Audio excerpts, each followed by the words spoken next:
about that. I do like it when it's a raw MP4 file, for me to upload to the YouTube. So I'm now wearing comfortable clothes, pajamas and the like. You fool, by saying that you made a secret at the end. You're not wrong, and now people will be curious about what I'm talking about, and I will not explain.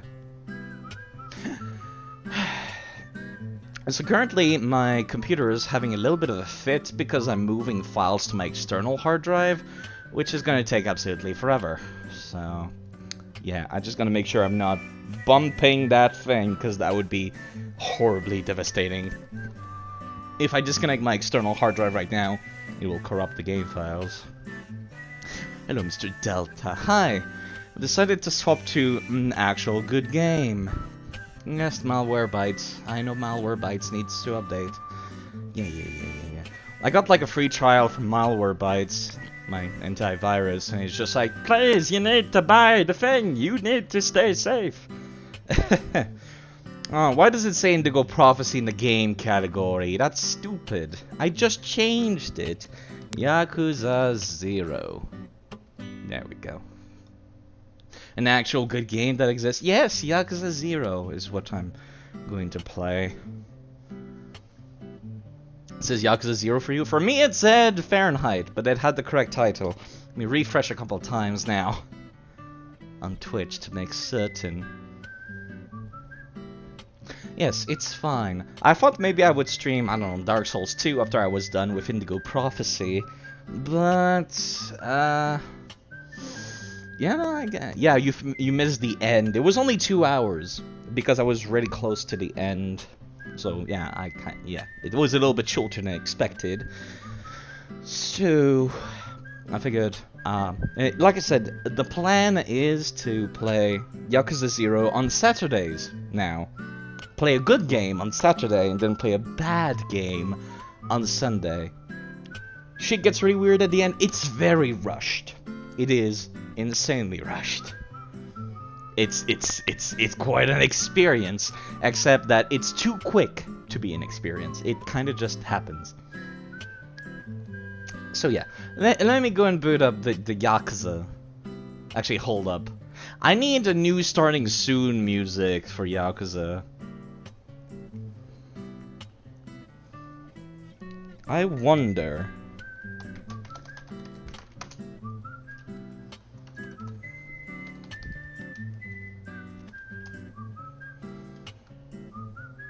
No.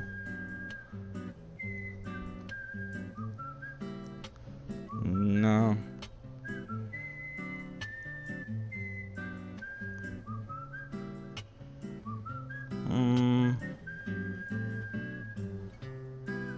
Yeah. Yeah.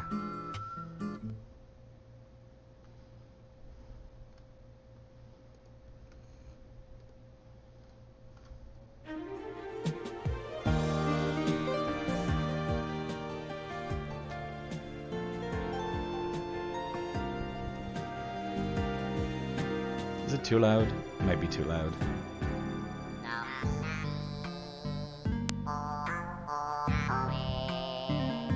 I'm gonna go make my coffee. It's the KK Slider version of Bakamitai. Animal Crossing.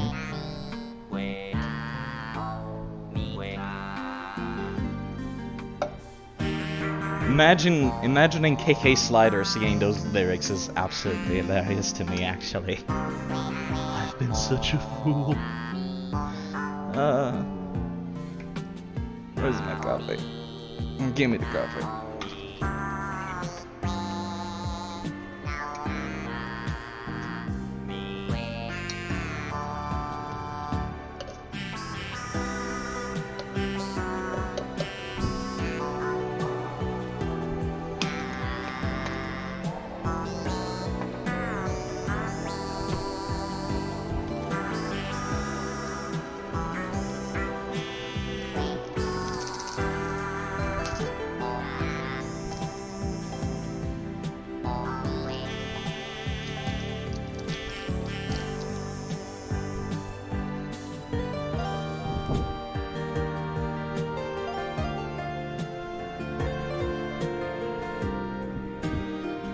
The picture is great as well.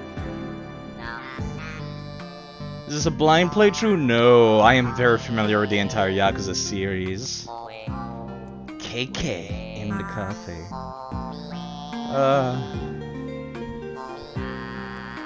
You know, let me, my fucking malware bytes. Can I put malware bytes on mute? I can't. I'm just gonna show the picture then. It's like, look at this picture. It's just sad KK Slider in the Kiryu outfit. It's too good. It's too good. I have played Yakuza0. I've played not all of it. I kind of stopped playing. Let me actually lower the volume. It's too good. I can't lower the volume during this part.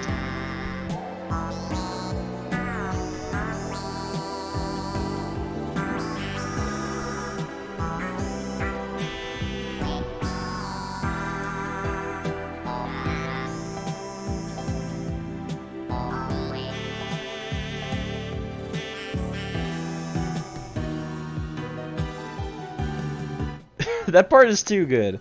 Alright, so I'll see about downloading this somewhere and putting it up whenever I'm about to start this game. I'll try to find a bunch of remixes. Hopefully none of them are copyrighted. But Sega, thankfully Sega is not a company I have to fear for copyright strikes, because Sega is actually extremely chill about stuff. You're gonna look chilly? I'll be here. Also feeling dirty after Indigo Prophecy? Take a shower. It helps. I assure you it helps. Put on some new clothes. Make you feel better.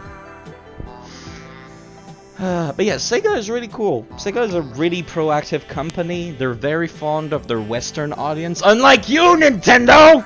Sorry, I wanted to scream that. I got that out of my system now. But yeah, no, Sega is usually very fond of their Western audiences. Yeah, especially with Yakuza and Sonic as well. As a matter of fact, they issued out a statement once, a couple weeks ago, where they said, you know, it's totally okay if you want to make fan games about Sonic. We have, I think the quote was, we usually have no problem with you guys using our blue blur, was the exact quote, I believe they said. So yeah, Sega is not something you have to be afraid of, you know. Whenever I'm playing a Nintendo game, I think to myself, oh jeez, am I gonna get the strike? So it's like, yeah. Usually it's fine if you're playing the, game that the soundtrack is from, you never have any issue. But sometimes you can never be too safe. Let me go and take care of my coffee.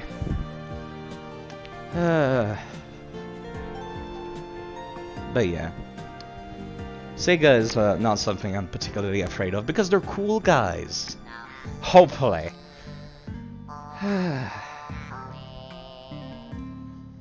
Could you imagine if I actually got a strike for an Animal Crossing song while listening to this? I would laugh. Yeah, they hired a bunch of people who do fan games.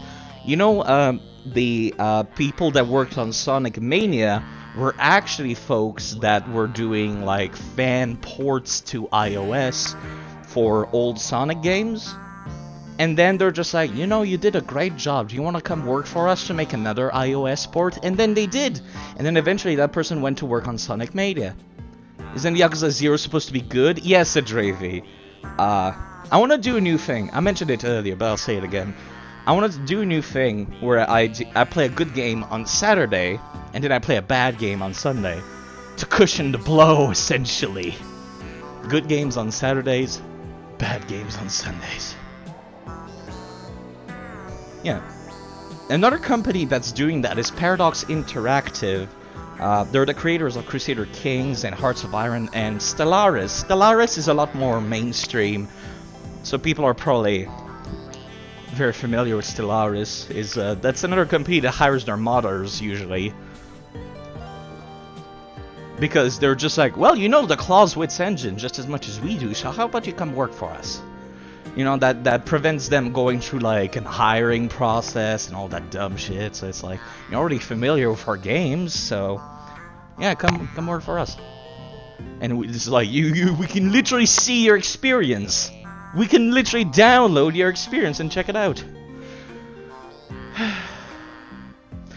Yeah, there was also the redesign thing. Basically, Sonic looked awful in the Sonic movie. But then they're just like, how about we delay it? And then we make it look a little bit better. Yeah. Now, the reason why Nintendo actually sued the Super Mario Bros. Battle Royale game is probably because they plan to make their own Super Mario Royale game, which they did. And then, you know, it's kind of freaky when the thing you're planning for the 35th anniversary of Mario, you know, you're like, okay, we got this great idea, we'll make a Battle Royale game for Super Mario. And then they're just like, oh, we're so smart, no one will ever be able to come up with such a great idea. And then there's this random ass guy making a Super Mario Battle Royale game in his basement, and they're like, shit, it's better than ours. Sue them, sue them.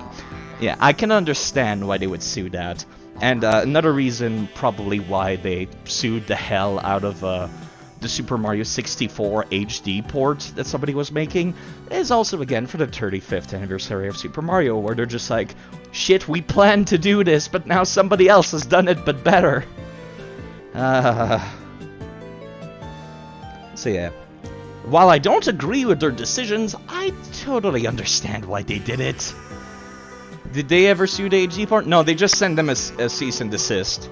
Because, again, they were planning on doing the 35th anniversary Mario thing, which has Mario 64, Mario Sunshine, and Mario Galaxy on it, so, yeah. I can see why they kind of were scrambled. They're just like, shit, shut it down, shut it down. But yeah, they should be a little bit more chill now that that's passed, and past the, exclusivity zone, basically, the date. It's not being sold anymore, so they're just like, okay, let's chill for a bit. We're not making any more money from this. So they should relax a bit, but yeah, no, they've been a lot more strict recently versus Sega being insanely more lax. You know, I really wish they made more consoles, Sega. But now I've listened to this song twice, and it's been 12 minutes. I think it's about time for me to boot up the game. The HD port, which one do you mean? There's a million Peach, Castle, Bomb, Battlefield tech demos around. No, I mean the one where it's, somebody was going to make Super Mario 64 run at 60 FPS and then widescreen mode. And it was going to change the button prompts on screen to be like modern controllers. So, yeah, that's the one that I recall at least. Let me boot up Yakuza0. That's hardly anything, I know. But yeah. Like I said, they were about to release the 35th anniversary game that literally has Mario 64 in it.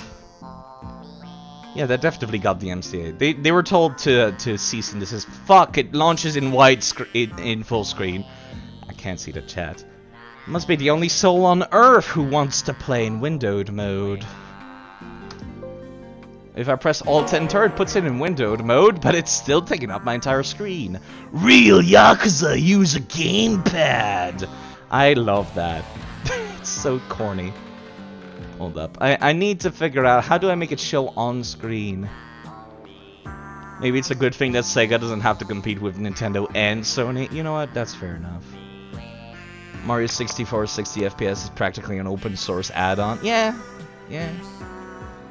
Because the Zero's European opening is fantastic. I don't think I have the European one, because I bought it online on Steam, and I live in Canada, so I'm pretty sure it's the standard fare. Let me turn off the... This artwork it still gets me. It's just sad KK slider. I can't deal with this. Especially now that I know what the lyrics of the songs are, like, translated in English. Because Yakuza Like a Dragon has the song in English. Okay. How do I have the game showing up on screen? Add new source. Window capture, I guess. Add source. Add new source. I don't know why it doesn't just default. Yakuza0. Add source. Yakuza0. Okay, that doesn't seem right. It's oh wait, no, actually I think it is right. No. Transform stretch to screen, I guess? Is it showing up yet? It is not showing up, actually. Fuck. I hate this. It's probably one of those fucking games that's not using like OpenGL or anything. It's using some weird ass rendering mode or some bullshit. Settings. Let's start off with changing the resolution, if I even can. Graphic settings. Display resolution down to 1680. Apply settings. Yes, keep. Can I see the chat? Kind of. Let me just move the window somewhere else. There, go to the left side. Okay, this is a start. This is a start.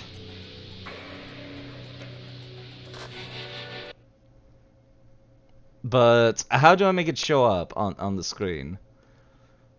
Okay, properties. Capture method. I don't fucking know. Windows. I think I got it. Transform. Stretch the screen. Yeah, I figured it out. Looks like the PS4 streaming window a little bit. I'm gonna have to put away the as much as I like Gomamon on the screen. I'm gonna put it away. I like to have it there on the side when it's not a full like a widescreen game. Since this source code is also why there are things like camera modern controls upgrades, 60 FPS patches, public resources for other modders. Yeah. But yeah, no. That's that 35th anniversary of Mario probably had everybody a little bit on edge over there, I'm sure. But yeah, I wish they were more relaxed. Okay, I need a controller now. I don't have... I think my Switch controller is out of batteries. Yeah, it's out of batteries. How about I'll use my shitty Xbox controller instead? It's also... it doesn't have the batteries inside. Okay, hold up. Now, the cable that I use to connect my Switch controller to the PC does not charge enough. If I plug in my controller, it doesn't charge enough. It's it's kind of funny. It just turns off after a while because it's like we don't have enough batteries. My Switch does the same thing when I plug it into the computer. I have to use the actual like wall charger for my controller. Thankfully, it's the same cable as the actual Nintendo Switch itself. But yeah, sometimes I stream the Nintendo Switch. Yeah, I use my Switch controller now, thanks to Adravi, who told me how to on Steam. Close that. Yeah, I like the Switch Pro controller. It's a good controller. It's a very good controller. I prefer it over the Xbox, but the problem is that all games are optimized for the Xbox and PlayStation layout, and the Switch uses neither of those two. That's very unfortunate for me. Alright. Never knew that existed. Yeah, it looks pretty good. It's a very solid controller, I feel. There was also one for the Wii U as well. It looks exactly the same. It functions exactly the same. It's basically whenever people are bitching at Nintendo that they don't want wacky controllers, Nintendo puts out one of those. And then everyone is happy. Because it looks exactly like a PlayStation or Xbox controller. That's all it is. So, I did like 2 hours of Indigo Prophecy. Indigo Prophecy is over now. Made the layout first, then Microsoft was like, well, okay, we need to change it so it's not plagiarism. Okay. Whenever I alt-tab, the game freezes, which is something I've noticed about Yakuza Like a Dragon as well. Yeah. Let me change the settings, actually. Let me go take a look at the graphics again. Can I increase the graphics again? Can I... Okay, I need to custom... Yeah, it's never all the way at the max. Disable that fucking letterbox bullshit. I hate that stuff. Render scale... I don't fucking know what the difference is. Oh, it's all on ultra. I'll assume... I don't know what this is.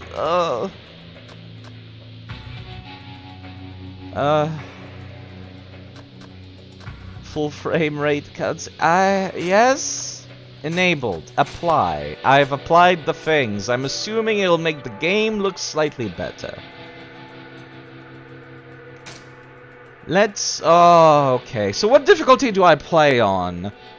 I'm not foreign to Yakuza. I've been playing Yakuza since the original on PS2 came out. So I guess I can play it on hard. Here we go. So this is the start of an adventure. I guess I should give a little bit of a preface. Oh, that looks a little pixelated. Is it pixelated for you guys? It looks a little pixelated for me. I guess I should give a preface. I am very familiar. Yeah, that looks super pixelated. Holy crap. Ugh. How the what even caused this? Holy shit. Ugh. You know what? Let me close the game, reopen it, go to the options menu. Wish there was like a thing I could compare it to. Like in the settings or something. To just say like, oh yeah, this is pixelated as shit.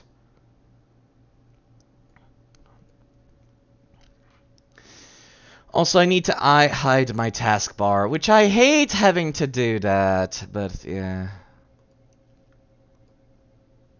Alright, hold up. Taskbar settings. Hide. Automatically hide taskbar. Because that I can't see the chat otherwise and the game. Now, I'm not very familiar with graphics settings. This what a great fucking start side. Real Yakuza use a gamepad. Maybe I should just restart stream. Make a new MP4 file. No one will know. No one will know. Okay, how do I do the thing? How about I just... this is graphic settings, graphic quality, just go back to Ultra and hope that this is good enough to fix the issues. I miss the old Sega thing. Real Yakuza use a gamepad, reads like, our devs were too lazy to map good PC controls.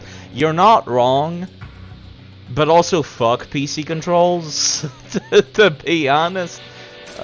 Please do not be pixelated again, because then that's not the graphic settings. If it's pixelated again, that's just my fucking resolution. Oh, it looks a lot better now. It looks a lot better now. It actually looks good now. I like how okay, so I should give a preface to this. Once this cutscene is over, I will give a preface. Let's just watch the lore, the plot of the Yakuza. This is basically the lore right now. This is the prequel to everything Yakuza related. This is before the first game. So this is an important plot.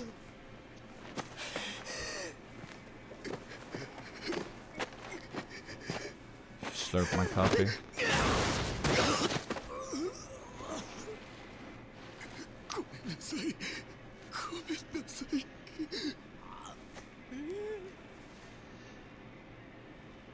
The Dark Souls 1 approach to PC game dev. Is the chat even showing up on screen? I'm not sure it is. Yeah, it is. It should be. Chat is on top of the game. No, it's not. No, yeah, it is. Yeah, it is. I see it. It's right there. It's right there. It's just very tiny. Let me make it a little bit bigger. There we go.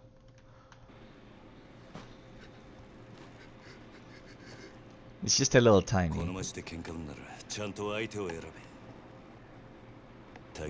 I I actually kind of appreciate how the game just freezes whenever I alt-tab.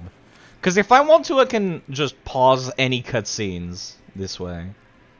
I appreciate that. God damn, I have not seen this game in high res before, actually. Last time I played this was on my shitty TV screen. This is a big-ass, like, 4K TV I'm using right now.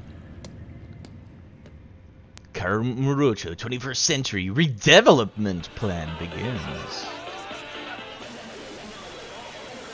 So it's 1988. We're coming off fresh off of like the end of the intoxicating times that were the 60s. The 70s are basically part of the 60s. Don't question me! But yeah, basically people are still doing disco. Disco is still cool in the 80s. It's not that cool, but it's still cool enough. Video games are just starting out. Like, I think the NES is out by now. The Atari is out. I think Sega was, like, still making arcade games back then. Look at this fucking nerd, as if you were gonna beat anybody up to anyways. You in your fucking suit. You're all a bunch of suits. This guy is like a head taller than everyone else on the street.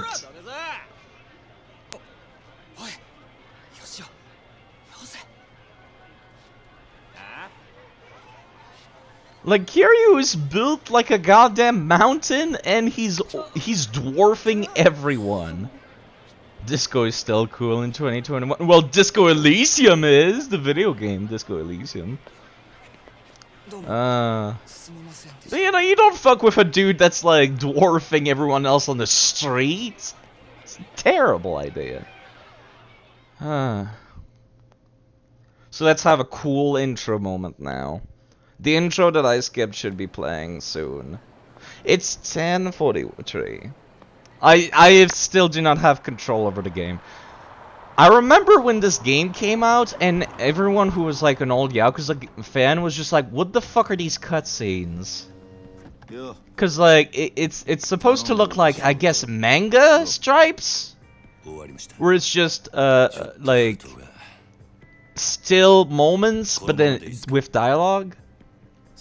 This is Japan, so it's probably like 170 centimeters or something. No, he looks like he's 2 meters tall.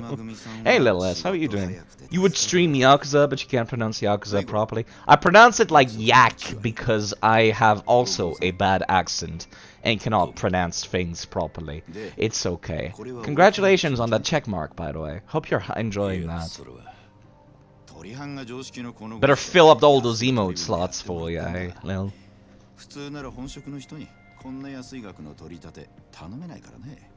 People should watch Little S, he's really cool. And he played Heavy Rain. And got the FBI man killed because QTs in that game are bad. Gonna have some new emotes for a bit. You're not gonna have new emotes for a bit. That's a shame. He's apparently 6 feet. Well, I guess everyone else is just really short. I don't know what 6 feet is, to be honest.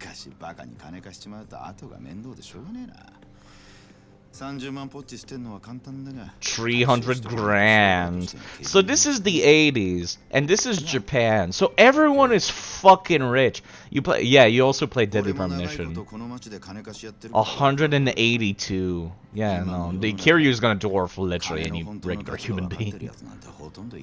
I'm like 160. I'm 1.6 meters, so I'm short. I'm short like.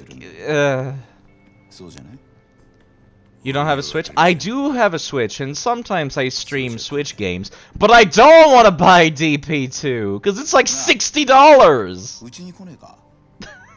It's expensive! Nintendo Switch games never go on sale! Also, the devs announced they were going to put it on PC, like, in 2021, which, you know, that never happened, so I don't know, like, am I gonna wait, or... I'm not sure what to do now. So I'm stuck in this weird impasse where Deadly Premonition 2 is off the table no matter what. Because A, I would rather wait for a PC port, but I don't know when it's coming. And B, if it's never coming, I would like to buy the Switch version, but it's like $60 and Switch games never go on sale. Sorry, I'm kind of skipping over this bit because it's just a setup for the game. 170-ish is the average for men, and 160 is the average for women. Yeah, yeah, that's my size. 160.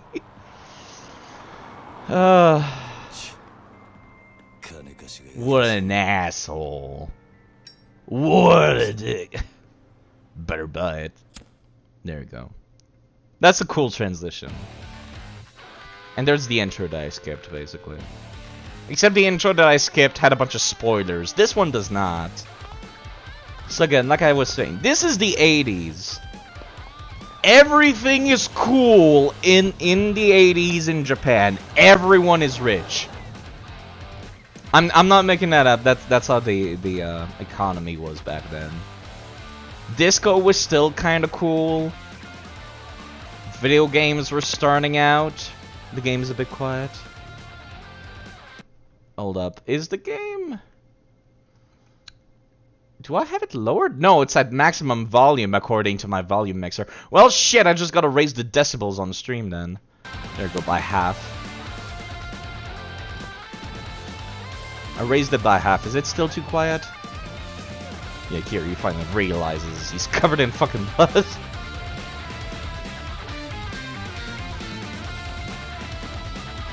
This OST is pretty good.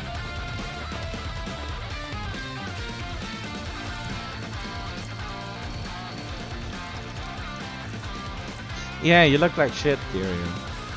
How do you not notice you're literally painted in blood, though? Ah, you guys remember phone booths? I barely remember phone booths. They're still in the UK, but not here in Canada. Basically, there were phone booths in Canada before I went to the UK, then when I came back, they were all gone. Taxophone. The 80s. What a different time. I was not even alive in the 80s.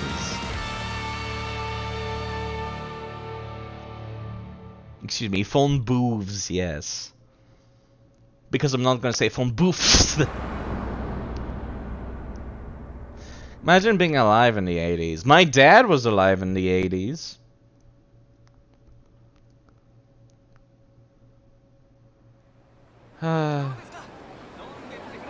So yeah, basically this is Japan in the 80s. Everyone is rich.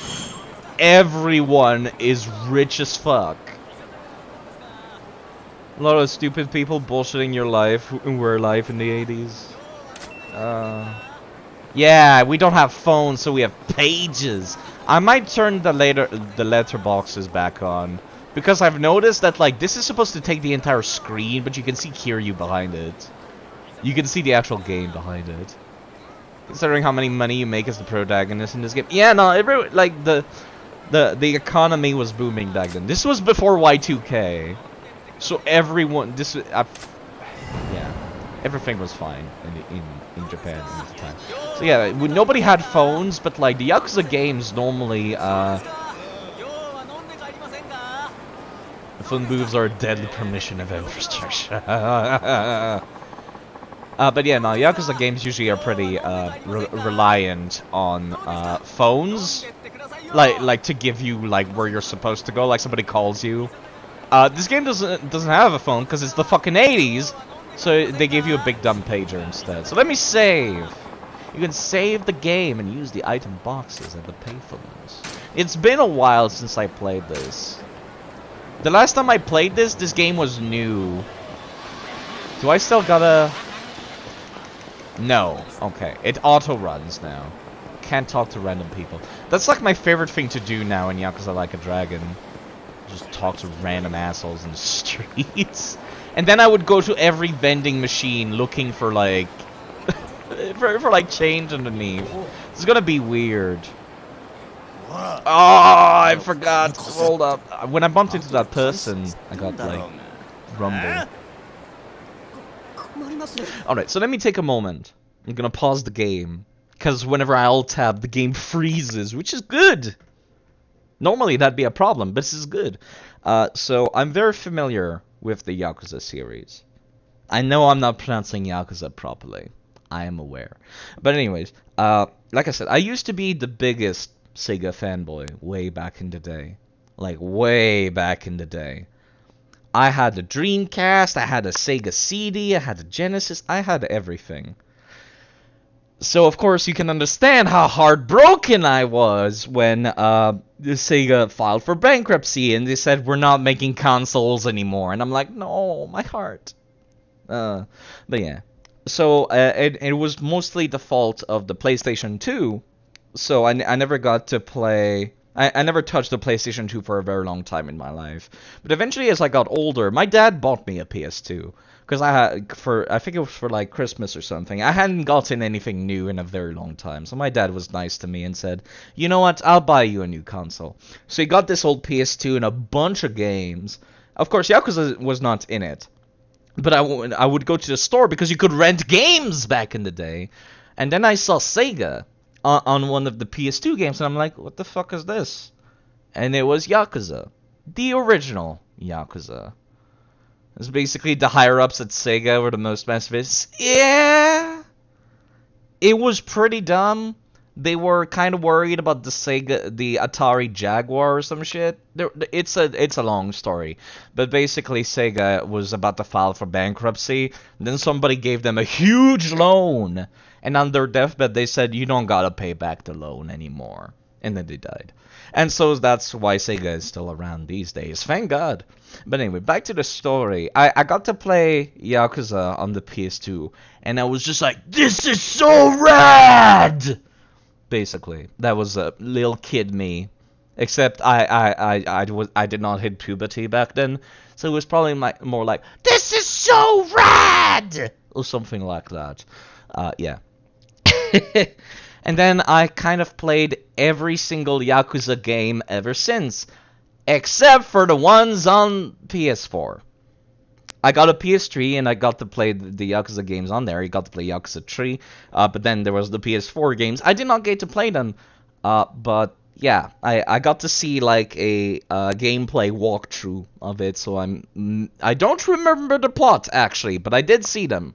So if I were to play them, I would probably go like, oh, I remember that. But yeah, it's been a long time. So you know what?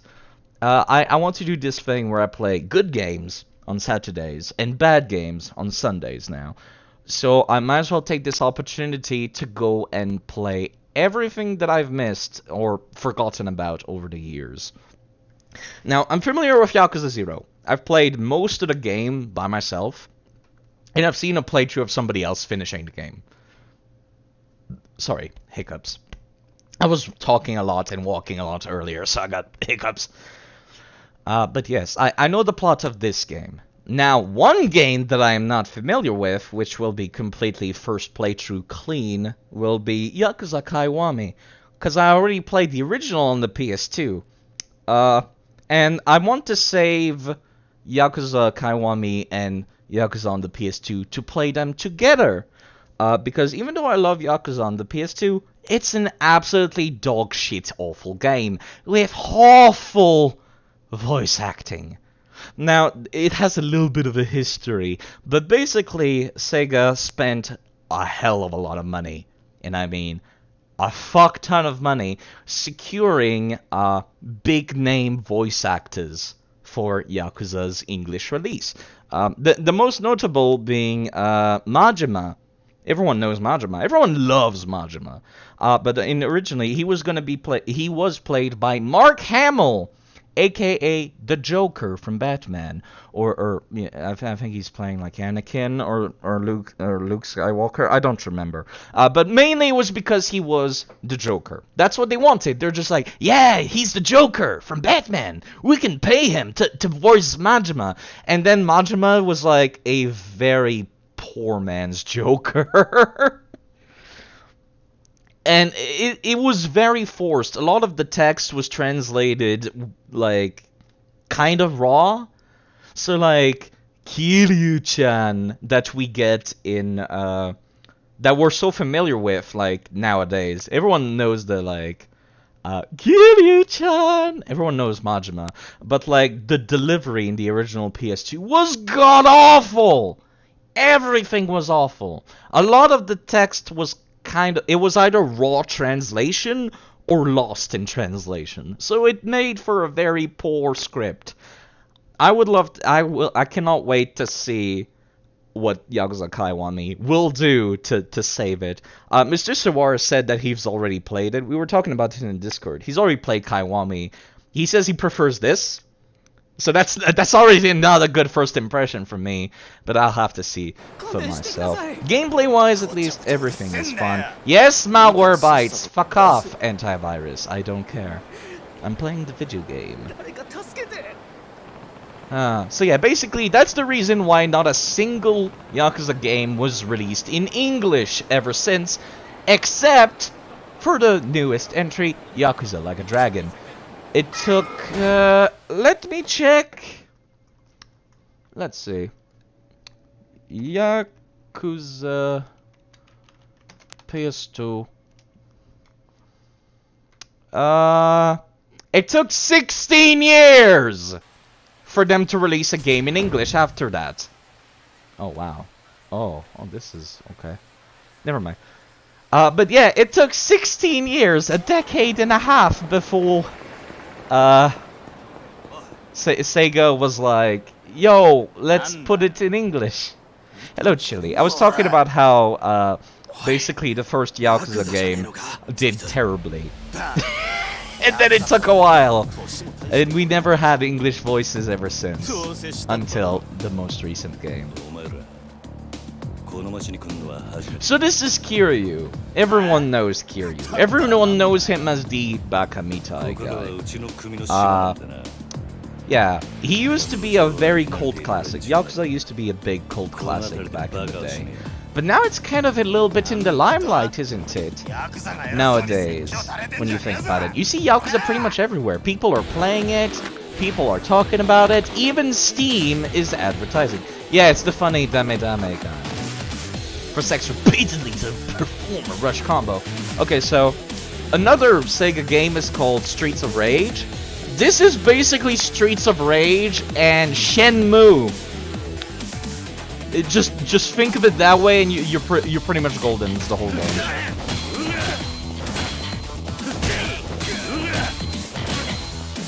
So the game just wants me to mash. Oh, I need to turn off these fucking rumbles. I hate rumble. How do I turn off rumble? Please tell me to turn off. Tell me I can turn off rumble. Gore level? Let's. I want to raise it. Put it on mild, please. It's very, very safe for work. You actually first met him as Kiryu slaps the table and walks out of the room. I think that's in Kiwami. Or Kiwami 2. I forget which. How do I turn off the rumble? I fucking hate rumble in video games. No! No! Don't tell me. Don't tell me I can't. Oh. Not in Kiwami, probably 2. It might be in Yakuza 3, actually. Under game bad controls, I went into it. There's nothing. There's no rumble. Why? I hate rumble in video games. Video game rumbles is so shit. I've said this many times before, but I really fucking wish I could find the guy that said, let's put rumble into video games and just slap them in the fucking head. God, I hate rumbles. Well, shit, fuck my life. Is there anything in Steam Big Picture? I'm using my Xbox controller right now, so no. It's fine. Is the game too loud? I'm always worried that it's too loud. There you go, just mix them up. It's basically the same combos as, It's basically the same combos as in Neo, which is like X, X, X, triangle, or rather Y. It is fine? Okay. As long as the game can be heard, which I guess it doesn't really matter because... Yeah, I probably didn't want... Yeah, I guess it doesn't really matter because, like... You know, everyone's talking in Japanese.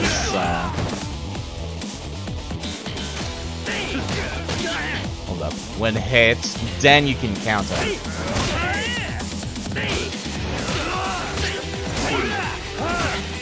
Alright, okay. I don't have to do it. It was not a tutorial anymore. So something you will notice is, once again, this is the 80s. People are full of money. Even random street punks are full of money. So they're literally exploding in cash. Let me just... I fucked it up. There we go. Oh, you come here! Oh, jeez. I forgot how slow Kiri was, jeez, compared to the other protagonists. Yeah, no, it's fine. I'll worry about it next time I stream this. I'll have my controller charged by then. People are piggy banks. So yeah, no, people are literally exploding in money. This game is actually where my money donation alert comes from, which is the alert we see the least often. There's Nishikiyama. Nishikiyama is important. 15,000 yen. That's like a whole $50. Yeah, no, people are full of cash. But it's because of inflation. It's worth a lot less nowadays. But back then, people were just swimming in money. But yeah, that's the alert we never see. Hold up. Let me play it because I'm not gonna ask anyone to spend money. My bro, Nishiki. Nishiki is important for both this game and Kaiwami. For reasons we will not say, but there you go. Let me just play it. No one ever donates money. Hold up, the fucking alerts is not on top of the screen! Yakuza, why? I'll play it again, hold up. Fuck. Let me scroll it all the way to the top. They put Yakuza down, that's the real issue. Under Indigo Prophecy, there we go. Alright. So this is the alert we never see because no one ever donates money. For good reason. You don't want to waste your money on me. There you go. It's literally just Kiryu picking up a pile of cash and fending himself with it.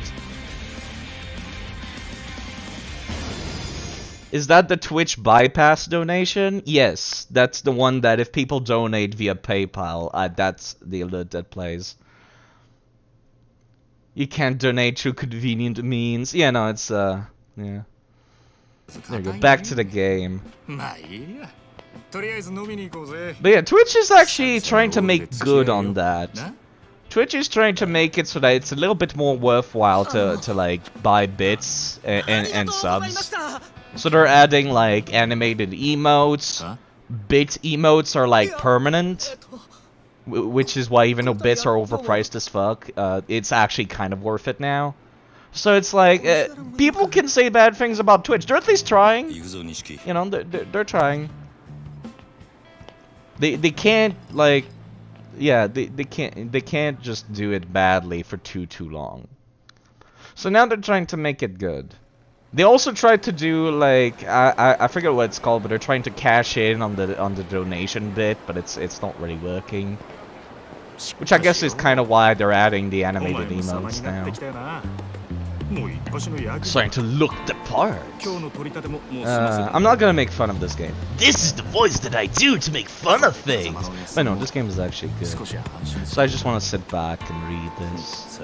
I hope people will forgive me for talking over this. I know it's kind of hard to pay attention to both the voice and the in-game text at the same time. Lord knows I know that, but like, it's a video game. I'm commentating over the video game. I can't just shut up during cutscenes. That's at that point I would not be playing the video game anymore. I would not be commentating anymore.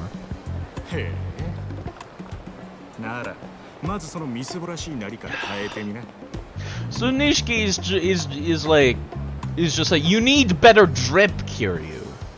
You know, by today's standard, he looks pretty good, but like, Nishiki's just like, no, it's the 80s, you gotta be flashy. Nishiki with his fucking, like, Hawaiian shirt and bright red suit. And it's like, fashion's not my thing. I'm not good at this whole looking good thing.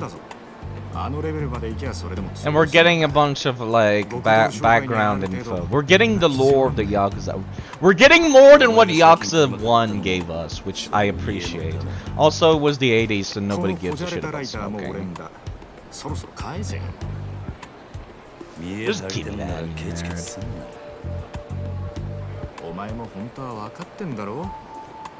York was actually part of the Yakuza. Yes! You know what, Chili? Maybe it's all connected. I'ma need an actual whiteboard. Yakuza0 Majima has the drip. He does have the drip. I'ma need an actual whiteboard where I just try to, like, find incredibly weak connections between games, and then I'll act like it's super solid. So York is now like part of the Tojo clan.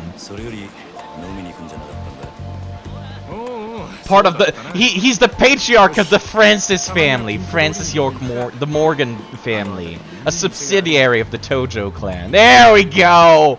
There we go. I need a whiteboard now. I'm gonna go out and buy next time I go out to like Walmart or some shit, I'll get myself a fucking whiteboard. Can I just press R2? Yeah, thank God. I'm just gonna try to connect every single game.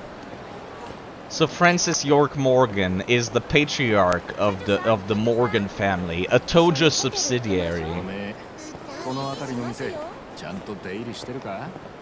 Now I just wanna, you know that face, that stupid smile that he does? I wanna do like the fade to white thing that this game does when they introduce somebody, and I'm gonna. Now I need to do it. Now I need to do it. Where it just shows like Francis here, that face, that bit. The Murugano family, a Tojo clan subsidiary. Yeah. Maybe I could just make it a virtual whiteboard. I'll make a website that's just a giant whiteboard, and then a bunch of GIFs, and the GIF is York like doing that. Can you list the other found connections? Okay, so you know how in Clock Tower 3 there's a big like stone mask, the one from JoJo, the like first season of JoJo. I reject my humanity. So we've got Clock Tower 3 and JoJo connected. And then in Indigo Prophecy, there's the Aztecs are the bad guys, so that's another connection to JoJo. And also the Indigo Child has the same outfit as Alyssa from Clock Tower 3, so that's another connection. And then like the FBI man in Heavy Rain is like York's old partner. And then, so that's a connection to Heavy Rain. And York has and we're saying that George is the dad of Alyssa because they're both equally clumsy. George is Alyssa's dad because they're super clumsy. You mean the one where it's like the Indigo Child has the same outfit as Alyssa? So I say they go to the same school. Even though the Indigo Child is in America. But the Indigo Child also looks like the character, the protagonist of Clock Tower 1. So that's another connection. The next one, we're saying that York is George in Deadly Premonition is Alyssa's dad because they're both equally clumsy and super strong. I need to write it down. It's important. There was something in between. I've already forgotten what it was. That's why I need to write it down. I'll go and look at this, like, video file. Something about an old friend? Oh no, York's, you mean like York's ex-partner? I say that's the FBI man from Heavy Rain. Because York talks about his ex-partner in Deadly Premonition, and how they're not working anymore. And then once you start up Heavy Rain, there's the FBI man. The FBI man says that he works alone now. So it's all connected.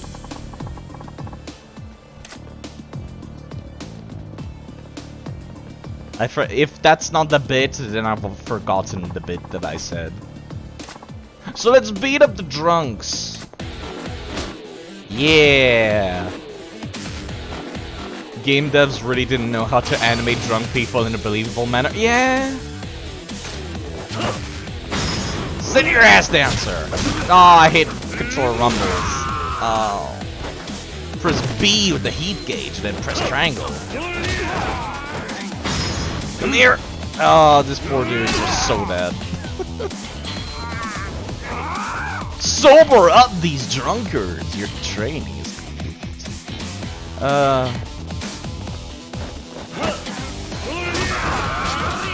Hold up. What is the block button again? This is the block button. Come here. This is... I had forgotten how brutal main series Yakuza was. Yep, there we go. Just tune up the ragdoll a little bit. Oh, it's okay. It's okay. This game's PS2 heritage is coming out. In particular in Kiryu. Kiryu and Nishiki have big PS2 aura coming off of them. And like it's particularly noticeable when you compare them to like other characters in the game. Like these random pedestrians, they look fine. They look like PS2 characters as well.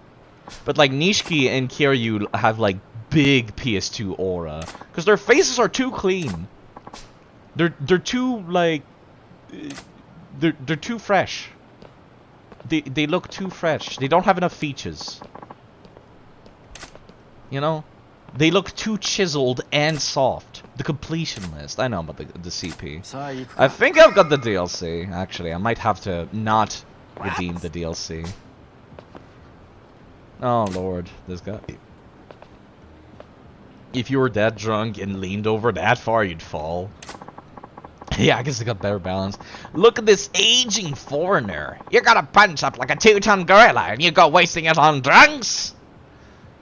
That raw fighting prowess.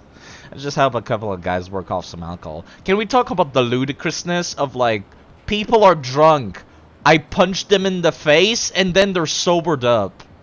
That's some dumbass bullshit. I love Bacchus. Also, this is Speedwagon! You remember how it connected, like, Clock Tower and fucking Indigo Prophecy to JoJo? This is Speedwagon. There's another connection right there! Oh, yeah. It's Immortal Speedwagon. Bacchus is Speedwagon. He just dyed his... No, he was already blonde. Speedwagon was already blonde. This is just old Speedwagon. Old Speedwagon, like he's trying to scout out Kiryu to like join the fight against Dio, but Kiryu doesn't have a stand, so he's just like, nah, I can't bring him into this fight, but I can help him train. I got a friend waiting for me. Nishiki has been like very patient about this.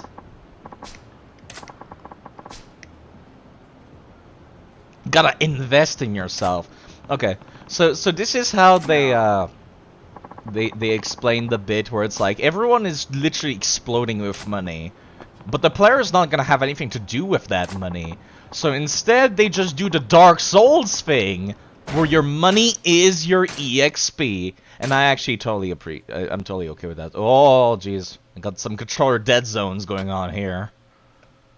Oh jeez, this is why I started using my Nintendo Switch controller. Ability acquired. There we go. I'll look at this wheel later. Keep pouring money into yourself. Literal money salad.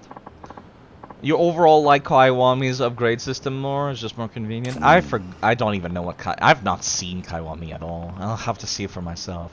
So investing in myself, literally. Kiryu literally making a bowl of money salad and then just eating the salad. Which, did you know that it's actually a terrible, terrible thing? Do not eat money. The amount of trace feces on money bills in real life are like insanely high. So don't touch money, people. Don't do that. The amount of germs on money bills. So yeah, that's a thing. Why people shit on money? No, it's just like there's a bunch of shit on money. Because money gets around. Money gets around more than it should. This is why I only use my fucking card now. Never carry around hard cash anymore. You fucked up your left thumbstick when you slightly push it forward and release your character keeps slow walking. Just yeah, that's why I'm using my Nintendo Switch controller now. Thanks to Dravy again, by the way. It's so debilitating. It's such a small thing, but like, God, it completely ruins you.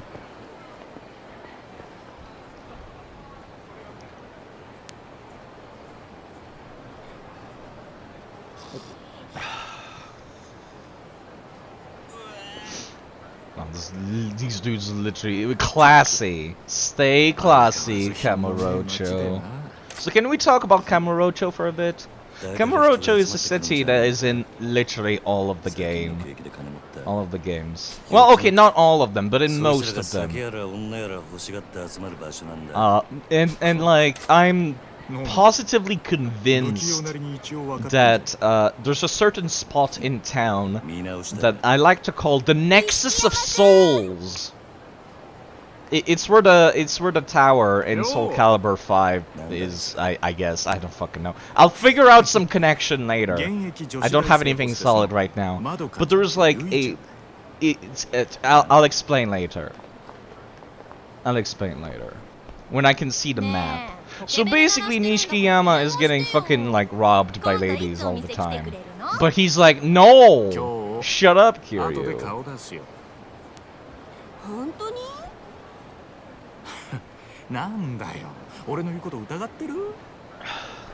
Drink some coffee. So hostesses is a thing that I did not understand when I was a kid. I'm just like, why are you just giving out money to ladies? Are they all your girlfriend? And like, Nishiki would have you believe yes. But in actuality, no. It's kind of like a whore that doesn't whore is what a hostess is. It's like an escort. Like the Western equivalent would be an escort. And like, I did not understand this as a kid. And I'm just like, does this guy just have a bunch of girlfriends? And then it's like, basically Kiryu's like, why are you just letting them rob you, Nishiki? And then Nishiki is just like, no, shut up, Kiryu, this is my network. I get the info from the escorts. But yeah, the Western equivalent would be an escort, where it's basically... I think I've seen more male escorts out here in the West than females. Usually it's like you hire somebody to be your pretend girlfriend or your pretend boyfriend. I've seen a lot of rich old ladies do that. Like in the UK, back when I lived in the UK. Where basically they would hire these big muscly men to be like, oh yeah, it's my husband. And it's like, no, he's not your husband. He's like half your age. But yeah, no, that was a thing I did not understand at all. And it's like kind of integral to the plot in Yakuza 2, if I recall correctly. Is a big part of the plot is the male hosts. And like the relation to the plot. You come here a lot, Kiryu, making the moves on Nishiki. Date for hire. Sorry. That's very accurate, Snake Man. You honestly don't get hosts and hostesses at all? You're paying for the fantasy, Mr. Suwar. You're paying for the maybe the girl will go home and have sex with me. Maybe. Meanwhile, the girl is trying really hard to make you spend money at their place of work. You can do that for free, yeah. But it's a lot easier to just pay. But yeah, that's the whole bit, is that basically they're employed by cabarets and cabaret clubs. We have those in the West as well, yeah. Where it's they enchant you, they charm you, and then they're just like, yo, buy this really expensive wine. I love this wine. It's my favorite. The hostess will say to the man, and then like the man is like, well, I want the lady to be happy, don't I? So then he'll buy the really expensive wine. And that's basically how these businesses make money. It's technically completely harmless because it only, like, screws over stupid people. And there's like, there's the male equivalent, where it's like very handsome or cute boys being like, oh, hello, my lady. Let me enchant you for the night. Essentially, where it's like the ladies will pay for a Prince Charming. There's basically no functional difference between the two. They're still trying to just get you to spend money at their place of work, and maybe sometimes they'll go on a date with you. Maybe. You're paying for a small chance of maybe. Imagine watching pornography. You know, there's a whole bit in this game that's all about looking at softcore porn. The blob coffee is at the ready to prevent that from being seen again. Oh, the game. My controller is rumbling because Kiryu is drunk now. So karaoke is a rhythm game. You press buttons shown on screen in time with a song. Basically, we're playing Guitar Hero. Okay. Yeah. It's the same. Oh, this looks a lot more complicated than it actually is. Don't worry about it. Oh, do we go for... Okay. Chat decides. Do we want judgment? Or do we want the Bakamitai?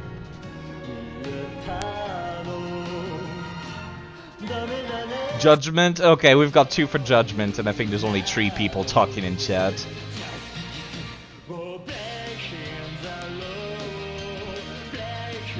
The rules collect. Sorry. Let's sing. Ah, here we go. Time for me to show you how bad I am with my reaction time. Oh god, why is it so hard? I thought I picked easy. Fuck my life.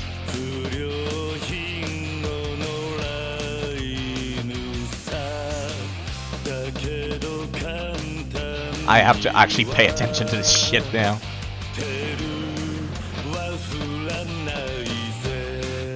I can't enjoy the awesome, like, video that comes with this, sadly. As a result. Whoa.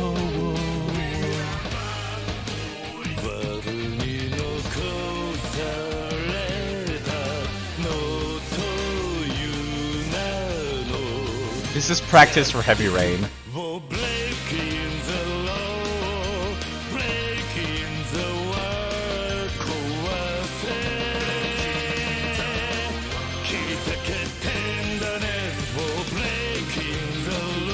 I'm so fucking bad.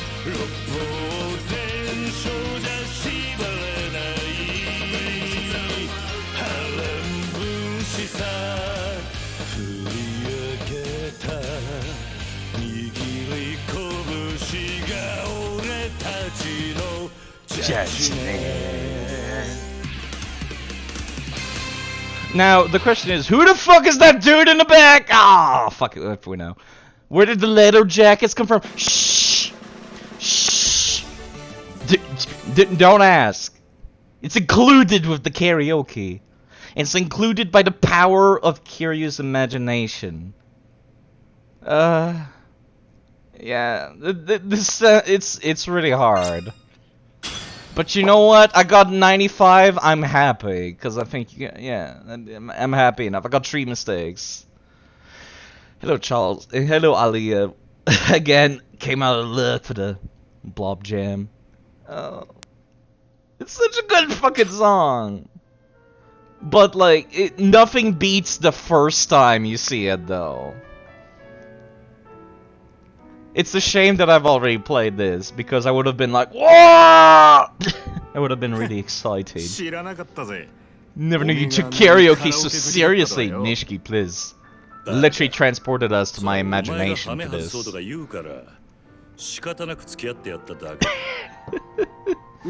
Yeah, no, it's like nothing beats the first time you play Yakuza.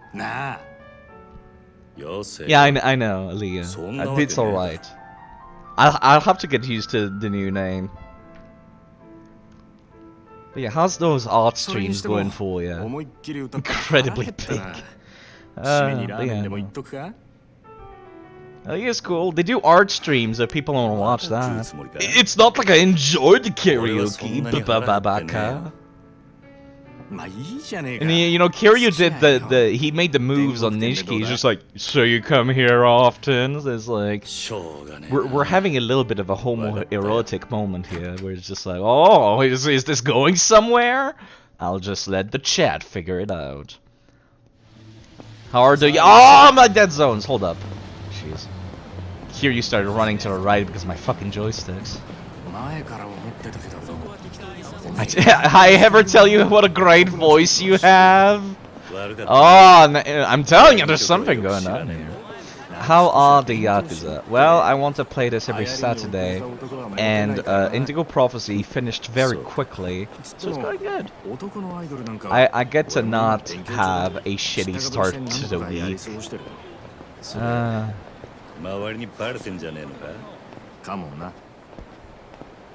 You pick songs like an old man. I mean, what else am I gonna pick? You know, Nishikiyama. Like, you want me to pick like fucking Saturday Night Live?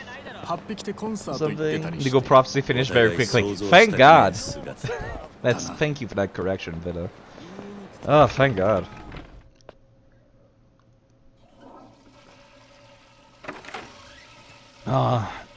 And there we go. Your game is too wide. It's way too wide. There's supposed to be letterboxing around the corners, but it's not there. Because I'm in a weird resolution, because I want the game to be in windowed mode. So we see more of the screen than we normally should. So if you see something crazy on the right, left, or top, or bottom of the screen, that's why. Like, the letterbox should be stopping, like, somewhere, like, around here. And here. Like, we should not be able to see these lines that are popping up around the corners.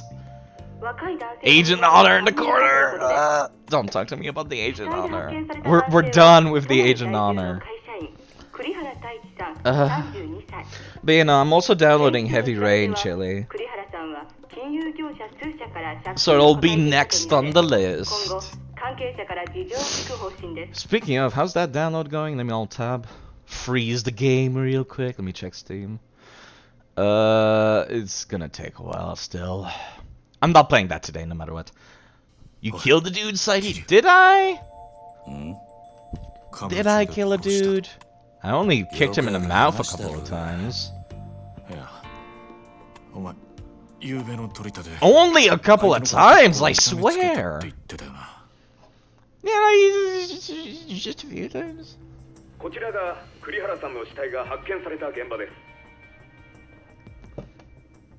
So basically, you remember how I talked about how this town, Kamurocho, has what I like to call the nexus of soul. You kicked him so hard! No, I didn't kick him. I kicked the bullet into him really hard.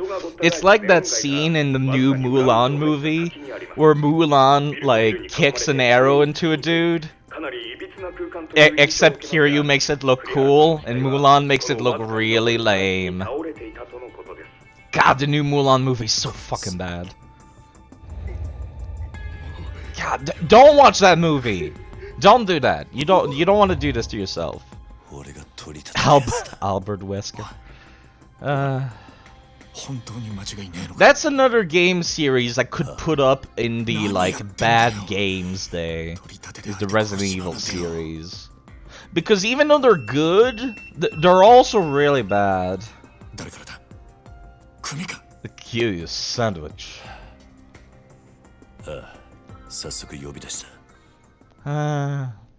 You guys remember where that bit in Resident Evil, I think it was 5, where Chris Redfield punches a boulder? Yeah, that was fun. We're back to like not manga cutscenes. I don't know, like I remember when this game came out, everyone was complaining about these weird cutscenes like that. Where everyone's just sitting still but have slight emotions in their faces. It just looks like maybe they were trying to mimic like manga panels or something. I still don't get it. It's a weird artistic choice. Artistic choice, pardonnez-moi. I know pronounce things obviously. All boulders are scary. You know, it's just like, I don't know what the deal is with these cutscenes. I guess they just wanted to have a different look. Murder is indeed a big deal, Kiryu. You haven't seen 8 that far yet, because the dude you're watching is slow as fuck. If I only played 3 hours of this per week, I'm never gonna get anywhere either, so maybe I should make it like a longer thing.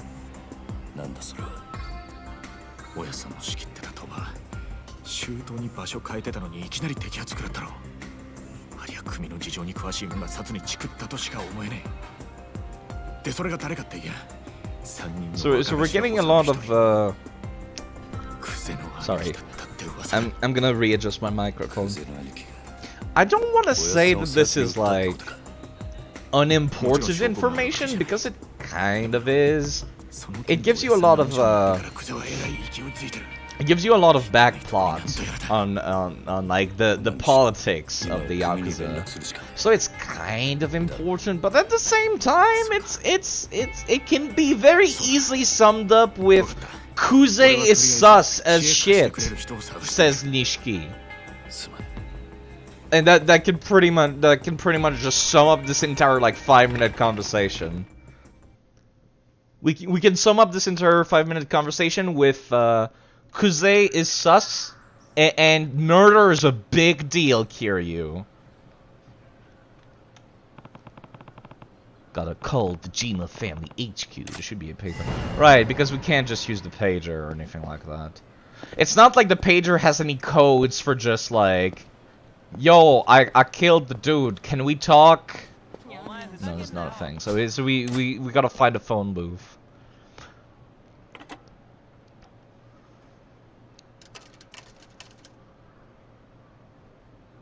Man, I remember when these things used to be everywhere back here in Canada.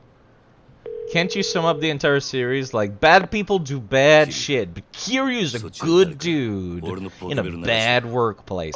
That about sums it up, kind of. But except you need to add a bunch of bullshit moment. Like that time Kiryu like beat the shit out of like 500 dudes at a funeral. Or that time where an ex-convict escaped out of jail and then like went to live in the mountains and hunted down a couple of bears. And it was that time where we had to chase down a bunch of people on rooftops. Yakuza has a lot of weird bits where it's like you can't sum it up. There's too many bits. There's too many good and bad bits. Where it's just like, it's important, except it's not. But it's important. Yo, hold up. I wanna beat up some dudes.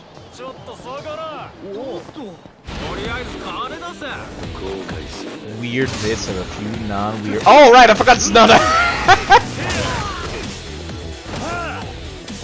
I forgot that this is not a turn-based game, and I need to actually punch the dudes.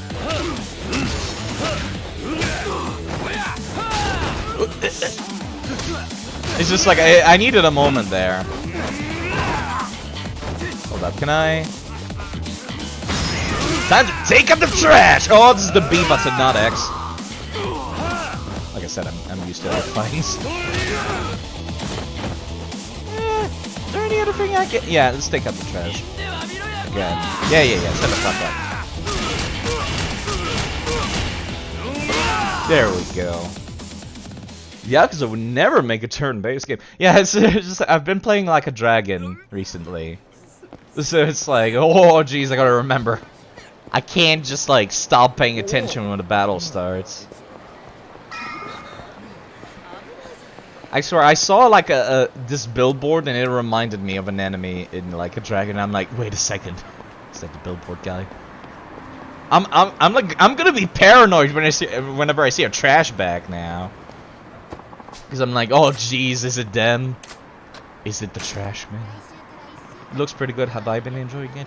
I would say that I think I enjoyed more than this game, or like most of the entire series.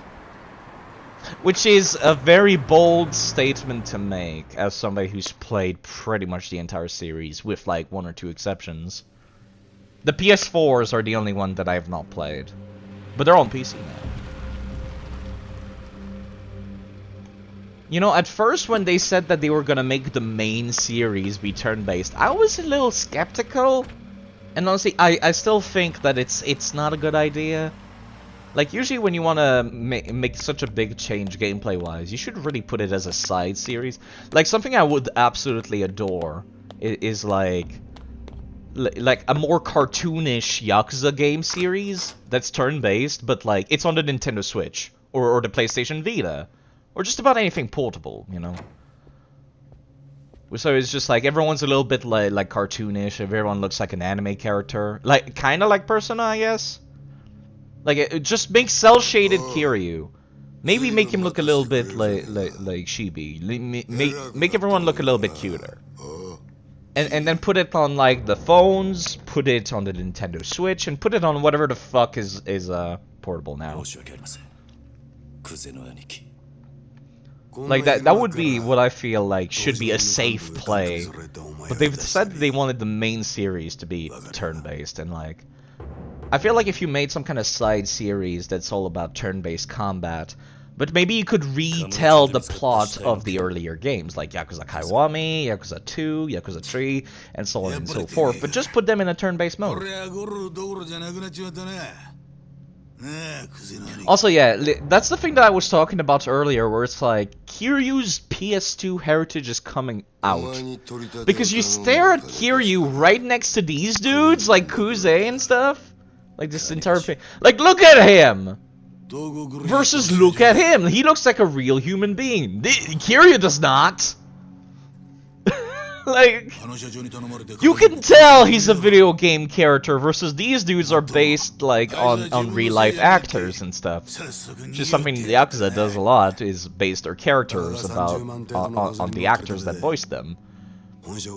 And then you stare at Kiryu and I'm just like, it's kind of like staring at Mario sitting next to Link. Link still looks like a video game character, sure, but he doesn't look like Mario!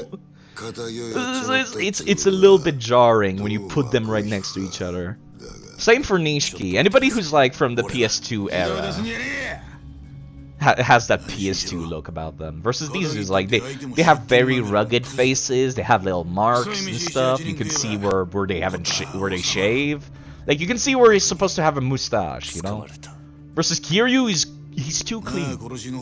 He's too clean. He looks like those scene in One Punch Man. a little bit. Not quite that jarring, but a little bit like that. Yakuza in particular looks, he looks like a 40-year-old man. He looks like a real life man. Versus Kiryu, he's just like a video game dude over here. Like, even in in-game cutscenes like this, they still look more realistic than he does. Like, you can see where they shave and shit. You can see little like pocks on their face and little marks. Like you can see where his mustache is. Look at this shit. Anyways, he's already gone. But, you know, it's impossible to unsee. Like, it was fine during the PS2 and PS3 era. You couldn't notice it because everyone looked kind of like that. But then we get to modern Yakuza games, and you're like, oh fuck. You can tell who was originally in the game and who's not. Like, if you take a look at Yakuza 1 and 2, you're just like, oh, this guy was in the original, this guy wasn't.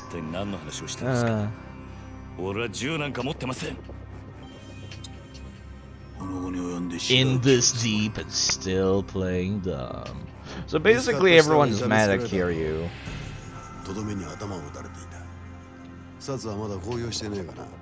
And everyone's just like, yo, you should turn yourself in, Kiryu, because otherwise you'll make trouble for literally everyone.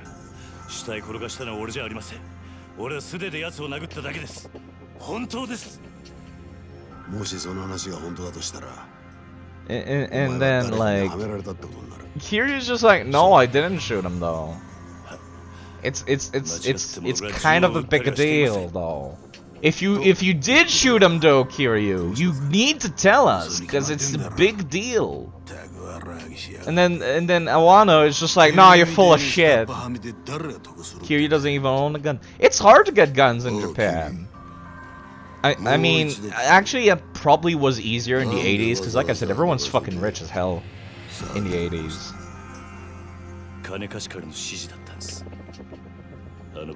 So maybe you could have gotten a gun from, like, I don't know, Korea or China or something.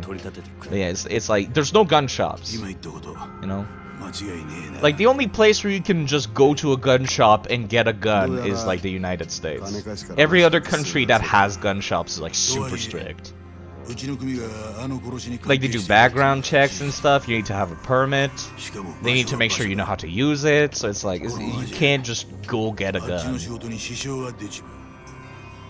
But I guess when you're a gangster, there's always the benefit of the doubt of maybe you got a gun.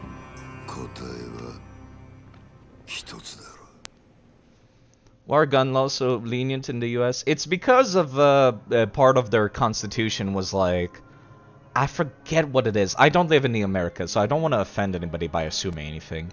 But if I recall correctly, it was like this one law, part of their constitution, that says that everyone has the right to bear arms to defend themselves. So yeah, that's why it's like, yeah, everyone has the right to have a gun. But then it's like, it's a little too easy still, you know?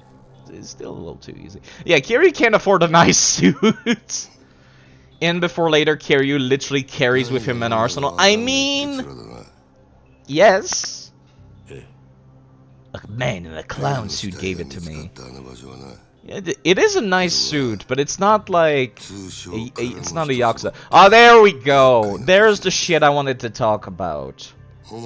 So this is Kamurocho, right? The city is called Kamurocho. A lot of the games take place in Kamurocho, which is kind of like, yeah, it's an okay suit. It looks lame compared to everyone else's suit, though. So yeah, all of the most of the games all take place in Kamurocho, and there's this big thing that's in all of the games. It's kind of a big deal. It's called the Millennium Tower. A lot of the games have their finale on top of the Millennium Tower. That's why I call it the Nexus of Souls. Or like I compare it to like the tower that is in Soul Calibur 5. Where it's like all of the finale of Soul Calibur 5 take place on top of that tower. It's kind of like that. Now, you might have, if you were paying attention to the plot and not to me, you might have noticed that, what do you mean the Millennium Tower can't be built in a 2x2 slot? No, that's kind of the thing. The place where the Millennium Tower is going to be, it's not there right now, is the entire lot.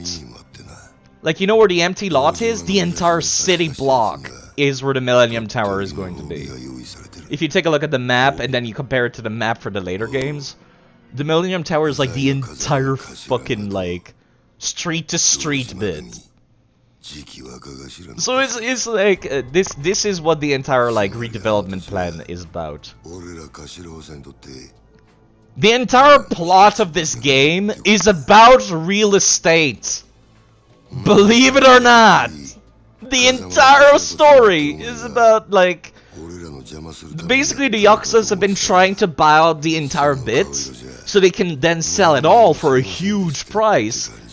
But then there's this tiny ass, like, 5 meters by 5 meters lot. The empty lot. That's just like, no one knows who owns it. No one knows who owns it. We can't buy it. We can't move in on it. Everyone wants it. And then it's like, a dude dies in it. This is the plot. This is why everyone is super mad at Kiryu. Everyone's just like, what the fuck? Why would you kill a dude there?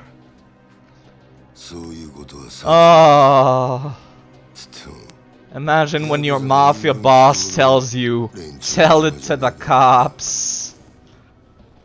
Now you know you're fucked.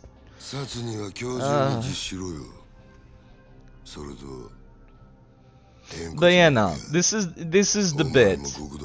Everyone is mad at Kiryu because they're just like, okay, the problem is not that you killed the dude, Kiryu. The problem is you did it in the empty lot!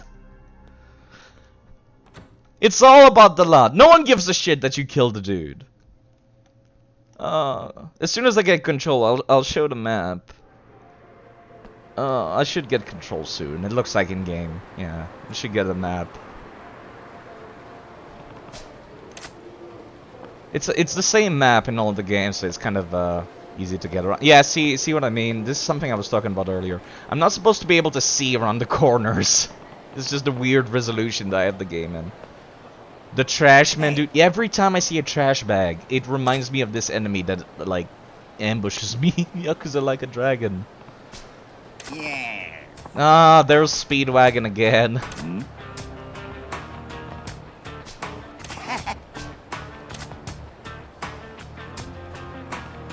So like I said, we are linking all of the games. Trashman dude is it also in Kaiwami? It's in Like a Dragon. I know it is in Like a Dragon. Yeah. Sometimes I'll just go like walking about my business, and then like a fight will start, and I'm just like, where the fuck were the enemies? And then some random dude comes out of a trash bag and attacks me, and I'm like, what the fuck? I just wanted to get like I just wanted to get some coins. Trashman dude who teaches you stuff. The Noble Homeless again, Delta. What was the name of the dudes in Indigo Prophecy? The Noble Homeless. What was their names? Because we can link them. The Illuminati. But yeah, there you go. That's another game linked. Is the Noble Homeless. The Noble Homeless are in the Yakuza series. It's a bit that they have, though. So basically, Bacchus is just like, yo, please beat up this dude for me. But Kiryu's like, no. I can take him in a fight, but I don't want to. Sorry, I might be slightly skipping over this. Does it autoplay if I leave it? I was kind of not paying attention. No, it does not autoplay. Yakuza Like a Dragon does, though. Even though there's nobody speaking, it sometimes autoplays. Yes. Totally never beat up random people on the streets.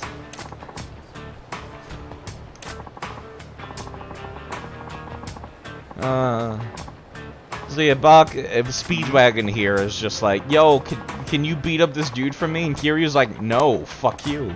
So then Speedwagon is just like, oh, I've got the money. I'll pay you double if you can beat my friend here. This other dude.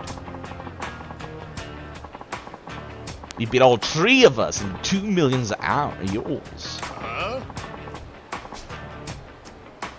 So there you go. It's basically tricking him into like not getting the money back.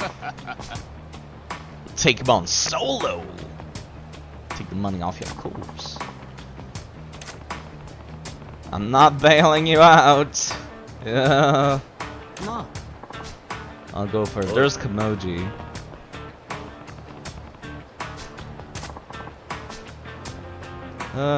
Just keep an eye on Kamoji's moves. Round 1. Fight.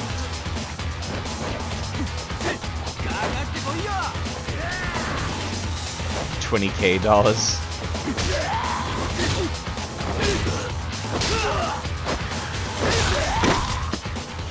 That's rad! I don't know what 2 million yen would equate to in the 80s, but you know. This is how Kiryu basically learns new shit. Is just watching other people and being like, that's awesome. And then Kimoji somehow still has the shit beaten out of him. Because he's hungry. And then the big guy is just like, they didn't do a damn thing. So yeah. That's how they explain that this fighting style that Kiryu just learned just doesn't do much damage, but it's really quick. It's really quick.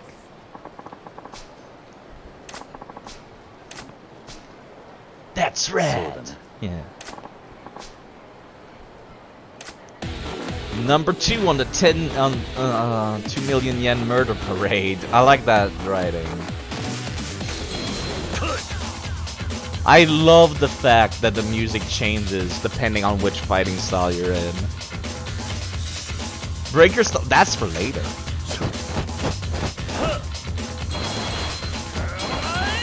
Alright, I gotta remember, I gotta press like R1 to stay locked on, basically.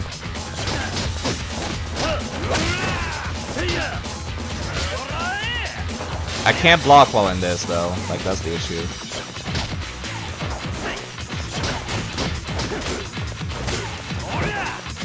Yeah, I can dodge, but yeah, no, there's no like actual blocking. Ouch! Yeah, okay. So even though it's slower, I much prefer the other style, the slugger style. Ugh.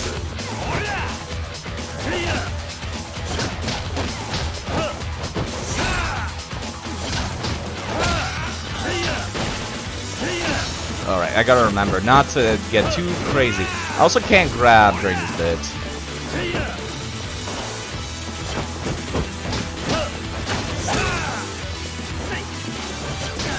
But I'm definitely a lot faster.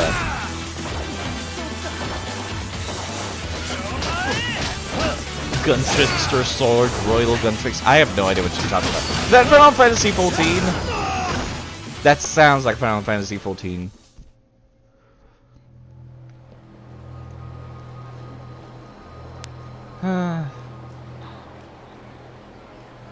Is DMC 5? I'm not familiar with DMC, to be honest. I'm not a big fan of DMC. I think I actually prefer Bayonetta a lot more. Which is basically just the same thing as DMC. Yeah, of course I'm a proper Yakuza. You think I wear this badge on my lapel for shits and giggles? Ah, total credit. Now that's one hell of a convenient coincidence. Still need to play DMC 5. Oh. Yeah, we got to talk. Yeah, it's on Tahei Boulevard. Okay. It's kind of weird to think that, like, this is the same city that I walk around in other games. Like, it almost doesn't feel real sometimes. Like, they really bring it home during, when I was playing Yakuza Like a Dragon, where it's like, the main protagonist basically goes to jail for like 18 years or something. No, it was 15. Like, he goes to jail in like 2003, comes out in 2018. And then it's just like, everything's different. 10? No, I'm pretty sure it was 15. It was 15. Yeah, because he got 15 to start, and then the sentence gets extended. That's what it is. They made a big deal out of it in Like a Dragon. I'm not spoiling anything, though. Because that's literally just the start of the game. That's like 10 minutes in. That's the setup for the game.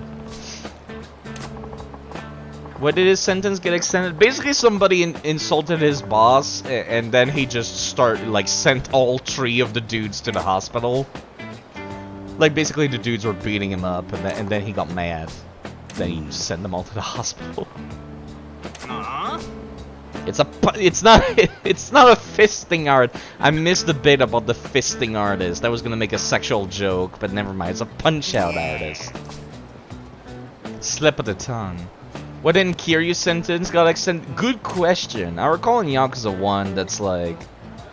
They have a bit where Kiryu's in jail, but then it's like... He beats up an entire cafeteria's worth of dudes! And then he's just like, oh, don't worry about it. I mean, would you want to extend the sentence to this fucker? Like Bacchus is supposed to be like some kind of Westerner. Like he's either from the UK or England, and he's got like bad Japanese. And like even he is being dwarfed by Kiryu. Kiryu's just a walking mountain. Like you're really so tall.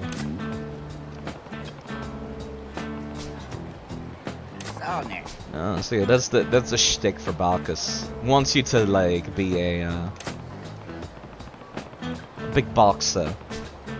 Sorry, I'm not some starry-eyed kid who'd fall for that line. Sorry, Speedwagon. It's literally my headcanon now. He's trying to recruit Kiryu into like fighting Dio.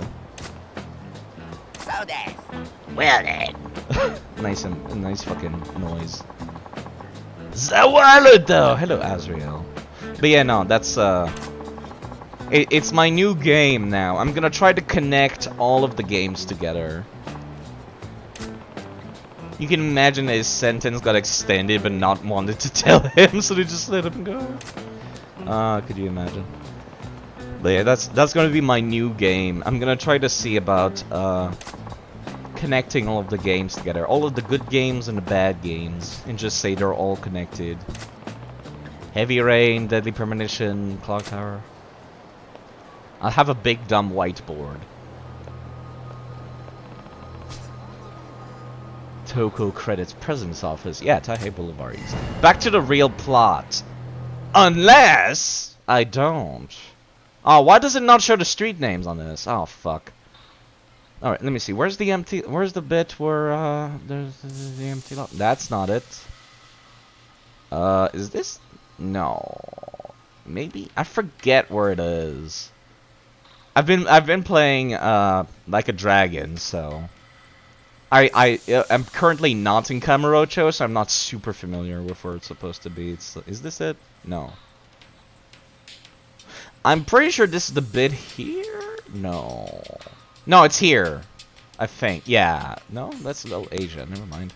Where the fuck is the empty lot? Is this the empty lot? This is the empty lot. Yeah. Okay. And this is Taihei Boulevard. Okay. So this entire block is where the Millennium Tower is. In other Yakuza games. And like this tiny ass like 5 meters wide plot of land is preventing the reconstruction thing. Can I put no, I can't put a thing there. But yeah, let's go there.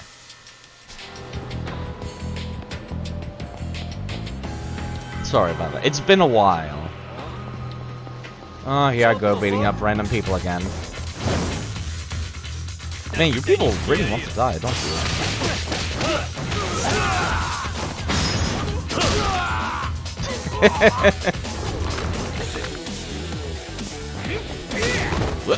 Probably not.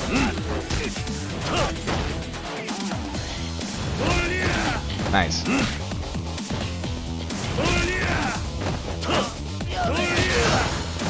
Excuse me. Can I? Nope.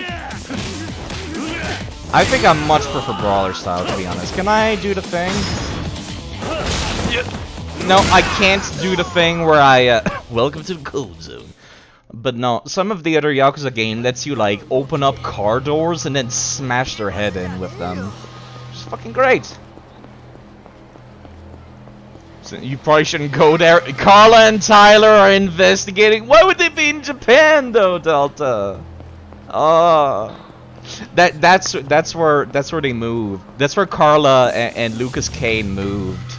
They moved to Japan to get away from the Orange Clan and solve the murder. Oh, you're a person. Oh, you're a person I can fight. Sure, all right then. Where do your friends come from? This is bullshit. You're by yourself. Hold up.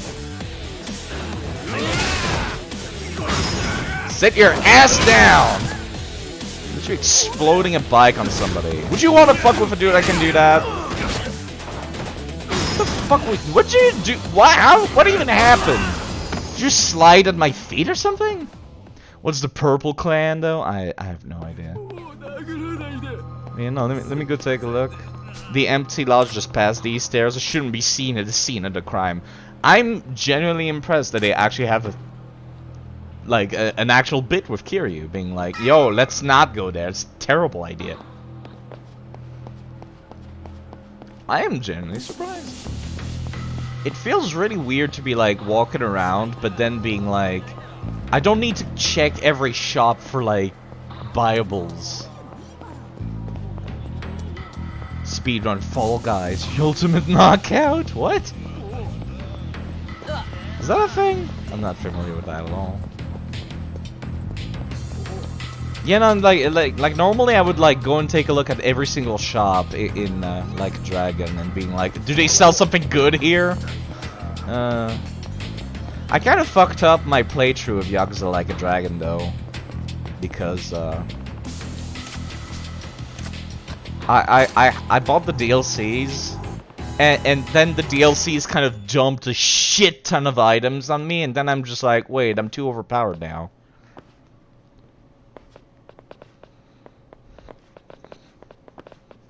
And I'm just like, I can't, I'm already too far in to reload my save.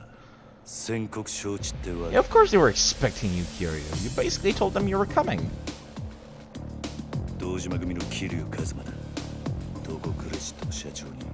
For trying to frame me. Kiryu is just the man with the balls. He's not smart.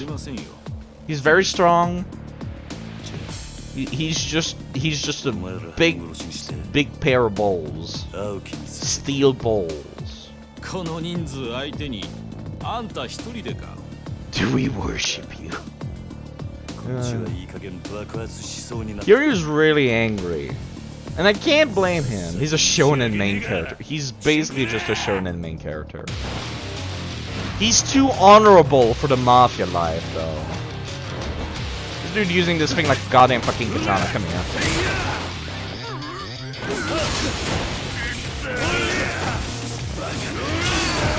Alright, hold up. Can I? Yeah, it's the same thing where it just exploded on top of them. Hold up. I can use this like, yeah! Alright, hold up. Can I? Is there another one? Is this one clean? Yeah, there's 6 uses for this one. Cool. God damn it, it dropped him! Oh, hello there. Hold up. Beating people up with an ashtray. If I don't kill them outright, the cancer will.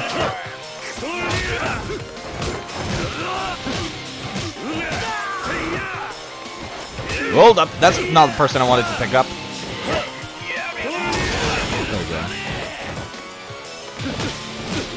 You know what, I'll save the heat.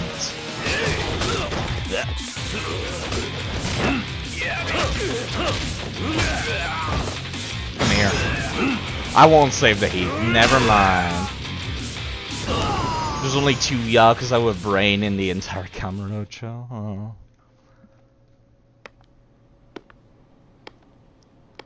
The beginning of Kaiwami 1, where you make 2 Yakuza, basically, you have 2 Yakuza looking for you, and you go like, wait, you're Kiryu? Okay, move along. Value my life. You know, Yakuza0 really paints a weird narrative for, Yeah, Kiryu's basically Batman. Kiryu's basically Batman. He's Japanese Batman. Where it's just like, I never killed anyone, but they're fucking comatose in the hospital for the rest of their lives. Now, Majima definitely killed people, though. Yeah, the man with the gun is just like, just calm down, I'll tell you everything you want to know. You're using a gun! What's Kiryu gonna do if you shoot him in the shoulder, though? What was I talking about? I feel like I was talking about a thing, but I've forgotten. Sup, nerd? No way! It was you? Oh, Kuze. It's alright. The gun will probably still fucking piss if he tries to kill him.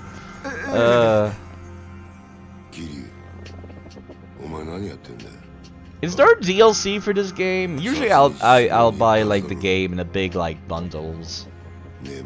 Like usually I buy most of my games on websites that come with bundles with like codes and shit to like save money.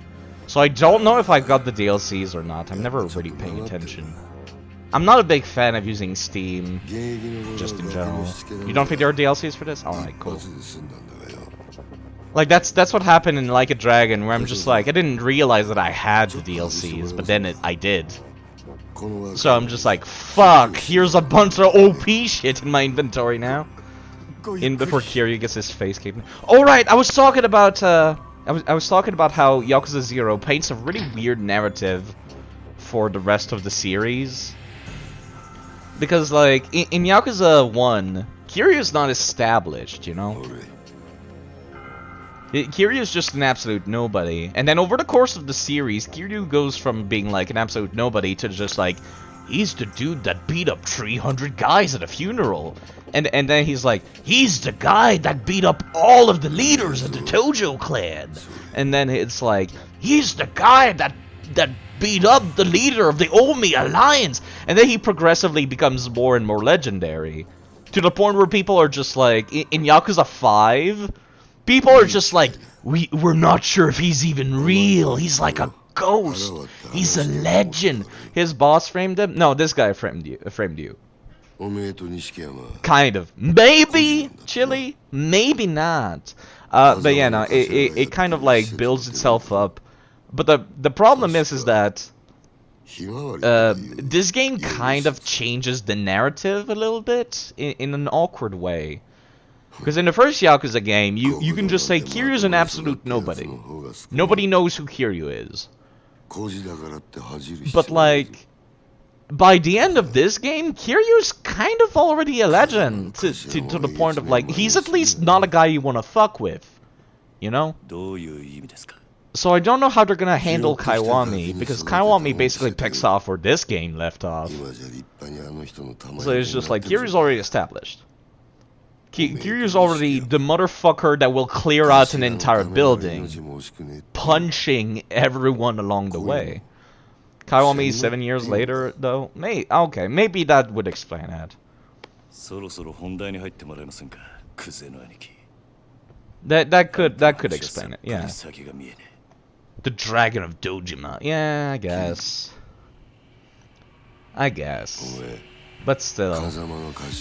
Like, with everything that he does in this game, I kind of feel like once you get to that funeral that I keep talking about, people would just be like, shit, that's Kiryu, should we let him go? Like I feel like that's kind of, you know. There's a lot of nannies, by the way, in this game. There's a lot of people, like, just, nanny?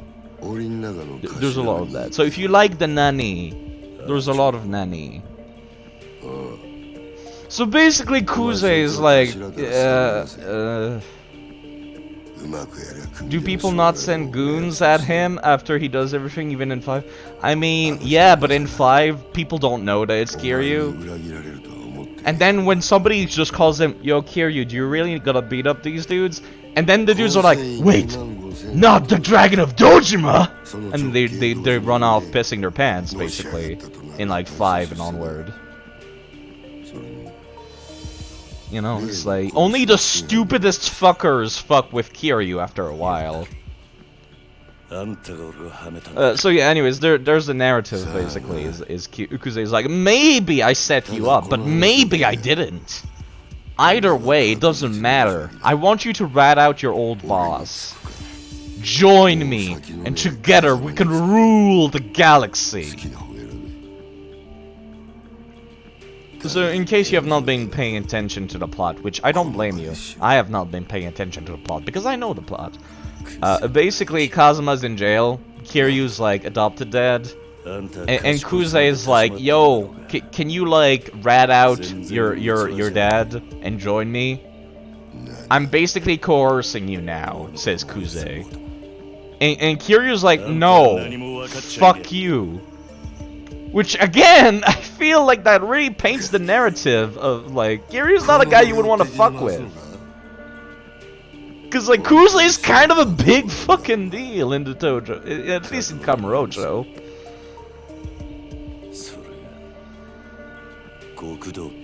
I feel like the Yakuza games really, like, have this very broad paint of, Kiryu's adopted dad, who's plays for the... Oh, we don't talk about that. That's spoilers. But yes, he's basically playing 4D chess. That's the spoilers. It's not a number I recognize.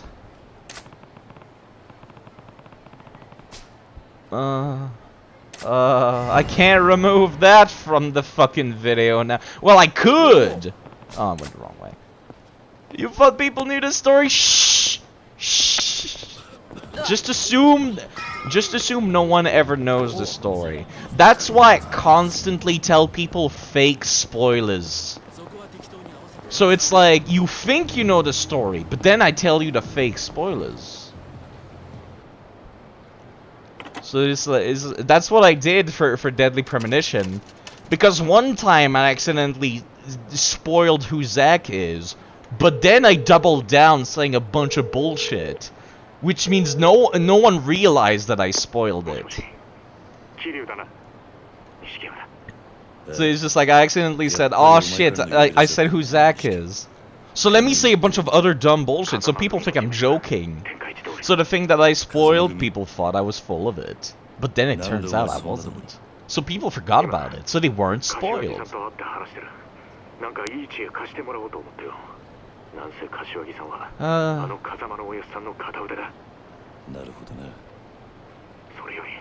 So if people want to ignore me and pay attention to the plot, I also don't blame you. Because this plot is actually kind of good.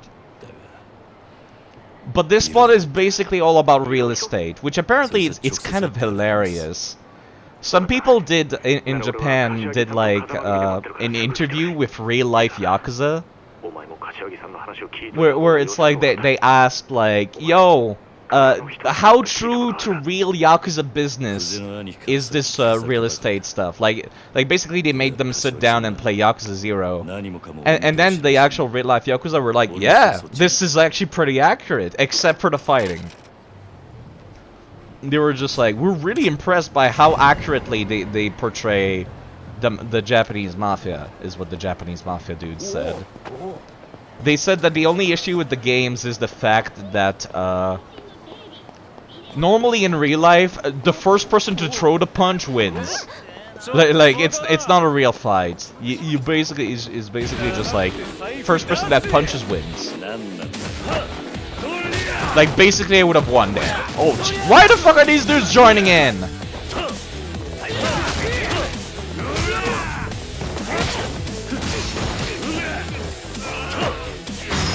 Come here. Don't make that face, do ya?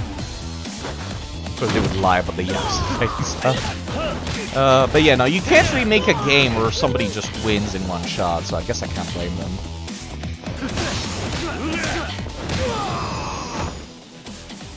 Hello, Project Serenity, by the way. You don't know if it's true, but apparently the character came up with the idea of the first game while drinking at a red light district. That's pretty good. Yeah, no, basically the Yakuza dudes that they did the interview with were just like, yeah, you know the real estate stuff in this game, it's happening right now, is what they said. And I was like, that's pretty cool, actually. All Japanese people are basically Super Saiyan. Yeah, Kiryu has the glow. Can I buy anything from this dude?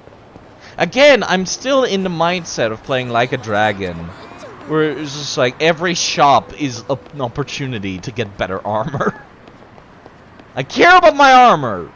Always upgrade armor, people, in video games.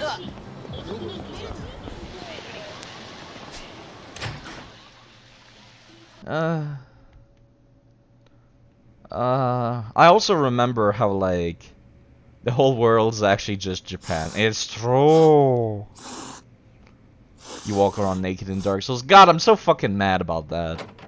Like, I stream Dark Souls during the week, and I always get so mad when I invade somebody, and then I one-shot them in one backstab, and I'm like, fuck! I wanted a real fight, not this bullshit. Also, you can tell who's from the PS3 era. This dude is from the PS3 era of the Yakuza games. Yes. You also put tons in vitality. See, that's the thing, is like... I also see a lot of people that either upgrade their armor, or people that upgrade their HP. But never both. And it always bothers me.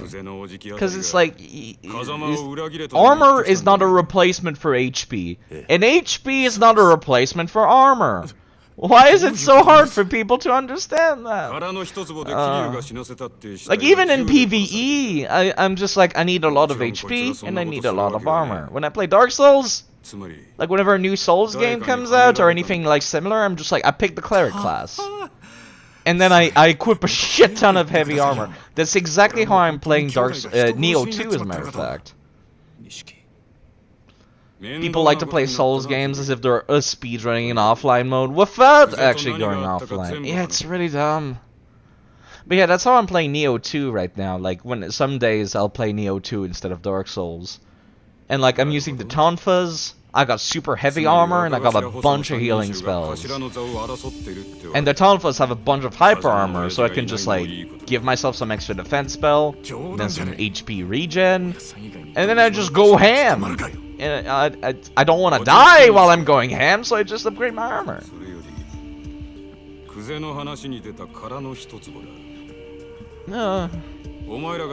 Now I can understand people not wanting to like upgrade their armor, you know, because they're just like, oh, maybe I'll find something better later.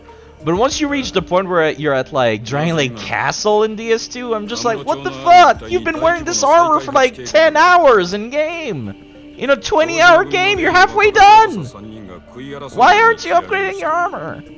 Like, when you reach Dragon Lake Castle, it's just a big castle in the rain. So of course you think to yourself, okay, I'm pretty close to the end of the game. You know, even though you're not, you're halfway. But it's like, people who come up to it the first time, they'll probably think to themselves, okay, that's the end of the game, right? So then, they should go and upgrade their fucking armor, right? Because they're just like, okay, well, I've been wearing this the entire game, I might as well go and finish the game with it. Because I won't find anything better. So yeah, there you go, Kashiwagi is actually explaining to us that the redevelopment plan is being completely halted by this dumbass, like, 5-meter wide plot. Because no one knows who owns it.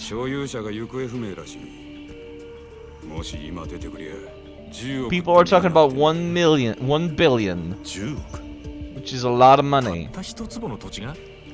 Yeah, because it's the center of everything. And people want to raise the entire, like, city block down and build a giant single building. Which, you know, you could build an entire mall, basically, by doing that. So that's worth a lot of money.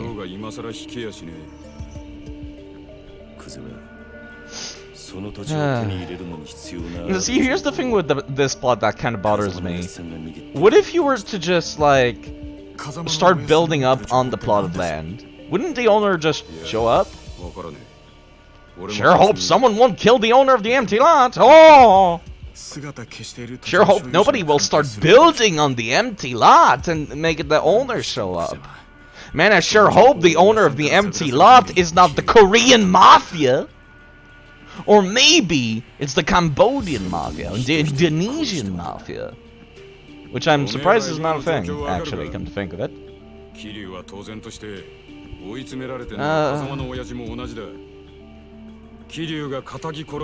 So basically, one of the 10 things I just said just now is a spoiler. But which one? You'll have to figure it out. So let's stop trying to spoil the game, because somebody will figure it out, and then I'll feel bad. So yeah, like I said, couldn't you just, like, try, like, building on the empty lot? And then the person would, like, show up, and then, you know, then you could just buy the thing from them, right? Either that or just have somebody, like some homeless dude move in or something. I don't know. Or maybe you just go to the city. Like, you're the Yakuza, just knock some heads together. Just beat up some dudes, steal some documents, find out who owns this. So when you have a name, it's a place to start. Where their descendants show up after the construction is done. Good question. But you know, like, what I mean is, like, start building on it illegally. Like, without, you know, raising down the entire city block, I mean. Like, just start building, like, a shitty little house on it. Or something like that. And then the person will show up.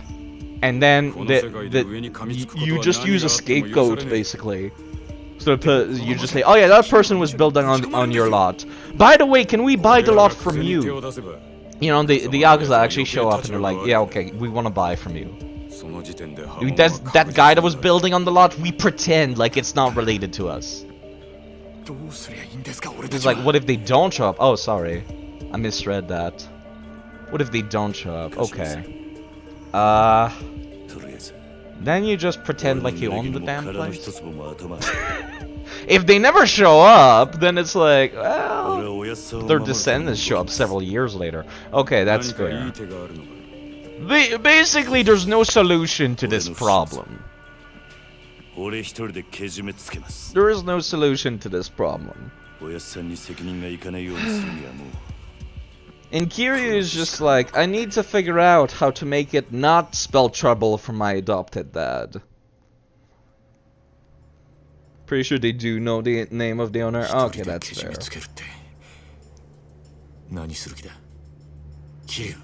Yeah, it's really hard not to spoil things. I totally get that feeling. This is why playing games for the first time on Twitch is a terrible idea. It's a terrible idea, because there's always gonna be someone in chat that will spoil a thing, even if they don't want to. You know? They'll just do it by accident, because they're just like, I didn't realize this was a spoiler. Or I couldn't hold it in. Like, they don't mean anything mean by it when somebody spoils a thing on streams, but like, it'll happen. So playing a game for the first time on stream is a terrible idea. Like, that's why sometimes I'm just like, fuck it. I just put on the stream, and then I go and lay down in bed and I play my Nintendo Switch. I stay as far away from the keyboard as I can. Yeah, exactly. I'll just force myself to not chat, basically. So Kiryu is just gonna have a big dumb moment, and Nishiki's like, no! And Kiryu is like, yes! And everyone is angry. Everyone is angry. Everyone. Nishiki's right. But Kiryu is just like, no, I gotta do it. It's my Yakuza way. God, fucking... Kashiwagi is like, maybe! The moment Nishiki became Nishikiyama. And Kashiwagi is just like, this is a big, serious matter.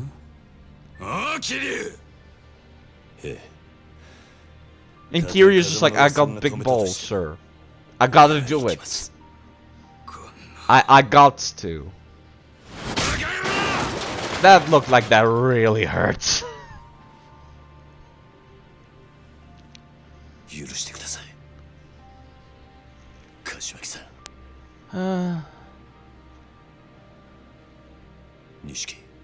Get the car. I gots to go.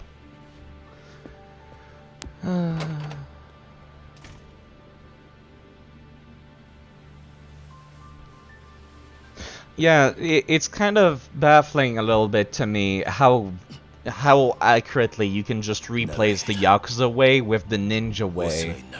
You know, like Naruto, where it's just like it means absolutely nothing when you think about it. My Yakuza honor, my ninja way. How fucking like devoid of meaning these terms are. Cause like the Yakuza honor for Kiryu is just like it means what he wants it to mean, basically.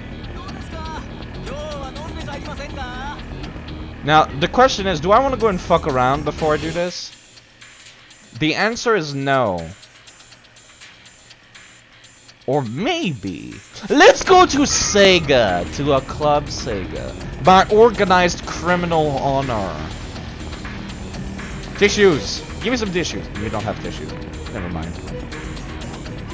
Now, can I go and fuck around is the question. Like, if I go inside the store, if I go inside the Popo.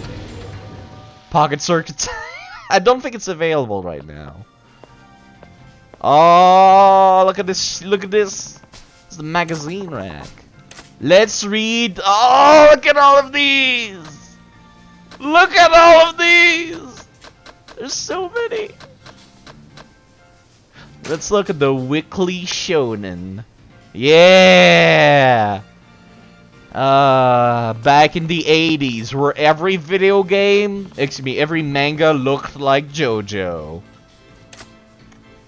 Everything looked like JoJo, or Fist of the North Star. Okay, I'm not gonna look at all of them. But basically, those are real fucking, like, stuff from the 80s. Yeah, everything looked like Fist of the North Star, basically. Wait, can I go in first person? No. The game says no. Unless it's a different button I'm not familiar with. It actually looks literally like JoJo? Maybe. Maybe it is the JoJo.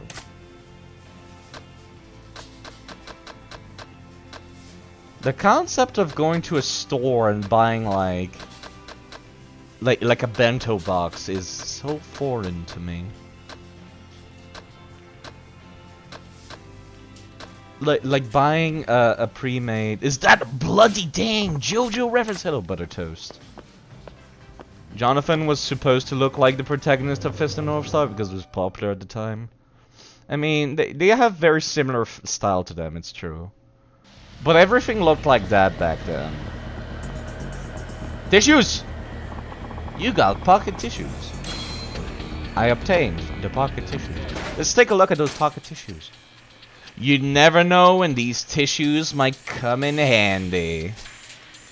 Inspired is the wrong word. Inspired is the politically correct word. Yo, let's talk to the person. I would like to see the menu. 80s Japan had more testosterone than the world of today. The entire world. Okay, I can't. Fresh grapefruit. You know what? I would like some grapefruit. And some takoyakis.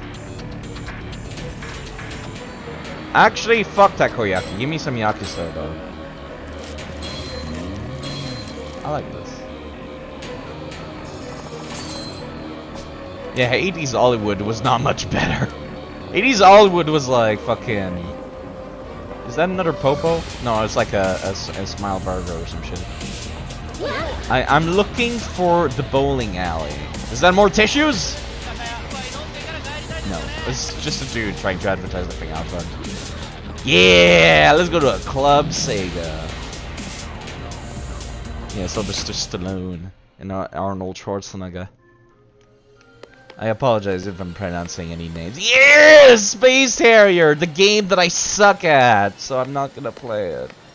Man, I really wish they had Virtua Fighter. Oh, they have the crate games. Do they only have Space Harrier? I'm really bad at Space Harrier. Ah, fuck it. I do want to play.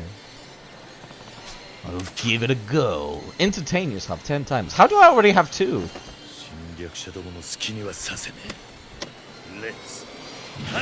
Let's hurry! Win anything from the crane games? I think I can. I forgot what the... Oh, thank God, it's the same controls as like a dragon. Yeah, this is what video games were back in the day. To shoot stuff in faux 3D. It's fine.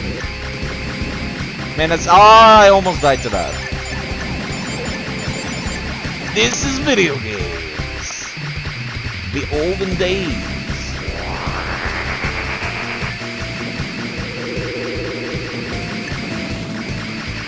This is basically just Space Invader, but like mildly harder.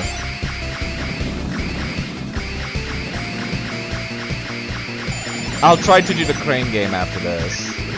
Why, jeez. You know, I'd rather just play like Zero Wing or Gradius or something. To be perfectly honest, I'm not a big fan of Space Harrier. Even though I'm a big Sega fanboy. Temple Run? A little bit. Oh! Right, it's the boss. Get ready. Get ready!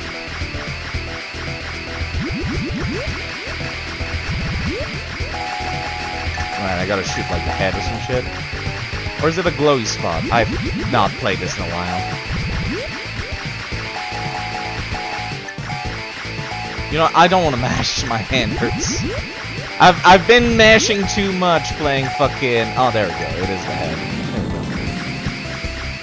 Giza. Right, not Giza with an I. Giza with 2 E's. Royalty-free Giza, basically. Oh, the Moai heads. Why do so many shooting... Like, the space shooting games have Moai heads as enemies? Is something I am very confused about. You're gonna learn Delta? I'll be here. Playing this good game. Even though I don't like it, it's a good game. We're just playing Space Harrier now. Should I change the category to retro? Get ready. Many more battles will soon be available. Actually, this is starting to make me dizzy, I'll be quite honest! Yeah, I think we're done here. No, I'm dead. Cool.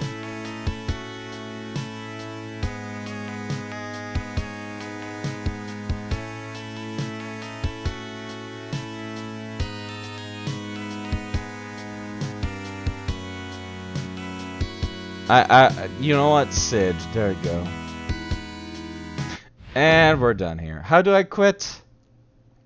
It's minus. Quit the game. There we go. Be back in an hour. Do take care. Alright, let's see if I can win the UFO prizes. There is one I do have. Oh, they changed the prices while I was playing the video game. What the fuck? Alright.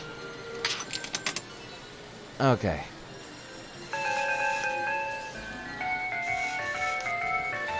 Kiryu did this while drunk, by the way. Can we talk about the fact that Kiryu is like, yo, I'ma go and turn myself in like quit the Yakuza to save my adopted dad from trouble. I want that bird. Give me that bird.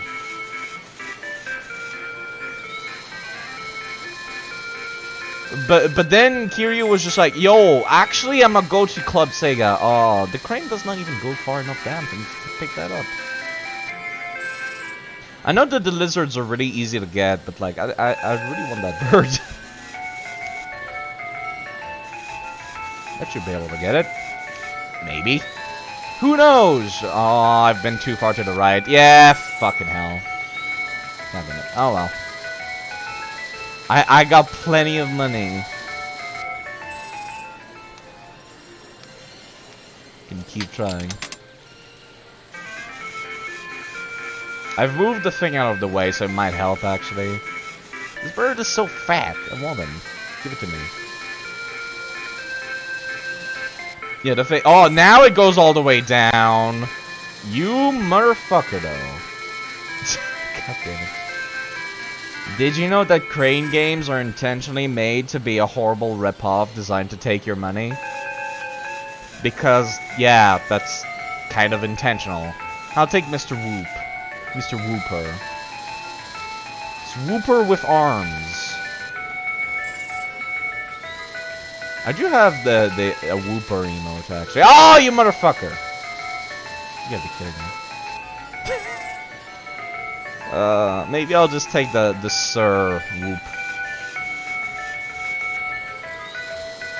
No, I'm too far to the right. Well, maybe. I'll grab the head. Yeah, I'm using the hat as leverage. You... Never mind. Well, I can afford this. Let's take all of the whoops. Like the crane game, though? Kiwami 1's crane game is horrendous. Yeah, they're all horrendous. Much like real life, they're horrendous. That's kind of just how they be.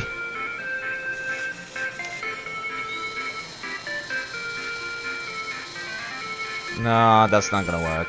Oh! No. Oh! Yeah, no, I don't think so. I fucked it up too much. You know what? Maybe I can grab this bird. I really want the birds. They're so fat. Nah, this one's, again, the same problem as the other bird, with this fucking asshole's in the way. I'm gonna go ask them to replace the prizes. Yo, nerd!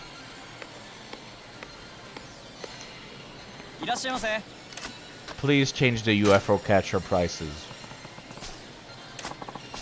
Thank you, sir.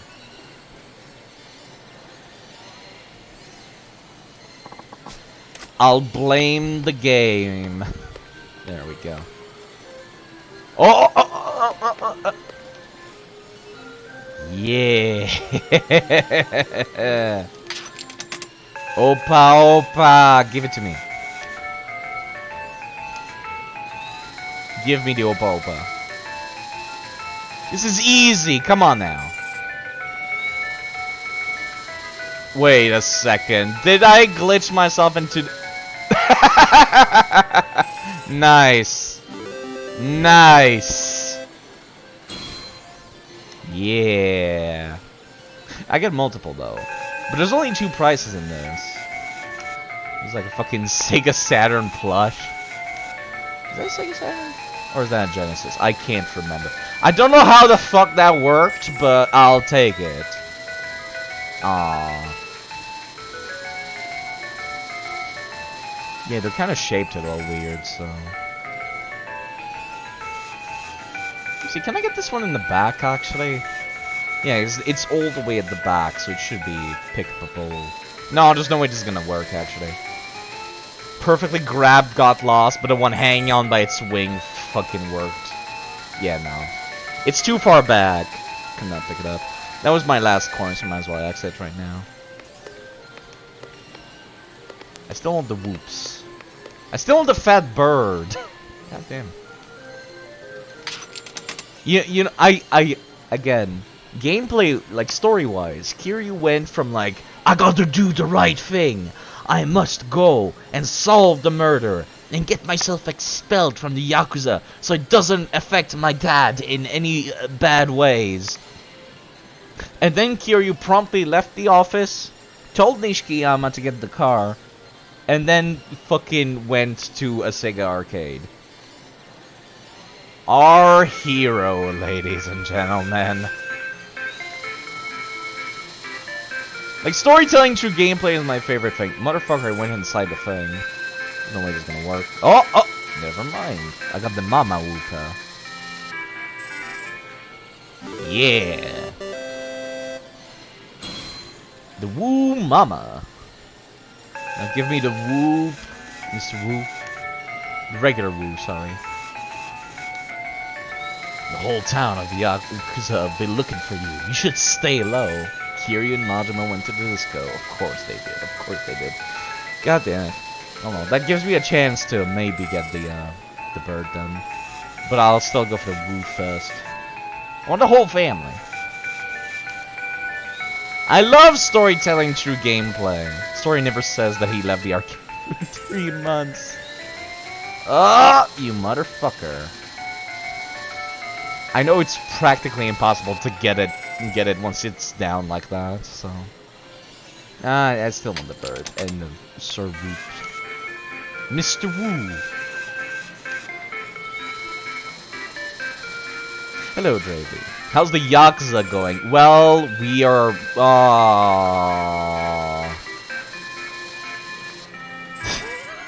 There you go. That's how it's going. Come on, it should be easy to pick him up by the hat. Still want those birds. They're so fast. This is perfect. I love their Sir Woo. The Sir Woopa. Absolutely dashing, my good friend. The Woo Papa. Give me the fat bird now. I don't think it's gonna work. No, that would make too much sense.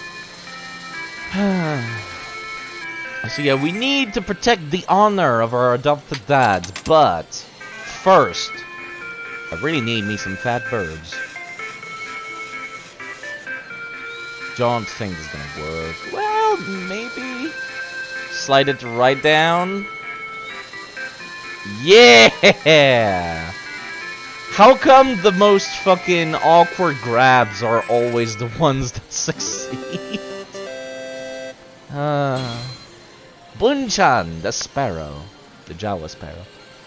Right, and now I want the regular Woopa and the other fat bird. But I'll go for the fat bird first. Could you fucking imagine? Like the upcoming story segment, they frisk like Kiri. Oh, god damn it. Yeah, I'm gonna need to fucking ask them to redo the prices again.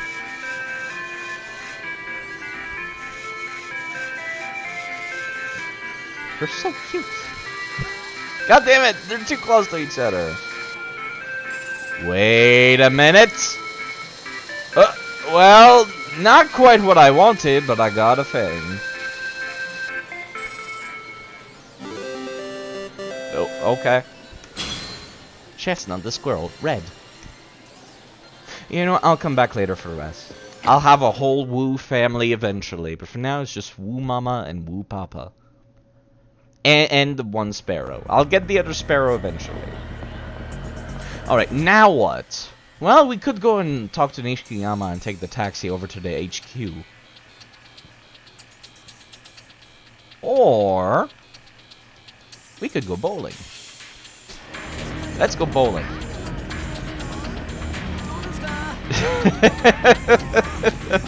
I should not actually, because there's some bits that only unlock after you progress the plot. So I'm gonna wait before I go and entertain myself. I'll wait until the plot progresses fairly enough. Listen to this intense music, by the way. Cousin! This is Majima. Kiryu-chan! Let's go bowling! Thank you for the tissues. You never know when you might need some tissues.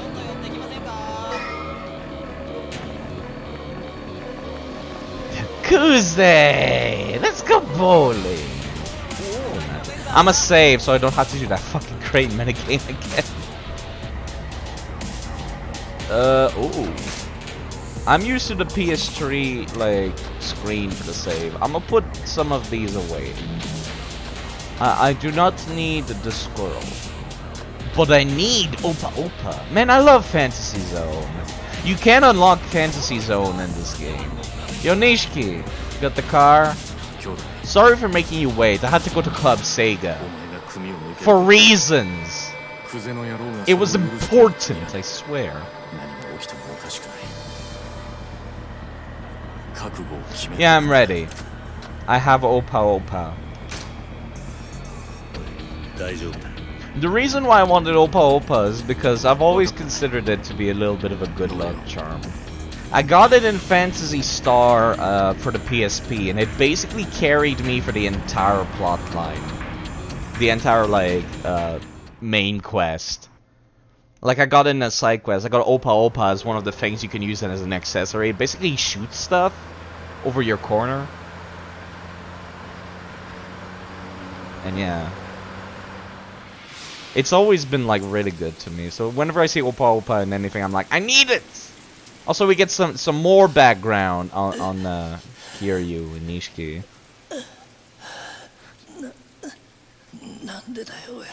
Where they're orphans at the Sunflower Orphanage. Young Kiryu looks extra PS2-y. Can you just die in the ditch? I have a limited data plan? Oh, yeah, you mean Twitch.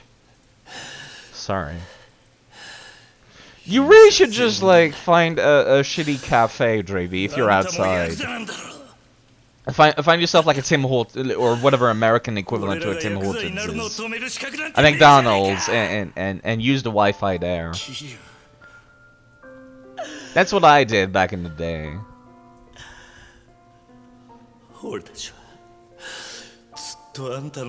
Back when I first moved into this town, we didn't have internet, so I would walk up to the McDonald's to get the net.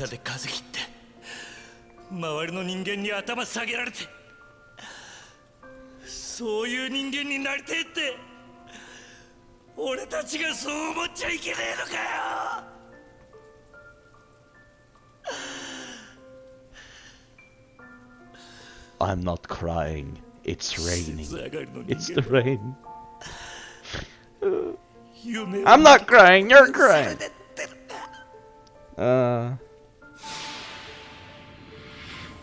So that was his dad. And Kiryu's doing this so the dad doesn't get in trouble. What you think about? What do you think? Nothing. So yeah, basically Kiryu's just like, I want to become a Yakuza. I want to be just like you, Dad. I learned it from you.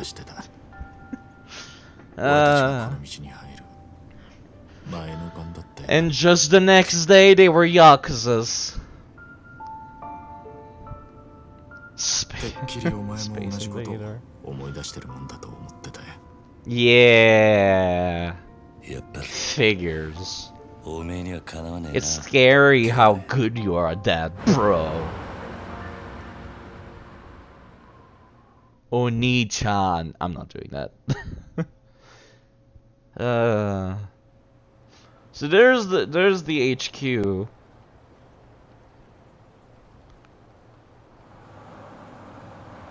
And then Nishiki's coming in, and he's just like, oh, your brain went there because he said he was spacing out. Yeah.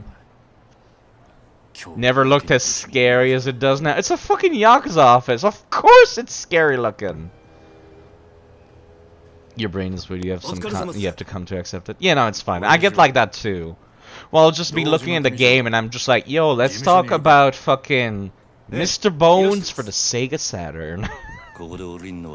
Main character of a video game, so you gotta have a decent track record. Please give the boss a message. Kazuma Kiryu is here to end his oath. Yeah, Mr. Bones! It's important, Mr. Dollman.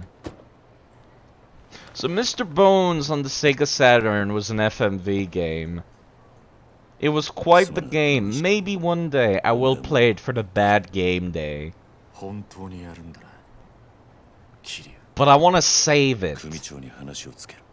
I want to save it because it's kind of a short game, so I could probably finish it in one sitting. But like, I want to save it for when I have like big viewership, if that ever happens. Like if I get an average of 30 on these Sunday things, I'll play Mr. Bones.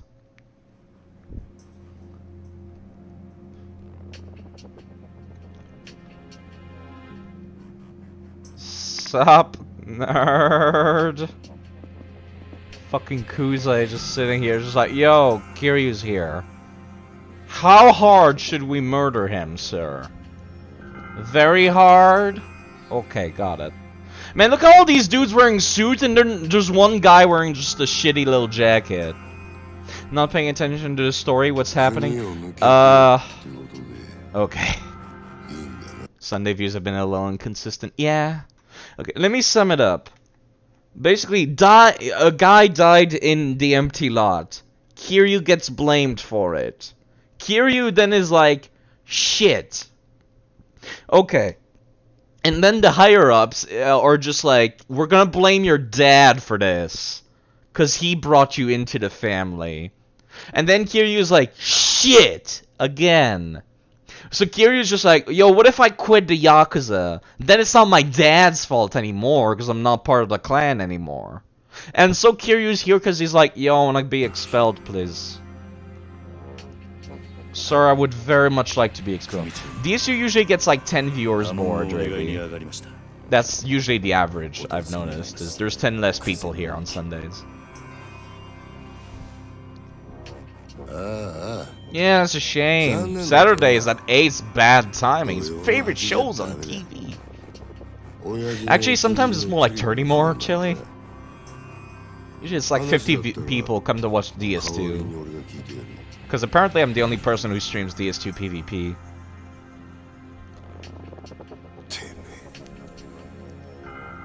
And Yakuza is just like, yo, when you want to like apologize for a thing, you remove your pinky.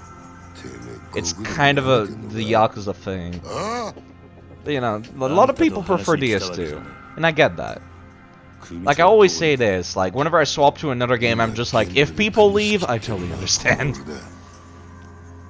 I'm not the best at DS2. There's way better people at DS2. Like, Bathed and Brenna's really good at DS2. Ouch. Thank you, sir. Could I have another? You know, Kuze brings up a very good point. You kind of just showed up and said, please let me out of the mafia. It's just like, what did you expect, Kiryu? Thank you, sir. Can I have another?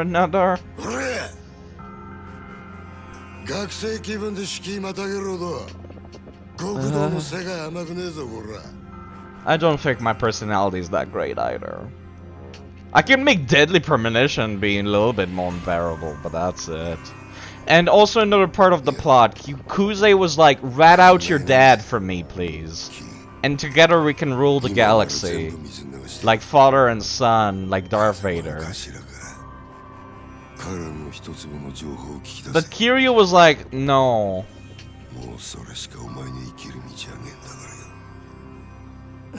May I please see the boss, sir? I came here to get expelled. Kiryu's just like, I prefer my regular dad. My regular adopted dad. You're really bad, adopted dad. You tried to frame me. I'm not. It's not a good first. Like, that's a really bad first impression, Kuze. Trying to frame the dude and then asking him to join you is kind of not a good idea. It's not gonna work. This works on anime logic. This guy probably has a bigger power level or something. Kind of? Yeah. No, actually. You mean Kiryu? No, it's fine. Kiryu is just like, please, can I have another? A live burial up in the mountain is probably easiest. Or we could melt him down with the chemicals in the river. Leave a body. It sends a message.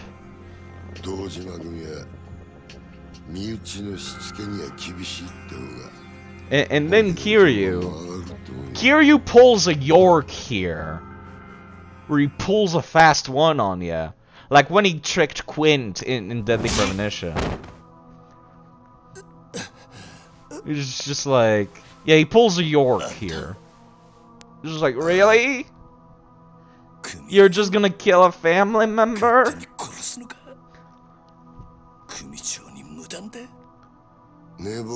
Are you high, kid? And then Kuze just fucking walks straight in. He's just like, yeah, you're not a member of the family. I can kill you. And then Kiryu's just like, thanks, idiots. That's all I needed. So you were saying how Kiryu could just beat the shit out of all these dudes? Yeah. Kiryu can beat the shit out of all these dudes. And it's like the smartest moment of Kiryu's like entire like. And then he's just like, what the fuck are you doing? He outranks you. But you just said I'm not a member of the family anymore, Yakuza. So there you go. Kiryu pulled a fucking fast one on him. So then he's just like, now I can beat the shit out of all you assholes. Hello, Mr. Long John. How are you doing?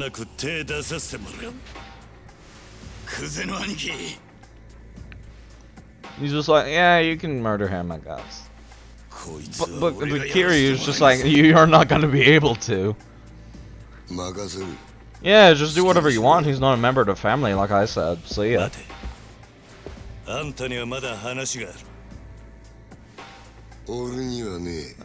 You're dying here.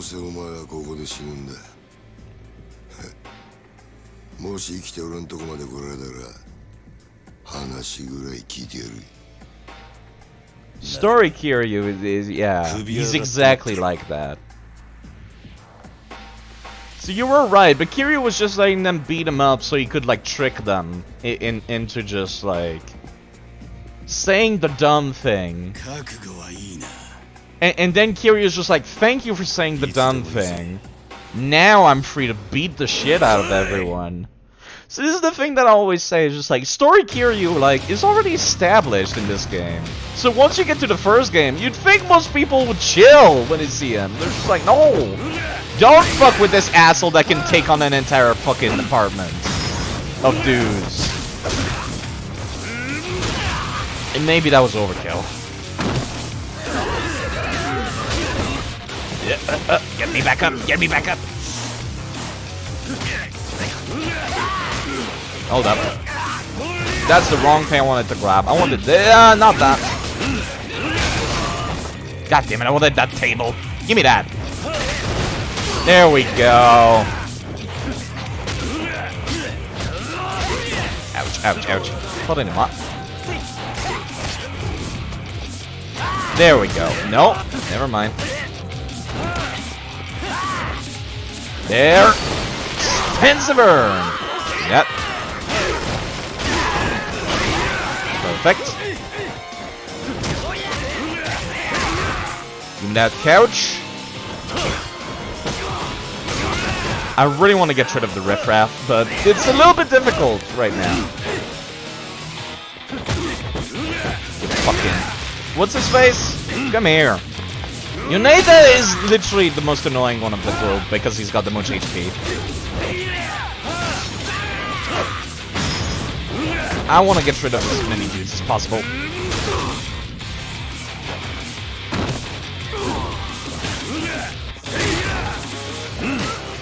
Come here. There we go. Yoneda's done. Everyone is just a pushover now. I didn't. I meant to actually kick him. I really wish it was a different button for heat moves. So I wouldn't waste my goddamn time. This is gonna take a lot of getting used to.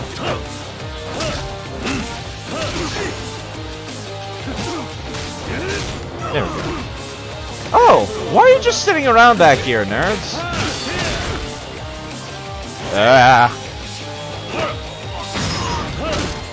I'm gonna need that katana, actually, if you don't mind. Wooden katana? Give me that. God damn it. Drop that. Oh, there goes all my HP, because that's a lot of HP. I'm gonna need that too, actually. Is anybody alive? Nope. But I'll take it. Oh. Oh, I did not buy any healing items. Well, this is unfortunate as fuck. Hold up. We're fine. Exit. B. Yoneda. You really think things are gonna go differently than it did back in that room? I would like my bad plot, please. Come here. Better up, asshole! I'm gonna need your corpse back real quick, just to open this door. Thank you! Red bar and a blue bar on the top left of the screen. Dark Souls merch. Way. Yeah, I kind of fucked this up a lot.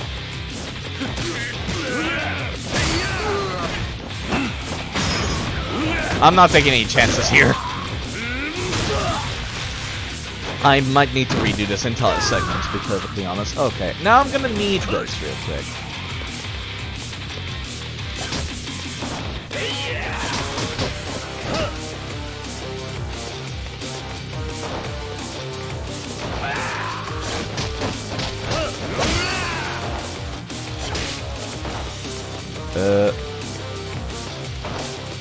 I don't know how close I can get, but... Good legit.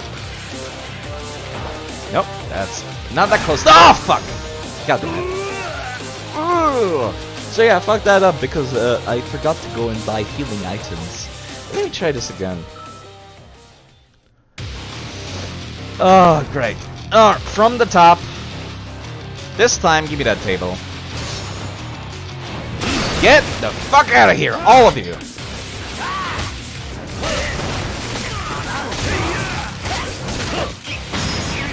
Sit your ass down, Yoneda! You're the most HP, so you're kind of the most annoying one to deal with. Shima, I would like this expensive vase. Thank you. This one too. Thank you. Kiryu. You know what? Let me punch Yoneda a little bit more again, because he's kind of in the way.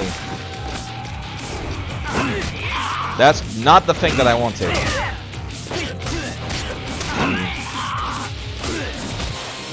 Excuse me. Give me that. I want that. Not the man. I want the couch. Yeah. I was kind of hoping to kick in the door with this guy, but I don't get that much of freedom, to be perfectly honest.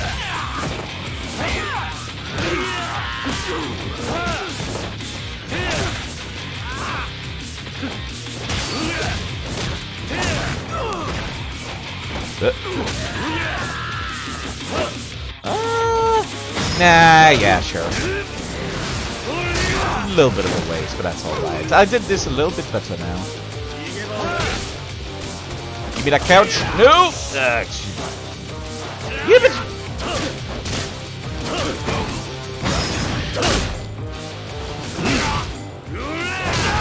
Yeah, I hope you didn't need that ashtray for anything. It's kind of horribly broken now.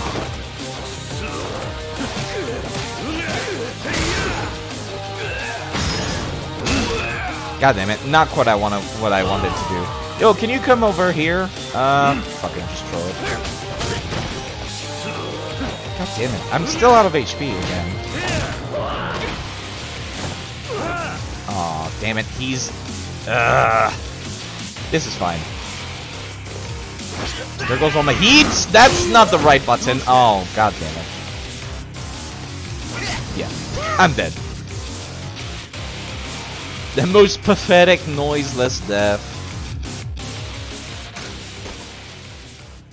Man, I went to fucking Sega Arcade instead of fucking buying healing items. It's gonna be awful. Ah, fuck.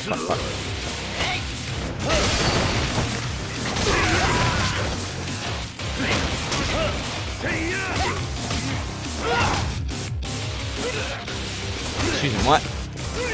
Oh, fuck. Here we go again. Me sucking down the drain. Really wish I did not drop the item that I used, to be honest. We are playing on hard, so...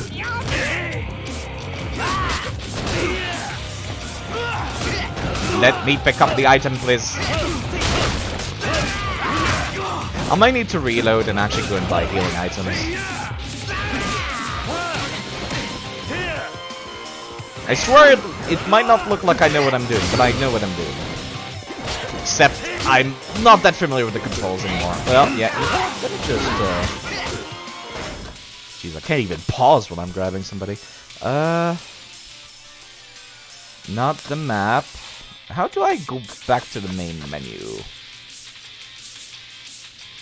LR plus start? Nope, that's not a thing. I need to use the restroom, actually. You have to wonder, who in the right man would want to mess with a guy that can pick up a marble table and swing it around like some broom handle? I'll be right back. I actually need to use the restroom. I'll be here for a while, so the stream will be a long one. But yeah, I need to use the restroom. Then I'll probably restart the game.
Yeah, sorry about that.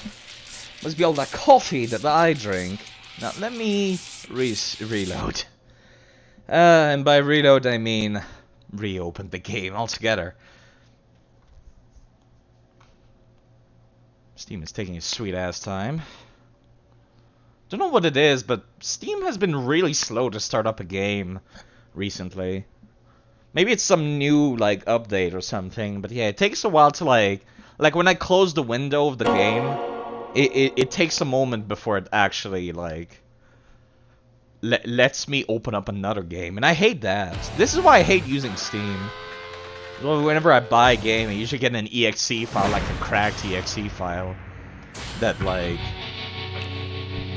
just lets me launch the game without going through Steam. Which, you know, I know, like, you're not supposed to and all that, but, like, I paid for the game, I don't care. Like, that's the thing that I don't like about modern games, is, like, if I own the cartridge, I can still play it in, like, 20 years, you know? If the cartridge still works. But yeah. Sorry, let me put on my coat. Alright, let's go out and treat it like an actual video game on the hard. Buy some items. Like, that's the thing you gotta get used to when you're playing games on hard difficulty. Buy some shit. It's important.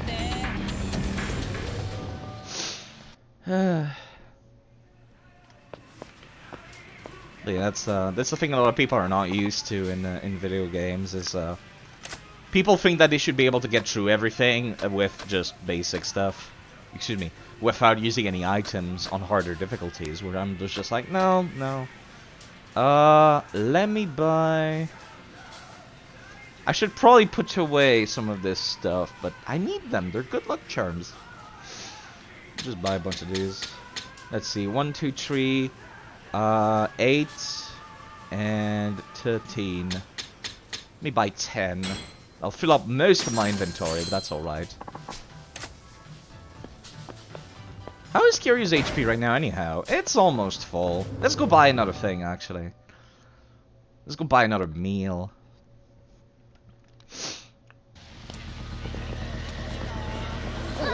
Excuse-moi. Tissues? I'll take the tissues, fine. You got pocket tissues. I can always discard them, even if they end up, like, taking up too much space in my inventory. Did I already eat in here? I did not. Gotta eat in every single restaurant once. Beef bowl? I'll take just a standard beef bowl. We just want to top off, basically. Cool. I like this, says Kiryu. Sorry, let me get the microphone a little bit closer to my mouth.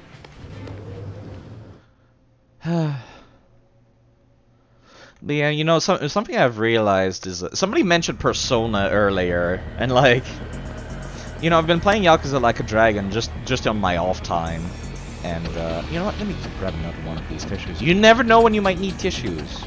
You know, it's like socks. But yeah, so I was joking about like Persona, or rather, Yakuza Like a Dragon being basically Persona 6. Because I've been watching somebody else playing the game as well. So and then like I've been playing it a little bit myself, and I'm like, yeah, no, this is basically just a Persona game or Earthbound, where it's just like it's a JRPG. It's taking place in the real world, and like it just feels like it, doesn't it? And now because I'm a sucker for inventory management, let me just do this real quick and grab these two back, please. There we go. I'm a sucker for inventory management. But yeah, no, it's just like the way sometimes the faces pop up in Yakuza Like a Dragon just really screams Persona 5. You know, where it's like this triangle, and they show up like over the top of the screen. And I'm just like, wow, that looks like Persona 5 a lot. And then it's like there's a bunch of Persona plot points where it's like you have like this friendship meter with all of your party members, and it's like, yeah, no, this is basically just Persona 6. Which, you know, since Sega owns Atlas now, no, this is unskippable. Since Sega owns Atlas now, you know, it's kind of, it's fair game. Like, who's gonna sue them? Themselves? You know, it's like, yeah. Yeah, so you could legitimately have a Yakuza X Persona, like, crossover now. Which I really want! Now I've been thinking about it, I really would love a Persona X Yakuza crossover. I would buy that in a heartbeat. Yakuza actually has a bunch of, like, spin-off stuff already. Like, there's a spin-off series with zombies that nobody likes. Alright, here we go again. God damn it. Fucking Yakuza again. Excuse me.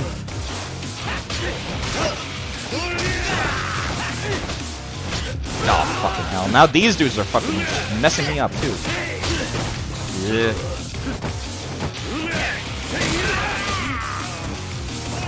That's not quite what I need, but you know what? Chuck it.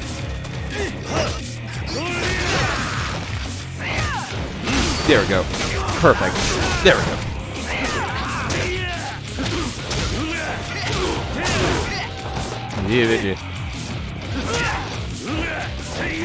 I really wish I could angle this stuff a little bit better.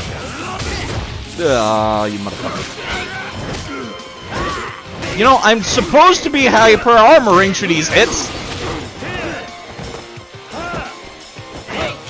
You know what? Come here. Fucking Yoneda. You've seen some cutscenes from the Yakuza Zombie spin-off. It's hilariously bad. It's not a good game series, I will say. Come here, Yoneda. Motherfucker. Oh, I've never seen that one before.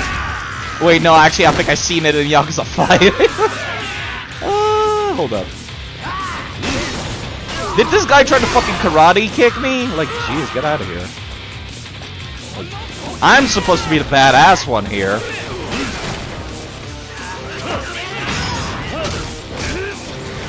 They look good. They're pretty bad. There is also a spin-off that's kind of like based in feudal Japan, where they're samurais instead. It's pretty cool too. That one is like not jokingly good. It's actually good. Give me that katana, nerd. Need it for katana reasons.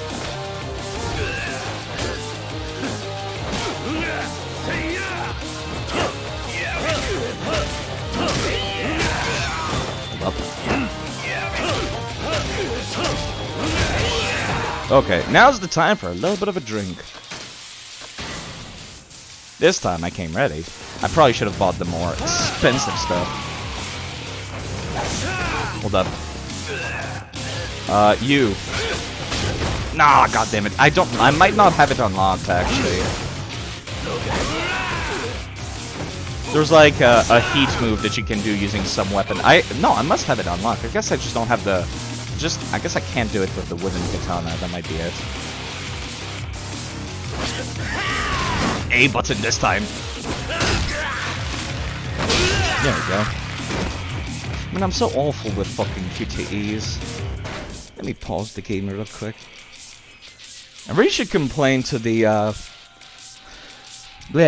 apartment owners because like the heat is awful. I've got like the air conditioner on max, but it's still really hot. You know what? Let me use another one of these. I really should buy the higher version of these.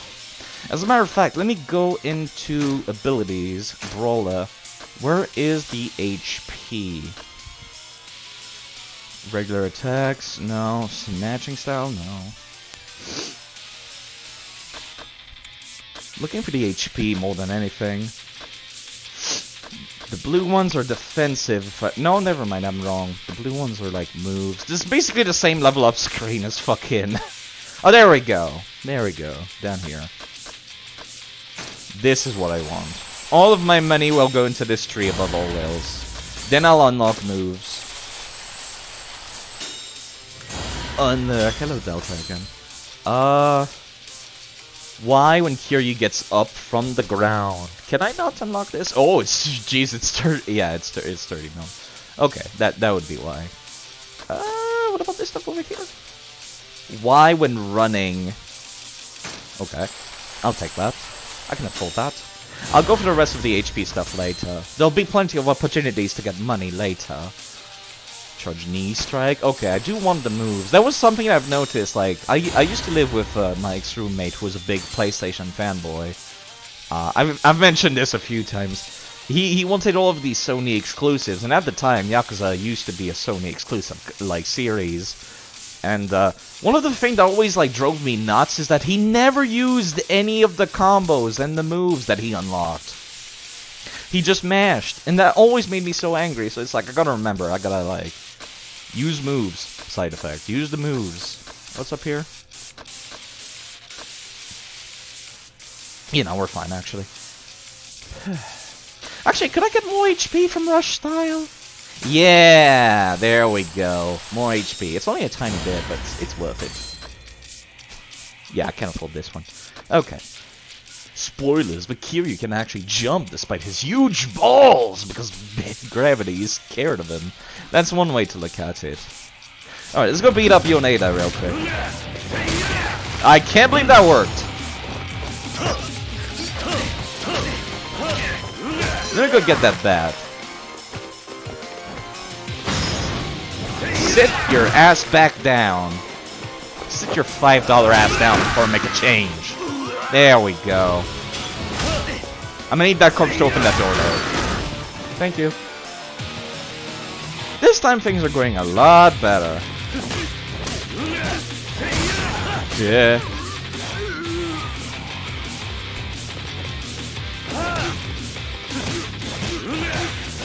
Oh, this might hurt. I can't believe it. I must have iframed that, really. Here you know. You know what? Fuck you and fuck your couch. Come here! I forgot you could do that. But I'm glad I kept the heat. Oh, you gotta be kidding me now. Really? Yoneda, surely you're not paid enough for this. For not dying despite everything that happens to him during this mission. Yeah, no, it's just like... How much do they pay you? Is it worth it? Oh, crap.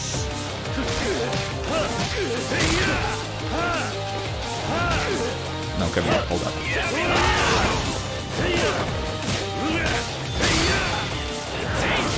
Yeah, I forgot that this guy was still alive. Hold up. Oh, this guy's ass too? Okay. Got him. Huh, that did a lot less than I expected it to. Gonna need your corpse real quick. Thank you! Yeah, Yoneda is, persistent, motherfucker. Is there anybody in here? Yes, there is. There's Yoneda! Fuck, wrong button! Oh, you motherfucker. Let me unpause, please. Oh, that killed me? Okay. I thought it always put you at like 1% health. I guess I got lucky last time. Yeah, I'm playing on hard, so we're gonna be seeing a lot of death, especially during the boss fights.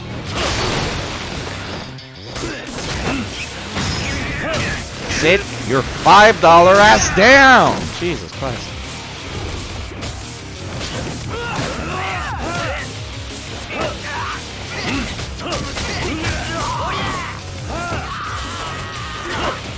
I'm trying to pick up the items, Kiryu. Like, goddamn. Okay, now things are going bad.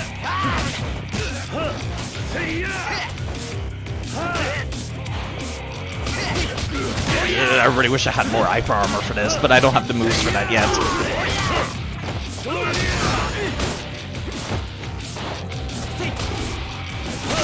There we go. As soon as I get the item, like, everything's fine, but of course, as before, picking it up is the hard part.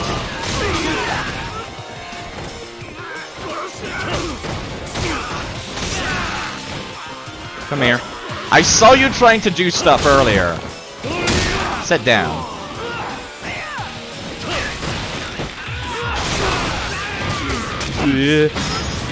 Okay, I'm just mashing at this point.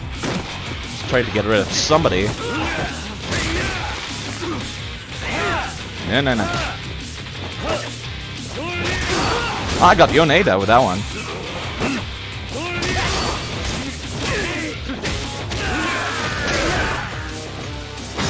No. Come here. You're the one with the katana, actually. I remember. You're the first one out the door every time. You? Anybody else? Yeah, you. Come here. How'd you like some nails?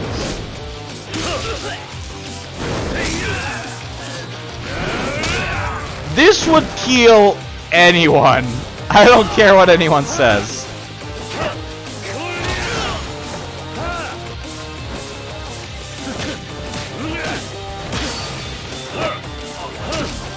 Give me that katana!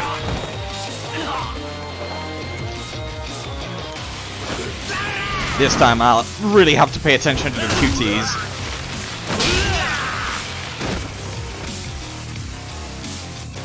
Yo, give me that.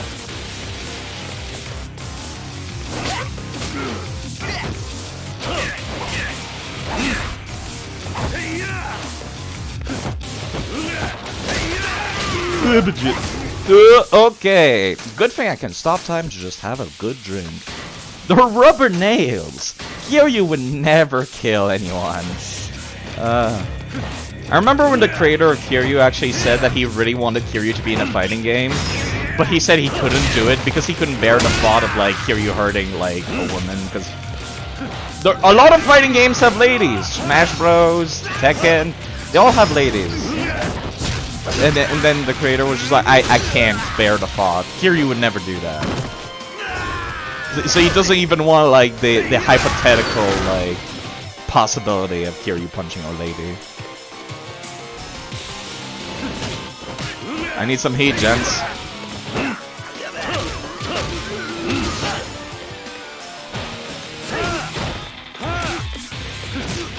Thank you.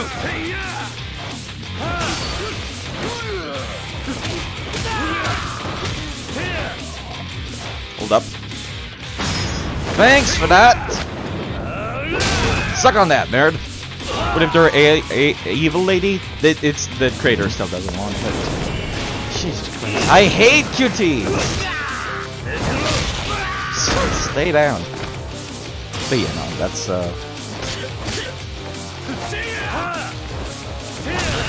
Man, it sure would be nice if I actually got to hit somebody. I pressed the wrong button. I keep thinking it's X, because it's X and like a dragon. God damn. Man, you and your stupid ass ponytail. Only Majima can rock the ponytail look.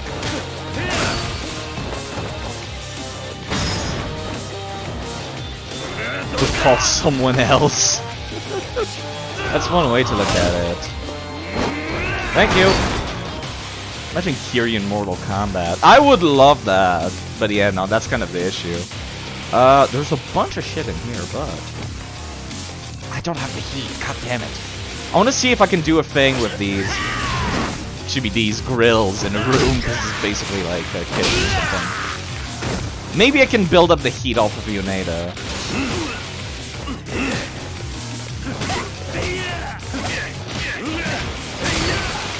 Wake up! No, wrong button! God damn it! God damn it! I was hoping I could maybe mash him into like. Just be heat move him into there. Give me that table or a chair. That actually has more durability. Probably a good thing. Is there an item back here? Nope. Try to bush a Kiryu with an ashtray treat him. The second time was a bowl. It was a bowl. That's the exit. Anything back here? I swear, like a Dragon really has made me paranoid. Yeah, I know, Kiryu. I know. I picked that up for a reason. No, it doesn't let me bring it. No, this bit. Upcoming is a bit that I used to have as my follow alert. I remember, I think it was in Yakuza 5 where you could actually throw people off the sides of these things. It was so great. Why would they ever remove that? Oh, right, because it's literal murder.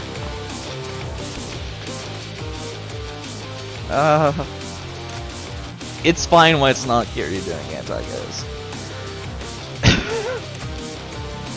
So you might be thinking to yourself, there's no way that's what actually Kiryu is thinking. You might be thinking to yourself, there's no way this is gonna work. Kiryu's gonna eat shit and he's gonna end up in a different part of the level or something, is what you're thinking. You'd be wrong! And this pretty much, look at those guys' faces! They're just like, what the fuck? Don't let this one in front of you touch you, because he didn't wash his hand. Whoop. Can't pick them up from the ground, I forgot. Don't let this one touch you! That's the one with the dirty hands.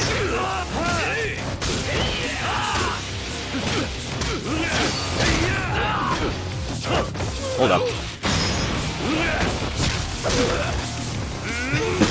How the fuck that worked? Good question. Shh. It's okay. When you're when you're a head taller than everybody, you're basically Superman. Thank you for the iframes. PP hands. You know what? I think I have enough missing HP for that to be worthwhile. I really should buy the higher level versions of these. Also, did it not keep my upgrades? I don't think. Oh, that's why I have so little HP. Well, I guess it's not much of an increase, but still. Yeah, that explains it.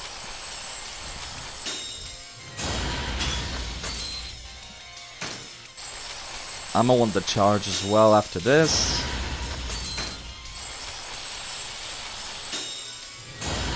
It's like I was wondering why nothing was going on while I was holding down the button. That's fucking why.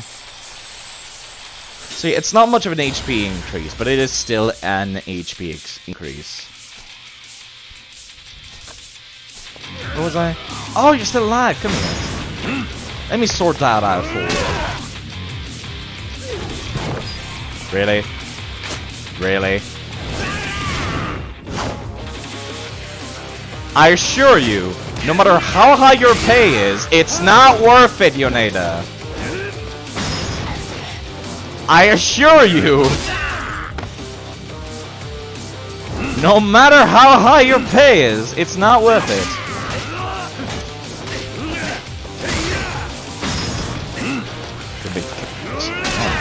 A knife. A knife. Yeah, but I'm trying to dodge away from that. I'm gonna need this, actually.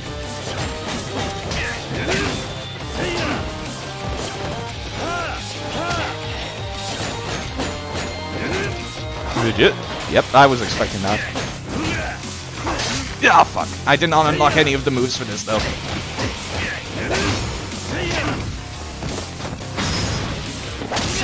There we go.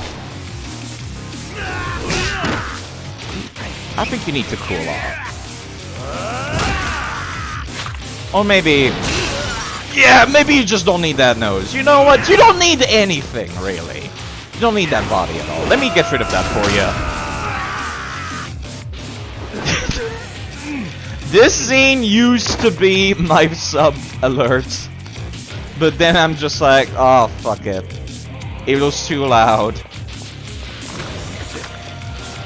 Fun fact, he survived that. Yeah, he 100% survived that. We can pretend that he fell into a pile of garbage. We can pretend. And we'd be wrong, but we'll pretend. Yeah, he's in the game later. He's totally alive. You know what? I'm gonna need this. Let's go. He 100% did not fall into a pile of garbage, but we'll pretend like he did, and he cushioned his fall. He fell into a pile of mattress from the next door mattress warehouse that throw away the surplus mattresses. Yeah, I kind of killed like 60 dudes.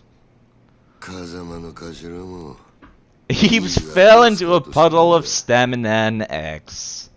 Again, this is the second dude who's just like, yo, Kiryu, you should be boxing instead of this bullshit. Now I want a boxing, like, spin-off Yakuza game. Yoneda's boas can afford to replace all his teeth, and his arms, and legs. And all of the... probably his everything. Just get a new Yoneda every time. Just clone him. Hajime no Kiryu. And now for the real meat of the Yakuza games. Taking off your coat to have a big dumb boss fight. Against a dude with a big back wide tattoo. Is the element. Yeah, there is the samurai spin-off. I talked about it earlier. I'm gonna serve your ass myself. Gotta wonder what the original Japanese line actually is.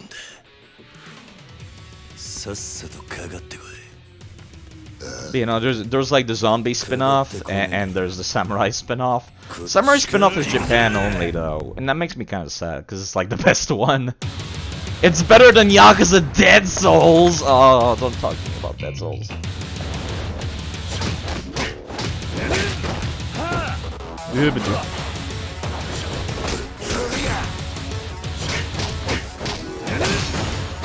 Come here. Alright, let me swap to this.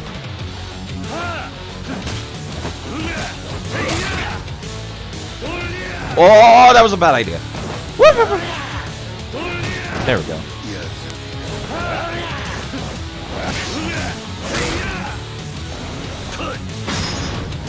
Oh, I messed that up, actually. I forgot that I don't have tree styles yet.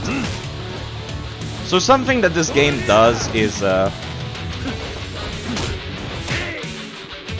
heat moves deal less damage every time you repeat them. There we go. There's the different ones. It'll do more damage. It's especially noticeable during boss fights, so gotta be careful with that. Okay, I got my ass whooped there. Alright, time for a little bit of a heal. Playing on hard mode, so there's no honor on hard mode. Just fucking use your healing items.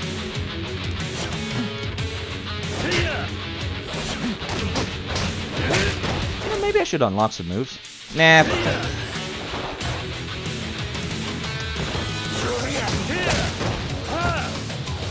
Yeah. That dirty little punch always got me back when I first played. Yeah, that one.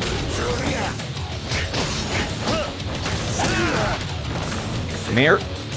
Good thing the time basically slows down to hell whenever I'm doing this. Changing up the styles. Oh, I fucked that up. I was not expecting this to show up, but yeah, it does show up whenever you're not paying attention, of course.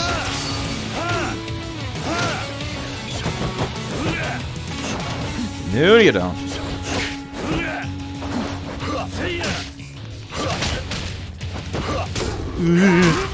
I can only dodge so much. Get up, get up. No, son of a bitch, I can never get up in time.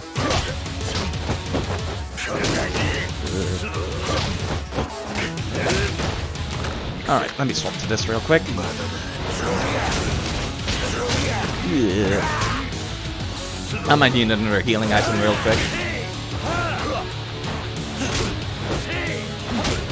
Alright, okay, I can't block while I'm being mashed, but I can pause during, while being on the ground. Dodging feels so jank in Yakuza. It's basically just a Bloodborne dodge. That's how I view it, which, you know, fair enough. Stop here.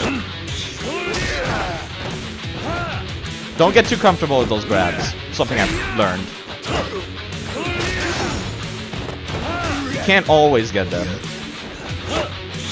Yeah, there we go. He stops after a while. Hold up.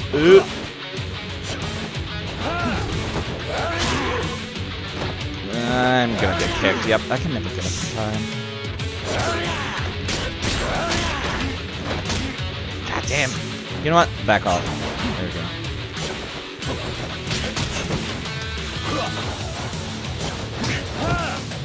It's kind of like a parry, basically, whenever you block in this style. You might see Kiryu does like a different dodge when you're pressing the block button. Yeah, okay, that was not something I expected. There you go. It's kind of like a parry, basically. Oh shit! I really should be expecting that. This is basically the. Oh, I was trying to pause. That's why I stopped paying attention. Okay, here's another move that's actually incoming, so I might as well heal and then mash the. Goddamn, my controller. It's stuck going down.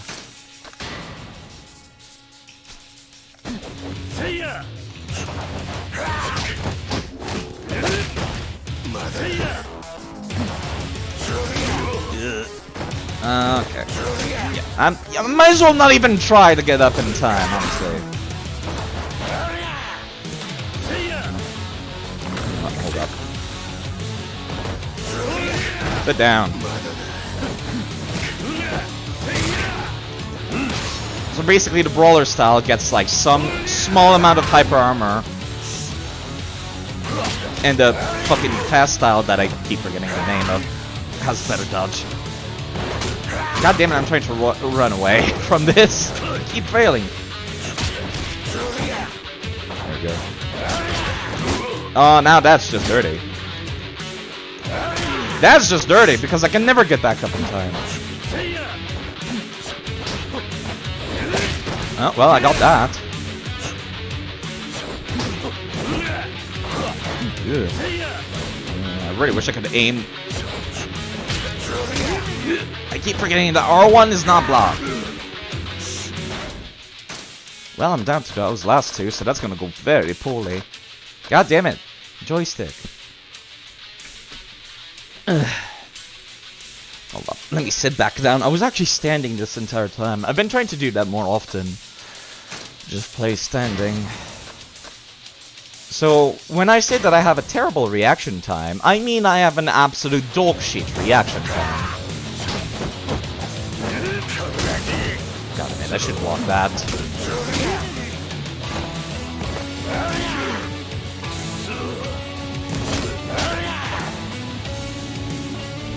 You know what? Let me take some time off. There we go.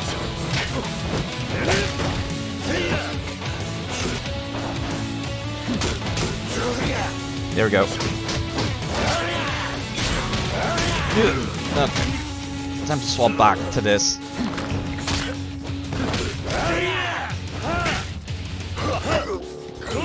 And I haven't grabbed him in a while, so it lets me... Okay, back to this now. I tried to block that, but I guess I was still staggered.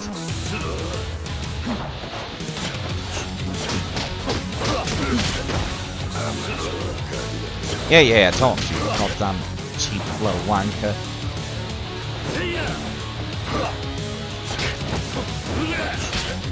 Can't be really breaking his guard though.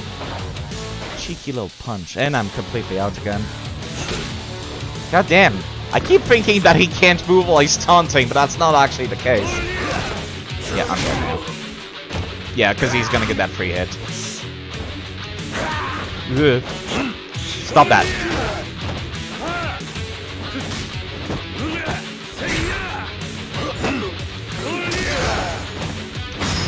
Alright, that's it! Okay. Okay, no, the game does not let me. No, I'm dead. Yep, there we go. God damn it. Well, at least I got something that I normally never am able to get, which is grabbing Kuze and doing the punchies. I've seen it in videos, but I've never been able to do it before.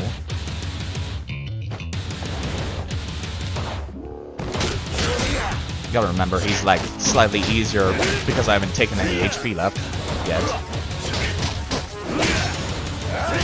Okay, that's new. Shut up. Stop fucking taunting. There you go. He doesn't have hyper armor yet. Well, at least I want one of them.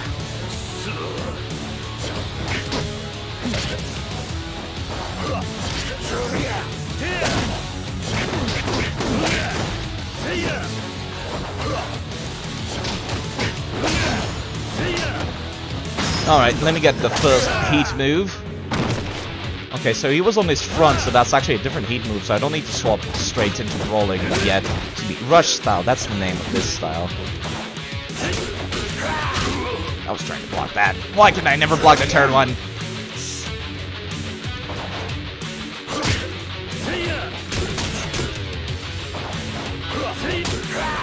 There we go.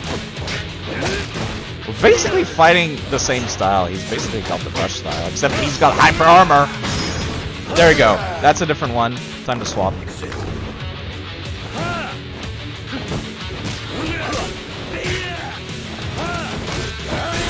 Okay, that's bad. Oh man, I can't be using that. Now that I've unlocked this is actually kind of fucking me up a little bit. Oh, you stop that right now, you're in your goddamn fucking taunts. Oh, I keep fucking missing this, because it comes without any warning. Well, at least I can get this hit in.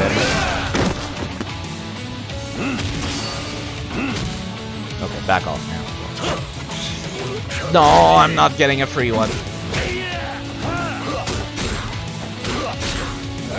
Well, at least I can block some of it.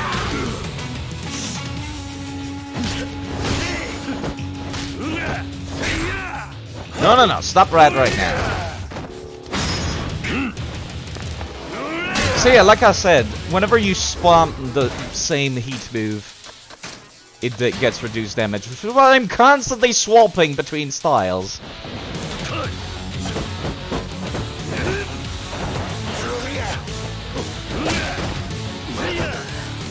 Ew. Cheeky little punch. Back off.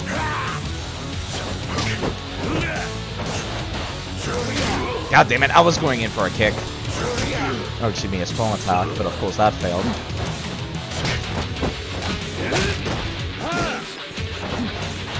She gave a punch every time.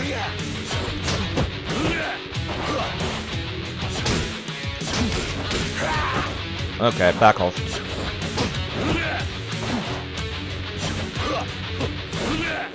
Keep getting a little bit...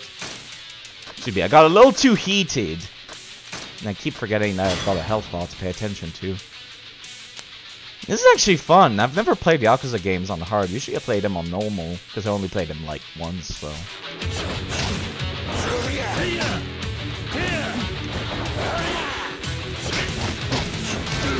Okay, I can't combo into a kick.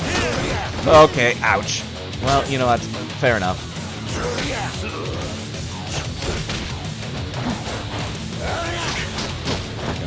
Now.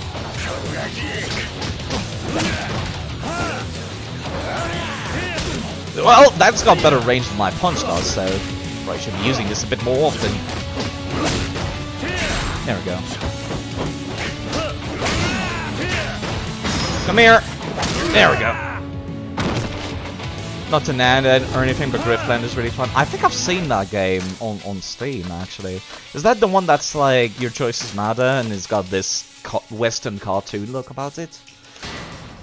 It sounds familiar. I think Steam's been like trying to advertise it to me a few times, like it's on the front of the page or something. God damn it, I got too close.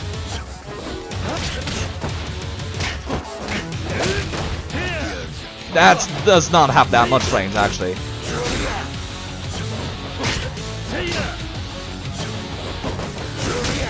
No.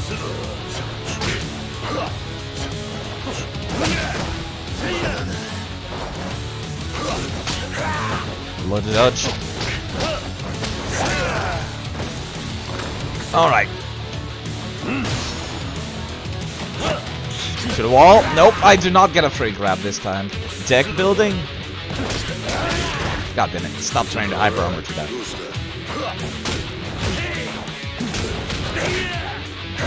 Probably should try to actually... Yeah, hyper armoring with the headbutt is actually a lot faster, so it's like good enough. God damn it. I really wish I could grab them while they're falling. I should probably do this again. You can't use the tissues here. It's easy enough for you. It's complex enough to stay interesting. Roguelike with combat. Excuse me, deck building roguelike.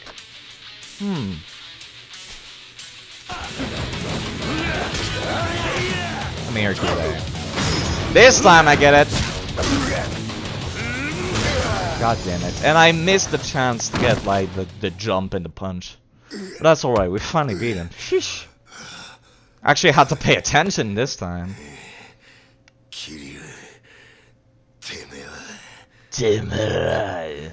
Sorry. Probably completely mispronouncing that. Oh, how's it going? There's the rest of the peanut gallery. Really? You're gonna gank me now after summoning your buddies? Just like Dark Souls, jeez. Kiryu's the noble invader.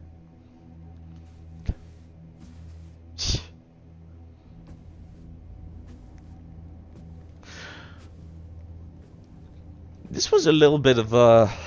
It's kind of weird to go from plot to fighting segment and then back to plot. Soul and memory. There you go. Little Valentine. I ain't got the SM command for this game.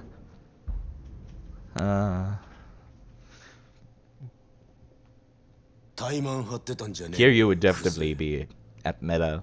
Kiryu invades at meta.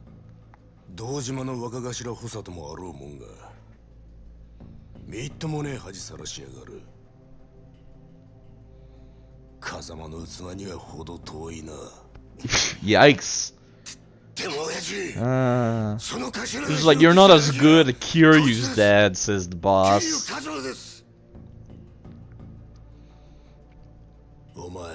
So, you wasted a guy on a collections run. It must be some kind of fucking... Yeah! I was gonna say that as a joke, but he actually said that.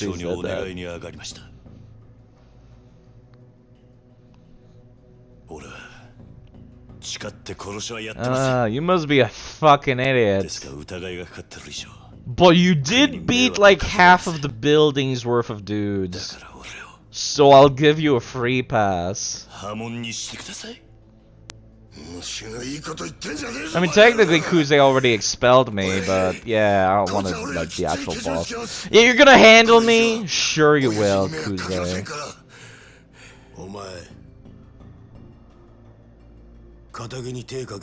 Murder a civilian? Huh, Kuze? You already let him go.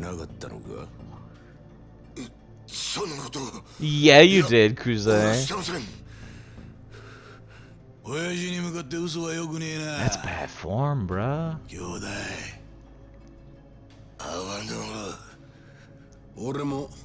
Heard him loud and clear, bruh. Bro. Kiryu already left the family, so I don't need the Patriarch's permission to kill him. Something to that effect, wasn't it? You red bastards. Kuze, you're a fucking nerd. Don't keep digging your grave.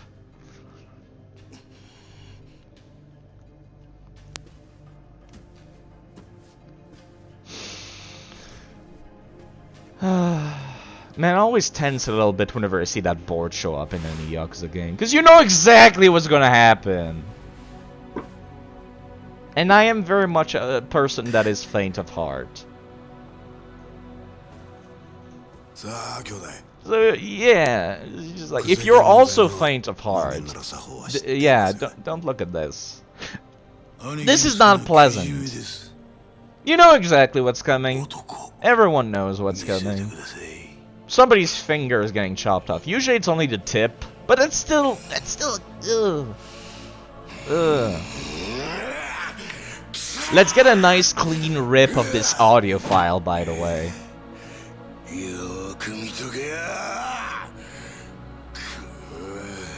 Everyone's watching, Kuze. Why don't you go and do it, you nerd? Go on then. No one's impressed.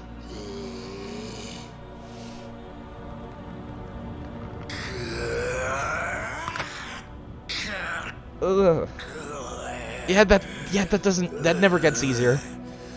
Despite the amount of time this happens in this series, this never gets easier to listen to. It's like the sound of somebody biting your finger off. Just, ugh.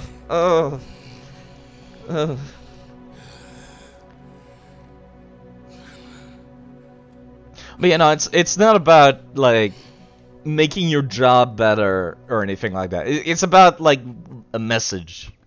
It's about sending a message. The pinky of forgiveness, basically. It's kind of like a pinky promise. By the way, thank you very much for following. Hold up. Thank you. Valentina. Goodbye, mate. Goodbye, Mr. Norton. Goodbye. Thank you. Goodbye. Thank you. Goodbye. Thank you. Goodbye.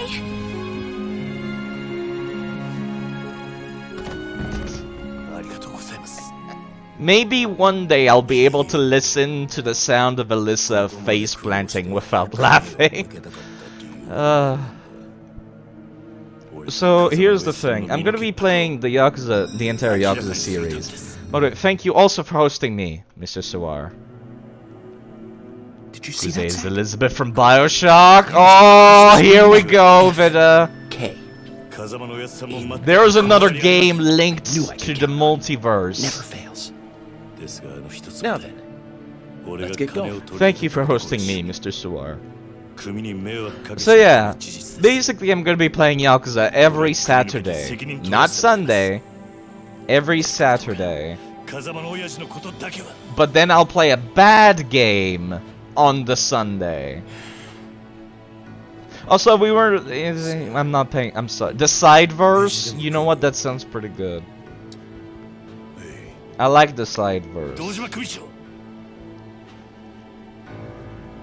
So I'm gonna sum up the plot of this cutscene, which is just like... Kiryu finally got legit expelled, like, without Kuze being a dumb shit. He got finally legit expelled. And he's just like, I'll find out who did it, so Kazuma-san doesn't get, like, butthurt. And then Mr. Dojima is just like, nah, don't worry about it. It's not your business anymore. It's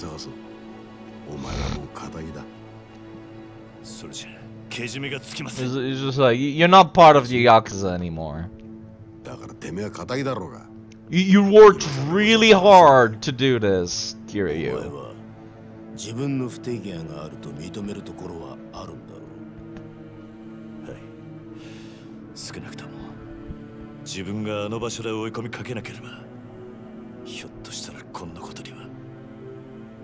But then Mr. Dojima is just like, there you go. You've been expelled?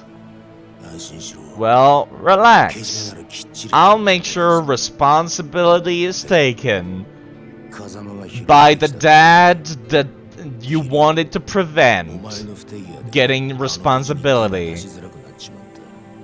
So eat shit, Kiryu. Basically.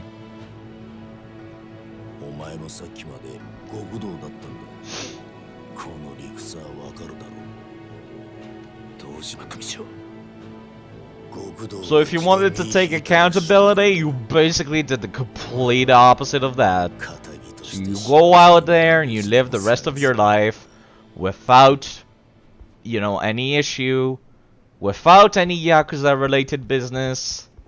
Enjoy, Kiryu. And totally don't spawn a multitude of video games. Like fucking 15 video games. You're not. It's not gonna happen anymore. You just got a normal life now, Kiryu.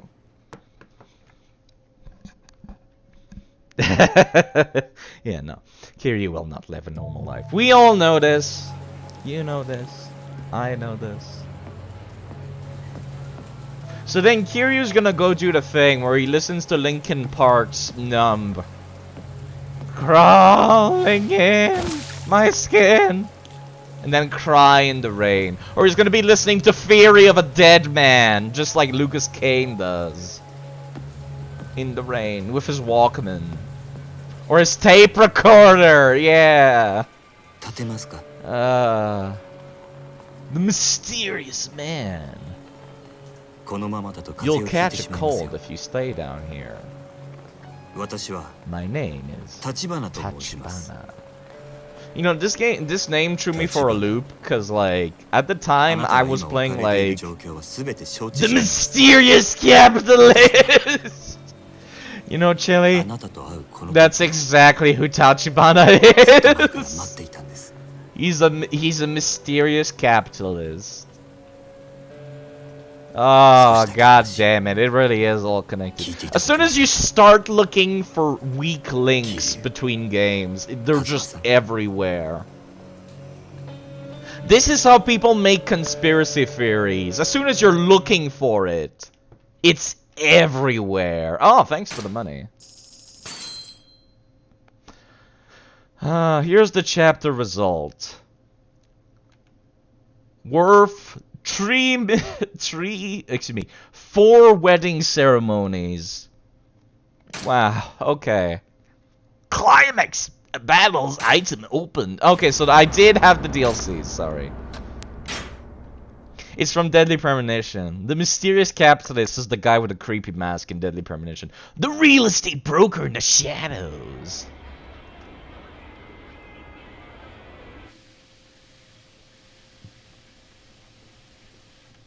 So basically, Kiryu went out to cry in the rain, and then Tachibana was just like, yo, let's talk. Actually, you need a shower, so use my shower. Can we get some gratuitous Kiryu butts? Yeah! Showing more skin than Heavy Rain does! Heavy Rain also has a showering scene, but not that much. How is his hair still not wet? Again, he's a PS2 character. PS2 characters are basically not humans.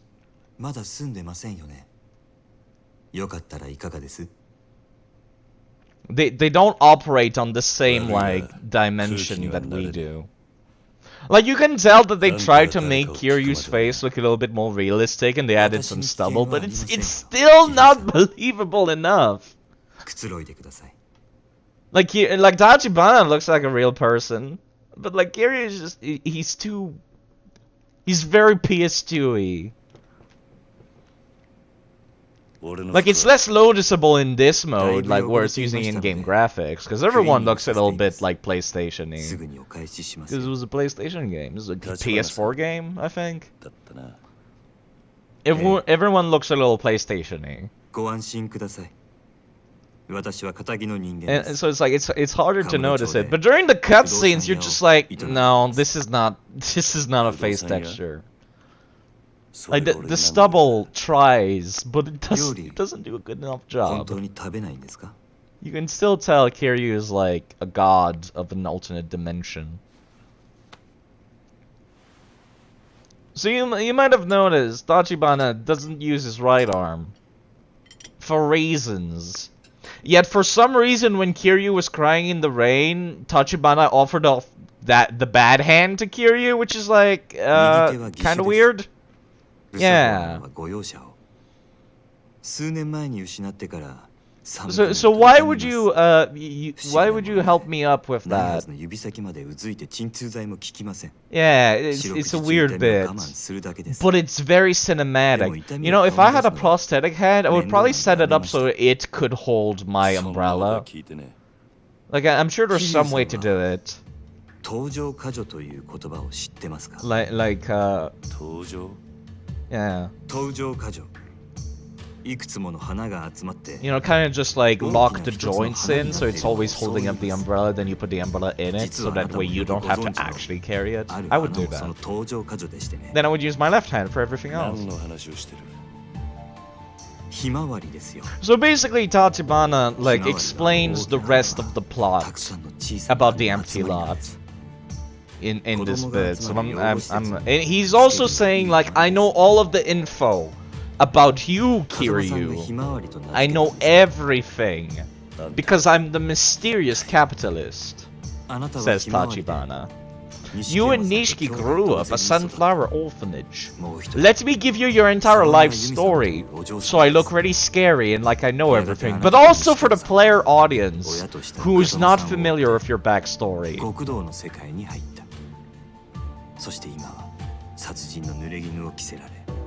Also, thank you for actually giving us the synopsis for this game. That kind of helps as well for people who are not paying attention. Quite the network.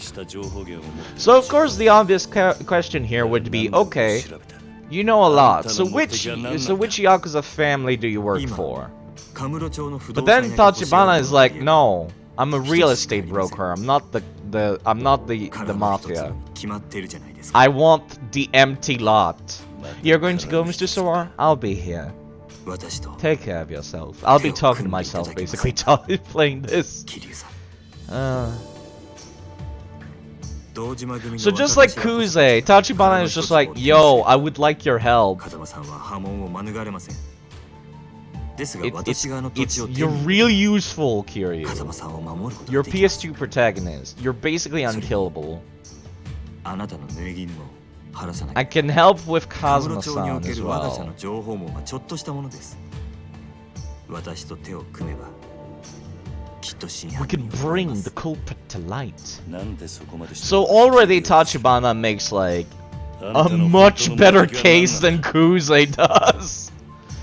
Cause Kuze is just like, I framed you, work for me. Otherwise, fuck you. And then Kiryu's like, okay, fuck you.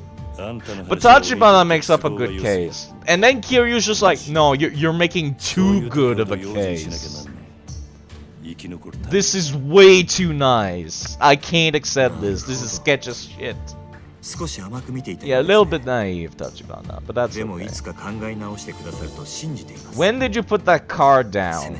Your right arm is the bad arm, so you could not have used that to put it down. And if you use your left arm, we did not see the motion of that happening. Was it always on the table and I just didn't notice? I guess that's possible. When you're looking for this stuff, you see it everywhere. The details. I'm still coming off of playing Indigo Prophecy, so I'm still on nitpick mode, basically. Should let Nishiki know I'm not dead yet. Yeah, that would probably be a good idea, Kiryu. But first, let me find... actually, there's a thing on the way. There's a store along the way. I need to buy new stuff. You know what I hate? I can't run in this. I can't like turn and run. I have to move the camera if I want to run. Is this a popo? No, it's a restaurant. The convenience stores are yellow versus the restaurants are orange, which is really hard for me to tell because I have a special type of color blindness that makes it so that similar colors look exactly the same to me. So fuck side effect, I guess. Alright, let's see. Let me get 8 of these, please. Actually, fuck it. Give me 12. Thank you. But yeah, no. So, like, when I first played this game, I could not tell the difference. Recently I've been able to like notice it more. But yeah, no, fuck this map. Cause these two colors look exactly the same to me. I hate this. But now I know. I can kind of like tell apart. It's still kind of hard. Don't go inside the strip club, Kiryu. This is not your office.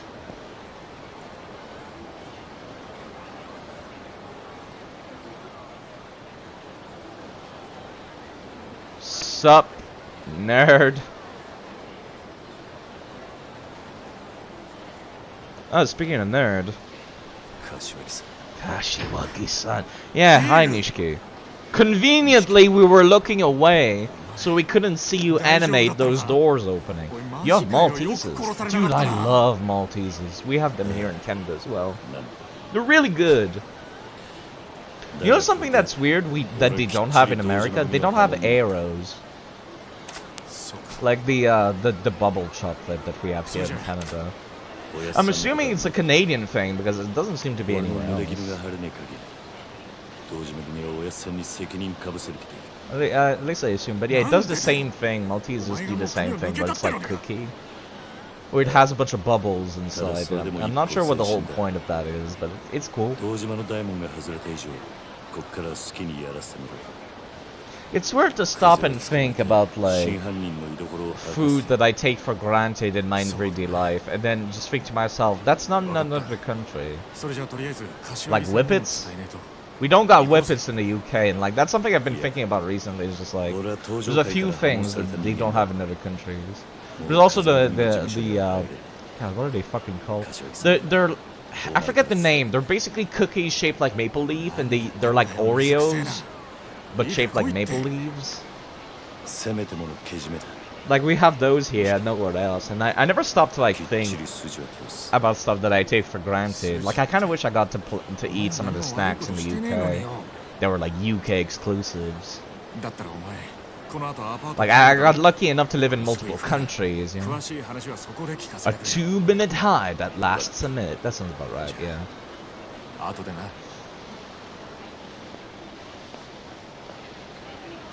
So basically, Kiryu is out of the Yakuza right now. And he's just like, well, shit, what the fuck do I do with my life? Well, I guess we could go to Club Sega again, Kiryu. Oh, shit. Milady.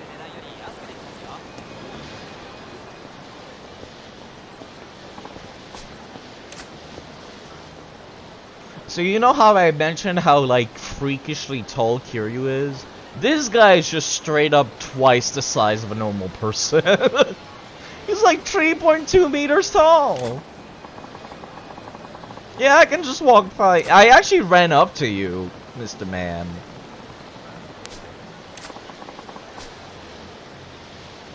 Leave all of your cash you got and get lost. So there's a shakedown.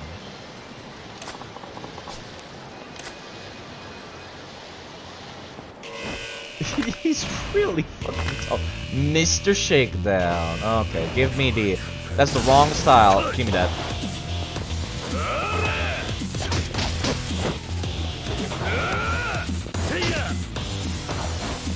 Okay. Mr. Shakedown. Literally Mr. Shakedown. Mr. Milady Shakedown. So by the way, this guy can one-shot you. Which is why I swapped to the brawler, to the rush style. Because fuck this guy.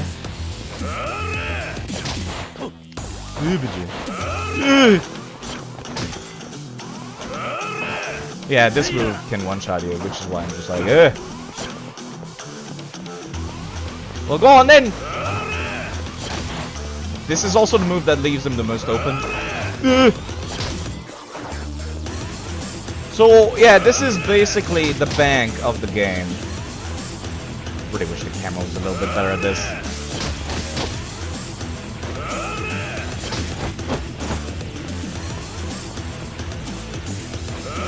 So he will, like, completely murder you, but he also gets a ton of cash from him. Every hit is cash. Go on then.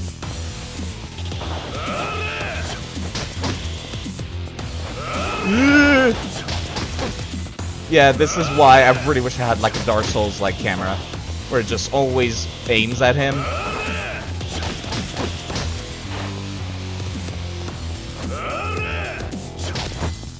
Okay. He's very passive, but he's usually a lot harder.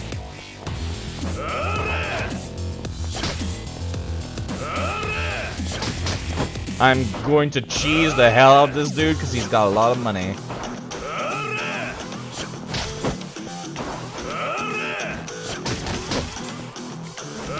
Yeah.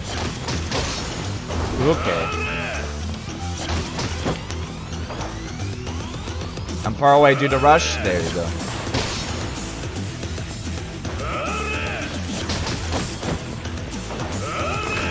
Alright, can I grab? Oh no, I cannot! Get up and gear you! Okay. Get up, get up, get up, get up.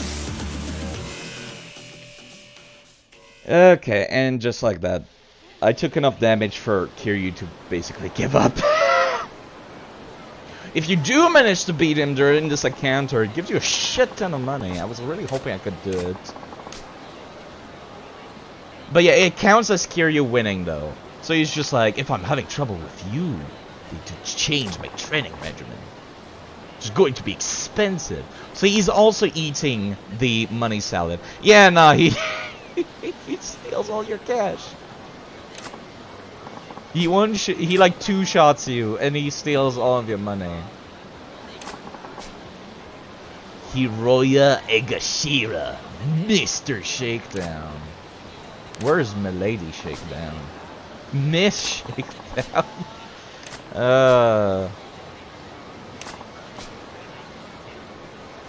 Wish somebody would come along and beat all that stolen money out of them. See, there we go. This is basically the walking money boss. So yeah, he'll take all of the money you got if you lose. The safest tactic is to run away. But apparently there's ways where you can farm Mr. Shakedown. So it's like, you gather up a bunch of money first, then you lose to him, then you wait a certain amount of time, and then you beat him, and then it basically triples the amount of money. Because he's kind of like an interest bank, which makes absolutely no sense, but yes. This is basically what he did.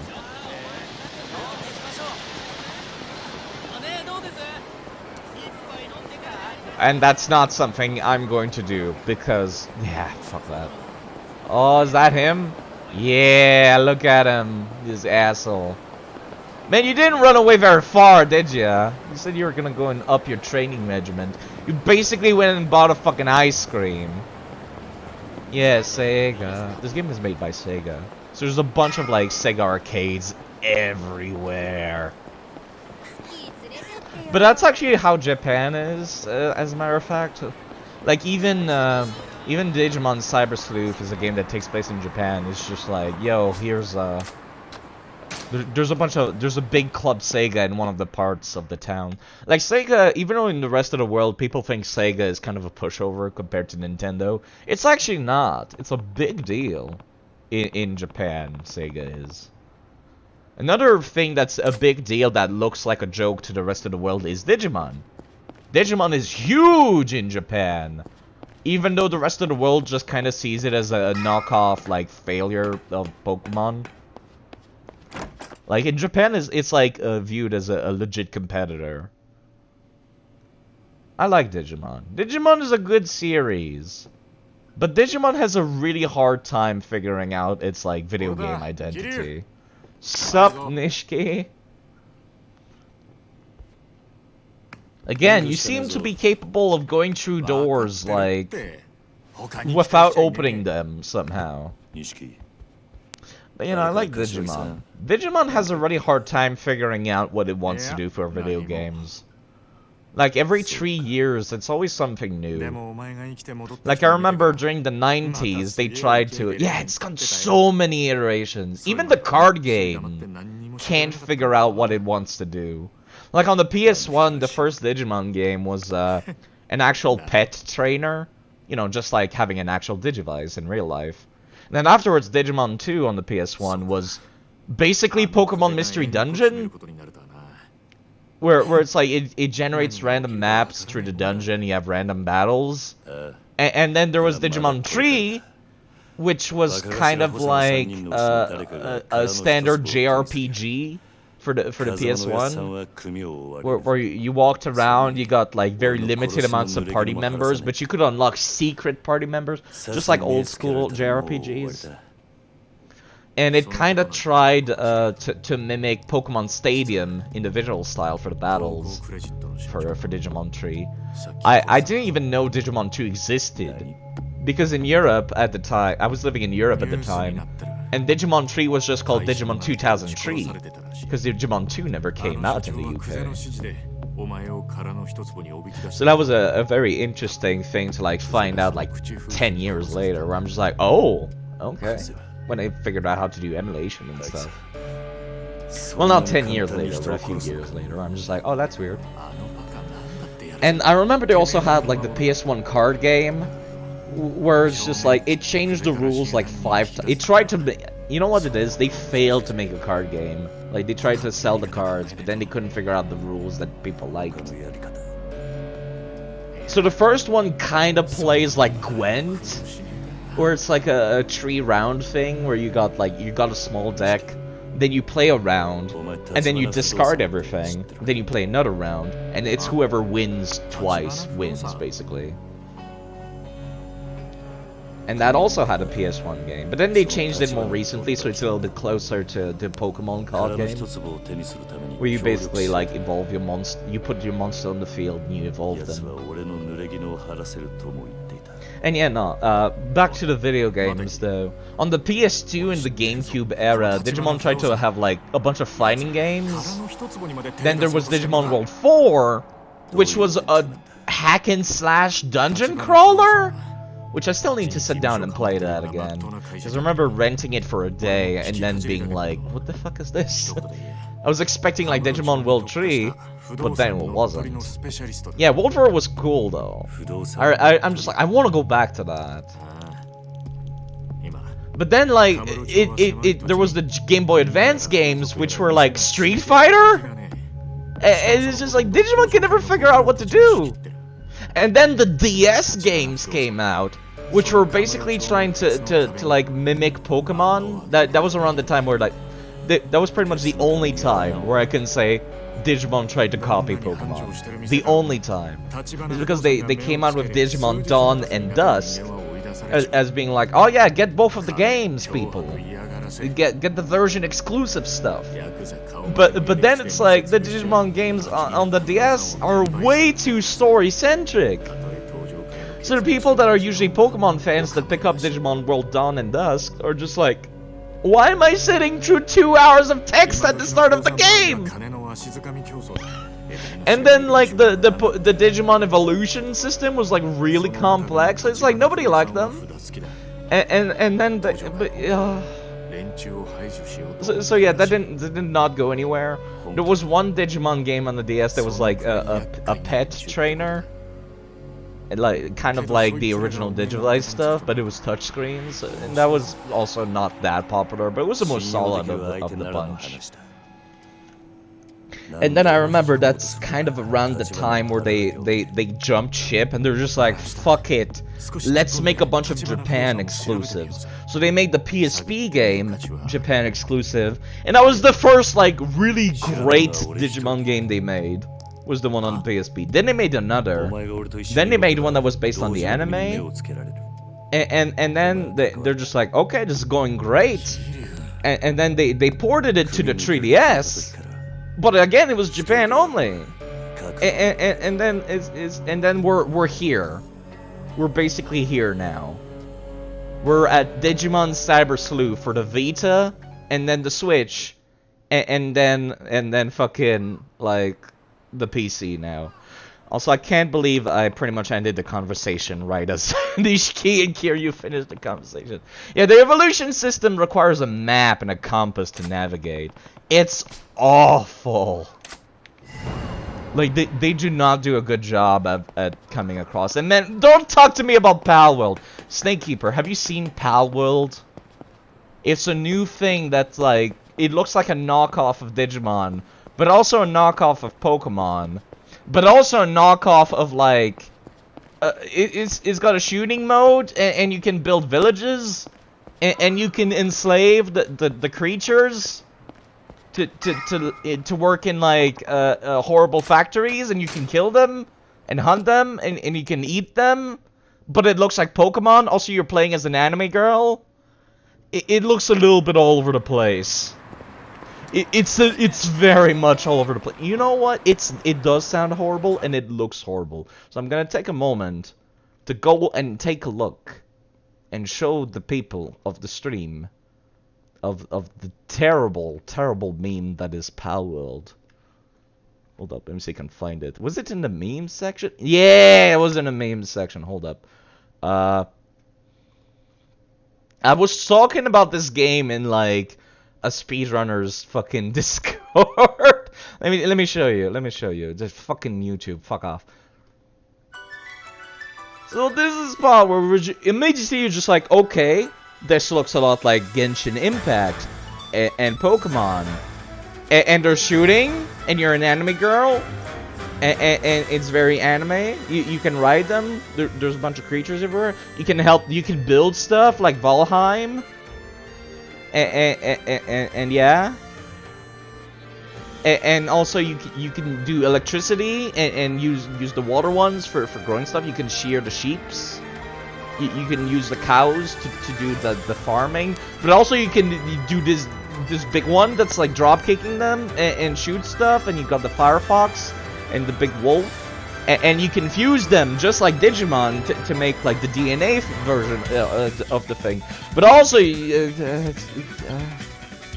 also you can use the sheep as a meat shield, and just chuck them away like you're a fucking terrible human being. There's bazookas, the destructible stuff. You can do poaching. You can put them to slavery into a factory, and you can hunt them for meat.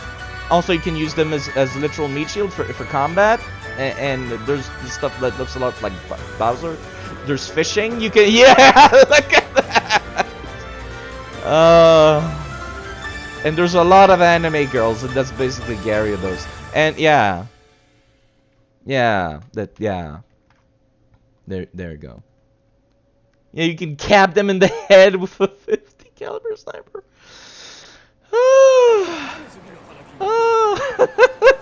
When am I playing that? Fuck off. No. Never. So I was talking about this in somebody's Discord, like a speedrunner's Discord, and I was saying like it's basically it's kind of like somebody did a Minecraft mod pack, cuz like there's the Pokemon mod in Minecraft, right? So you install the Pokemon mod, right? But then you also install Mr. Crayfish's gun mod. But then you also get Industrial Craft. But then you also you just keep going. And you just keep going. You keep installing all of the mod packs. And then you're just like, none of this belongs together. But somebody coded them to go together. So you can shoot the Pokemon.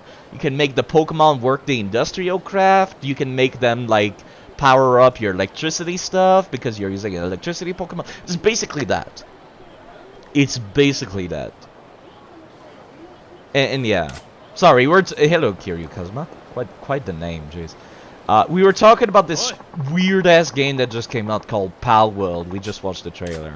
And yeah, that's a thing.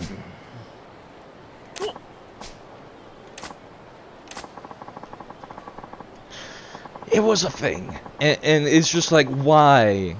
Like no one... Okay, it's kind of like no one stopped to ask, should we? We can make them all work together. But should we make all of these weird, unrelated things together? The answer is no. But we can. And that's what Pal World looks like to me. One of his businesses he bought out or something. Okay. So basically we're looking for the info on Tachibana right now. Oh, I want to go beat up some dudes. Come here, Mouse. Here comes the Men in Black. Oh, I have less range than I thought.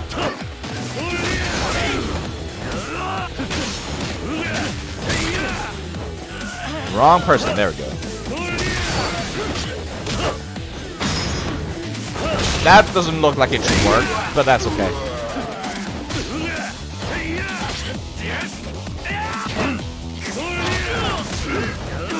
Wrong person. Oh, there it goes. So it's like the Jurassic Parks of video game. A little bit.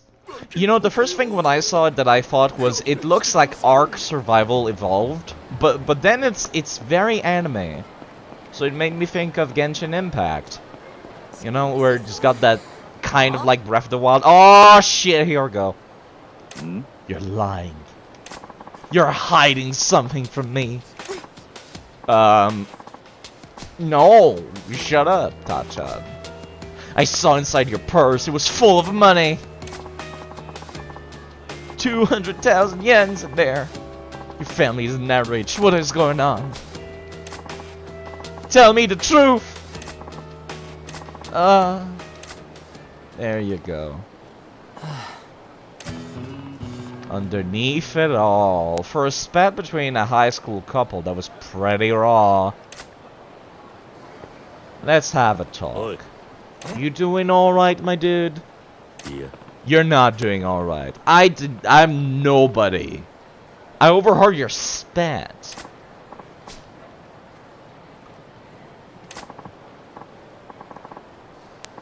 Tell me your life story. Turning you down a lot. Almost never goes out on date now. Mysterious. Guys are young. Must be a lot on her mind. She's also been really throwing a lot of money around lately. And this is like the 80s. That's like kind of weird for the girlfriend to be doing that, you know? On the rare occasion you do go out on a date, she always wants to go buy lingerie, buy the bag full. That's suspicious. Went to her purse. $10, yeah, 10K notes in it. 200,000. Unless your Mina is from a very wealthy family, that does sound fishy. Where Mina-chan is selling herself. Kiryu. Whoa, whoa, whoa! Isn't she still in high school? Kiryu. The real world is a whack place. She's always loaded and buying new lingerie. That's hard to say. Would you mind checking up on Mina for me? Let me ask you, a completely random and scary stranger, to do this for me. Nani? If I had to see Mina selling herself, it would scar me for life. I can understand that, but... Alright. Sure, if there's a reward. I'm a protagonist of a video game. I'm always on the lookout for the side quests.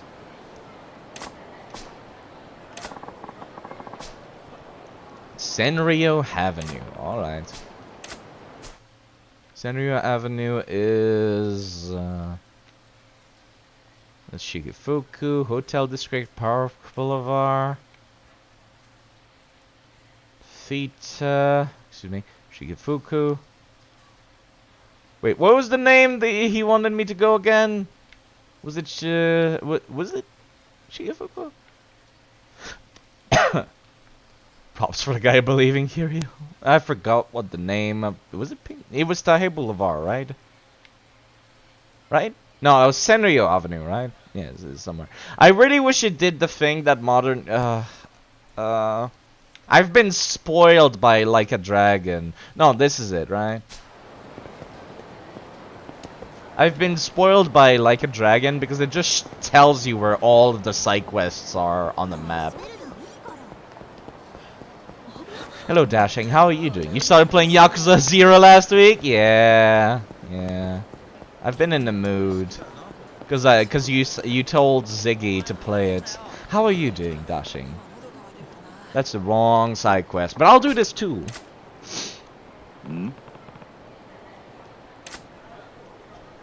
Doing well. That's glad to hear that.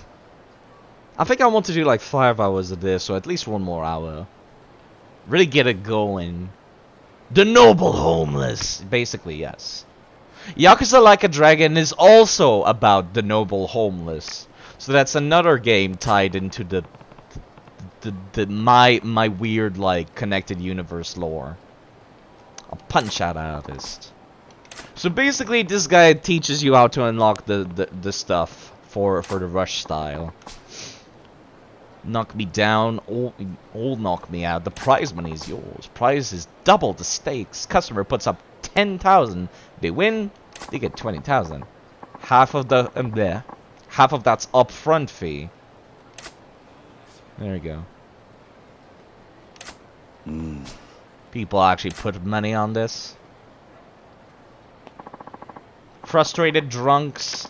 Days your best bet come at you in a nice straight line, easy to dodge. Punches are garbage too. Applies to everyone I sees. Blow of steam. Not tough guy looking to win some cash. If you was interested, why not try it out? Could bill you in as my apprentice. Truth is, nobody's ever took me down before. Ward's getting around, so I get more gawkers and less challenges. An apprentice, I reckon that change. They'd want to see if they could take you on, so you get tons of challengers again. Don't take too kindly to be made anyone's apprentice or pupil, told back is the same. Japanese homeless are very interesting, very different from American or Canadian homeless. I've never gotten to know anyone here in Canada that was homeless. I almost was homeless a few times, though.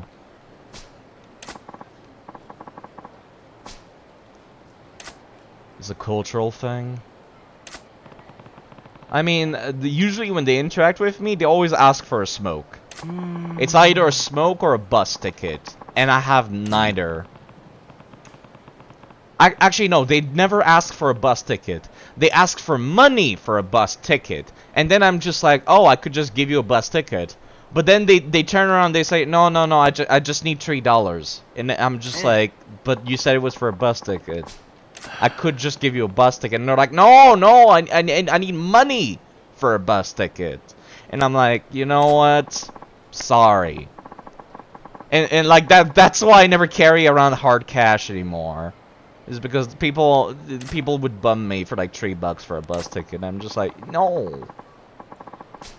And it's like, if I never carry hard cash either, I can't get mugged. I was mugged when I first moved in this city. And then they let me go because I didn't have any hard cash. So it's just like, you know what, this is a pretty smart thing to do. I'll keep doing this. Bruh, I need $3 for my coffee. Just ask Slugbot. Then Slugbot will ask Nightbot. Then Nightbot will bring it.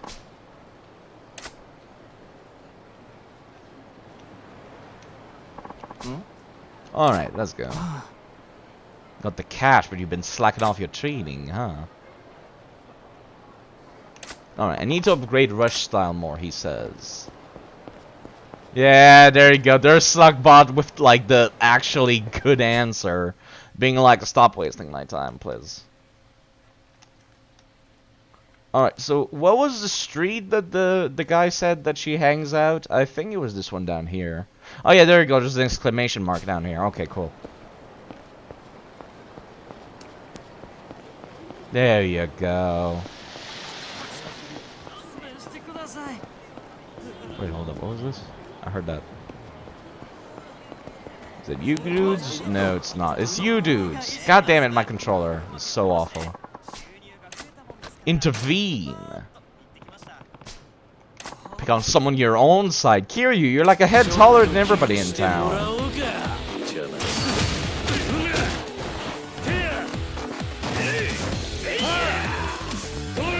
There we go. Okay, it's a little bit difficult when there's 3 of them. God damn it, Ryu is now playing Dead by Daylight. I see you, Ryu! I'm getting tired of seeing the same, like, heat moves. I remember, I think some of the earlier games were kind of just like, everything was unlocked. You just had to get people into the right areas to get all the heat moves. if Yakuza0 had cross-platform, you'd go a few rounds with you on Choji. I mean, we could just play Choji online. There's probably like a Flash website where we can do that. A slightly battered Swiss watch?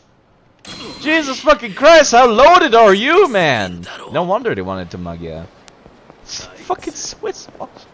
I don't know how to play Choji though. I know how to play chess. Not that great, but I know how to play it.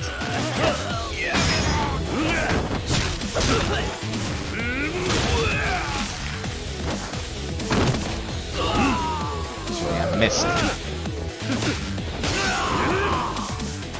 You know what? Come here. Thank you. Literally explode bike on top of you. Like that's hard steel. The fact that she broke it in half. Oh, the bike is back. The fact that she broke it in half is kind of ludicrous, Kiryu. I thought that was the survive bar from Yakuza Like a Dragon. Fucking hell. What's wrong with me? What is this?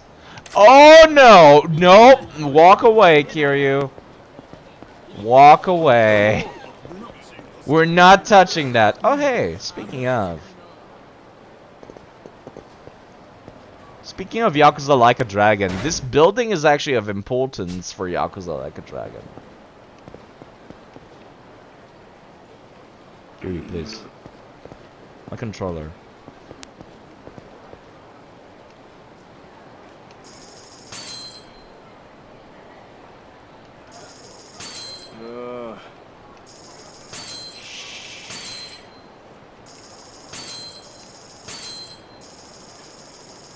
Oh, I can just hold it. I'm gonna push my luck. Alright, that's enough. See ya! Oh, actually, hold up. I can just save. Right here. Where is it? Ah, there we go. And then if he wakes up, I'll just reload my save because I'm a terrible save scummer.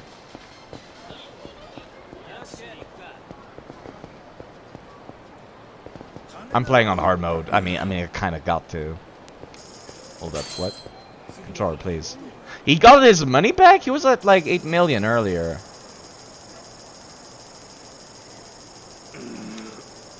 Hold up. Did he just pick up cash when he was like half asleep or something? Just like reach over and pick up. But you know, this building is actually of importance in Yakuza Like a Dragon. For plot reason. So it's kind of funny that I can see it and recognize it.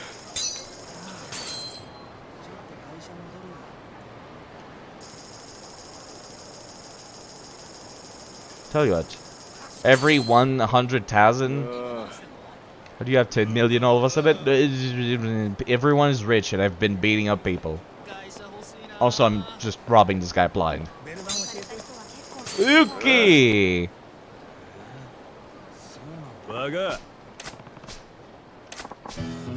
Oh, the apex predator!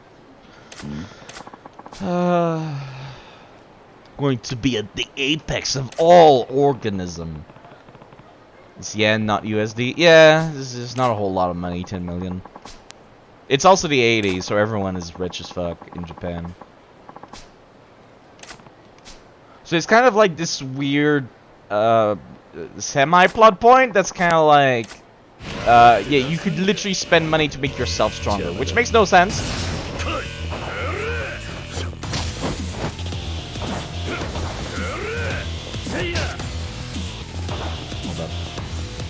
You bitch. Oh, and then where's that chase down? You bitch.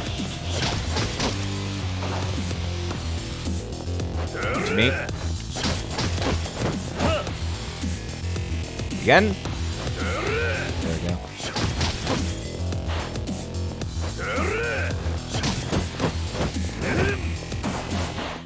One. I'm within range. Gotcha. Eventually he starts to like be a lot more proactive, and yeah, I'm not looking forward to that. Okay, that was bad. Hold up.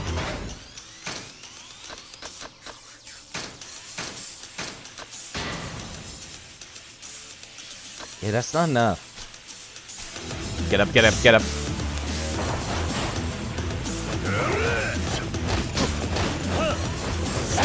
Okay. Yeah, no, okay. For Igashira to fight a gorilla or shark. God damn it. Yeah, I'm a reload. I'm a coward. You see nothing.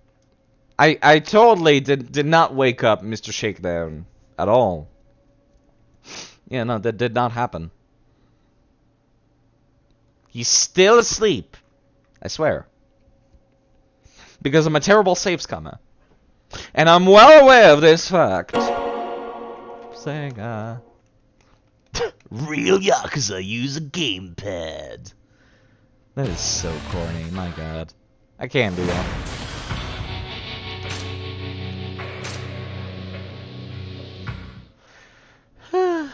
10 million yen is like 100k Canadian. Yeah, but there's like inflation and whatnot. I'm not sure if it still is by modern but like back then. Ah, he's gone. God damn it. Well, I got some money. Sometimes you'll just find him sleeping somewhere. So I guess the plan is to like get 100k, save, get 100k, save, just keep going. Where was I? Alright, this is down here.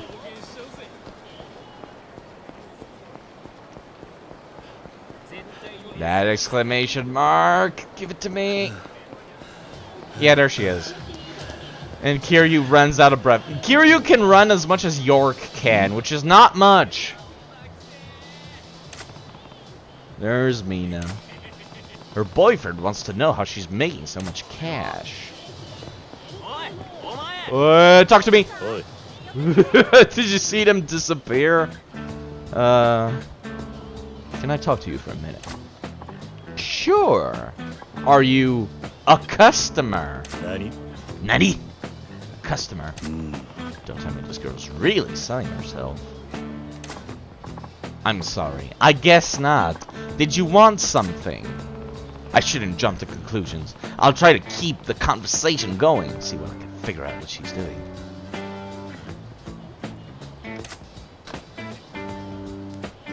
How much? Pardon? Wow, straight to the point. So you're a customer then, right? Yes. I am. Got the ball rolling. She seems a bit wary. What would you like? Top or bottom? Which do you want? Nani? Nani? This girl's talking about position. Sounds like she's giving customers the option of being on the top or the bottom. I have to keep up this charade to figure out if she really is selling her body. Top or bottom? Which do you prefer? Middle. Middle? There's no middle. Oh, I guess there wouldn't be. No, I'm no professional, but I'm pretty sure there's no middle. I'd like, bottom. I'll take bottom. Bottom. My panties then. Just a moment. Your panties. Pardon? You said you wanted bottom, right? Well, yeah, I did. But why your underwear? I don't get it. Sorry if you misunderstood, but I'm a Budusera girl. You know, there's a middle, right? That is not a word, I know. Kiryu is too pure. It's short for Buruma and Serafuku. Bloomers and sailor suits. They sell gym clothes, school uniforms, and other stuff that they've worn before. Just sell your underwear.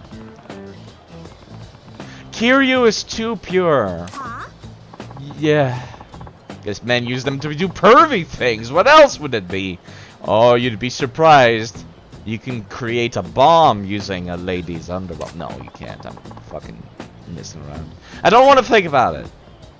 I get it. You are doing business with men who get excited over your secondhand skivvies. Don't judge! No, actually. Nani? What? Hey! Great. She's totally shut down now. Well, I got the info, though. Better set her straight.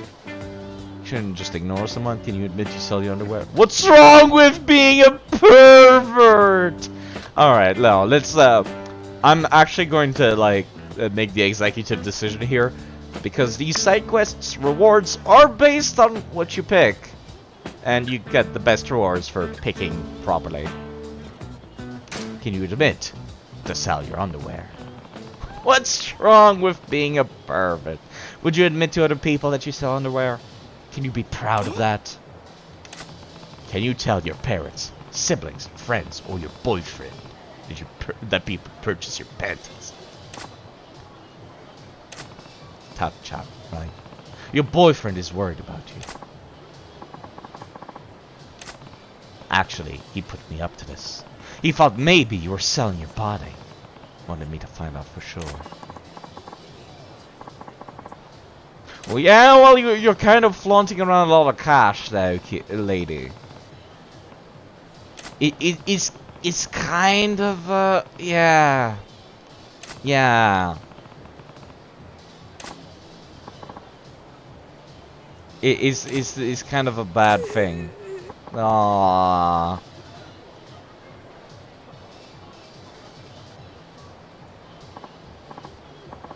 Sorry for getting all emotional. I would be emotional too. I've been too harsh. Never wanted to do this Burusera thing. Was it for money? Some of us are in it for that, but not me. It's nice having money, but it doesn't make me happy at all to buy things with money I got by selling my own panties. Kiryu doesn't play footsies around the issue. Majima though. We'll get around to Majima. Sachiko. Now, see, that's a name that kind of spooked me because I played a horror game once where Sachiko was the name of like some undead girl that basically killed a bunch of people. I forgot the name though. But yeah, that basically just took me a moment to like process that like Sachiko is just a regular name that people have.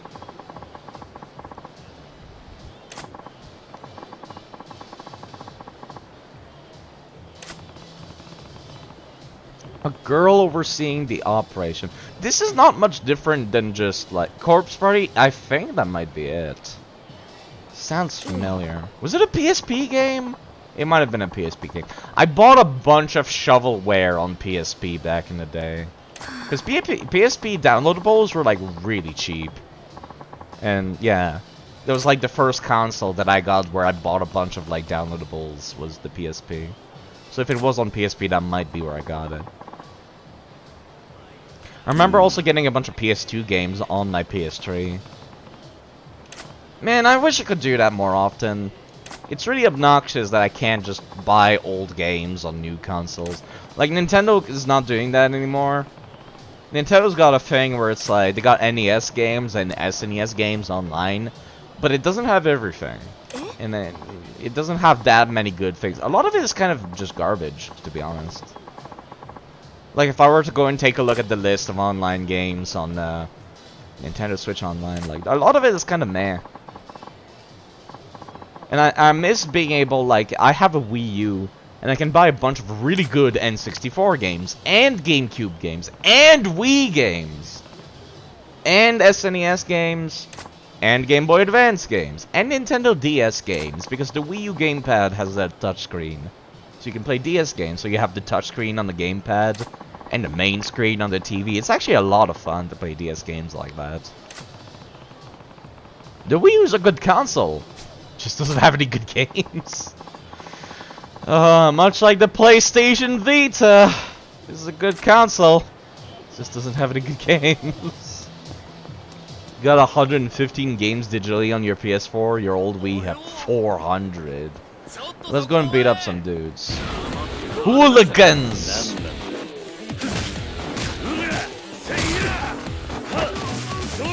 I was really hoping I could hit the dude. Aw, Kiryu, please.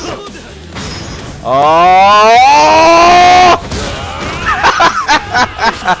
Kiryu never killed anyone.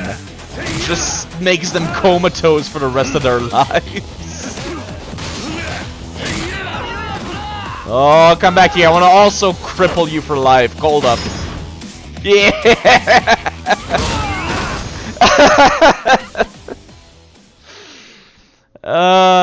It's just like Batman. You're not dead. But boy, will you never walk. Where am I going? Oh, fuck. I forgot.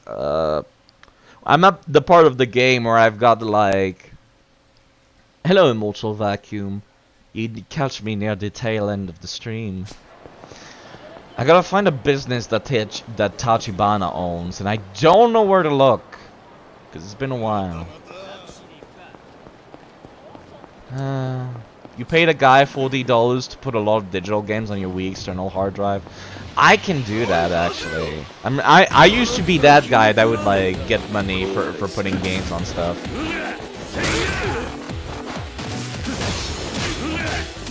Can I get a triple? Nope. I was hoping something with a sign, but nah. God damn it, I'm holding up. Not that way. Hold on, hear you? Yeah, you keep taunting, you dick. Come here. I see you.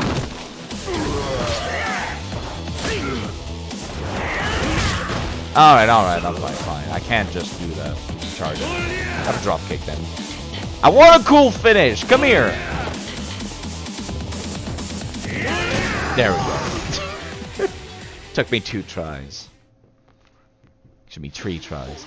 But yeah, I used to do that. I can still mod the majority of consoles. It's pretty easy when you have the guide. But a lot of people are scared of, like, breaking their consoles, so that's when I come in usually. And I just do it for them. I remember there's another side quest down here. Actually, it might not be available yet. I'm trying to think where I'm supposed to go. Oh, there's one. What's the password?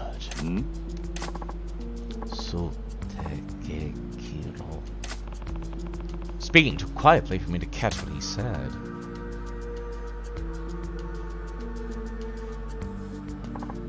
Good. What do you want? The usual. Not this password protected. God damn it, I forgot my password. Yo, could I have the chat? Oi. What are you selling? What is the password? First time here? Sorry, got nothing to sell if you don't know the password. Weird business you run here. My merchandise is special. The kind stores don't carry. Get someone to tell you the password if you want to do business. What do you buy, stranger? Gary was playing it real cool. No leads. One of life's great mysteries. Got what I need now. Ah, there he goes. He must know the password.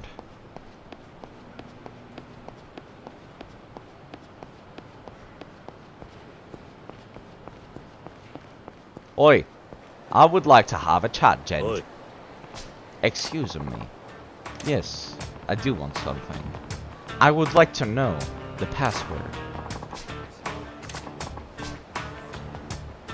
Very dangerous, if you know. What do you mean? Is that risky? Of course! Many friends died to get password. Very, very dangerous. All in past, over now.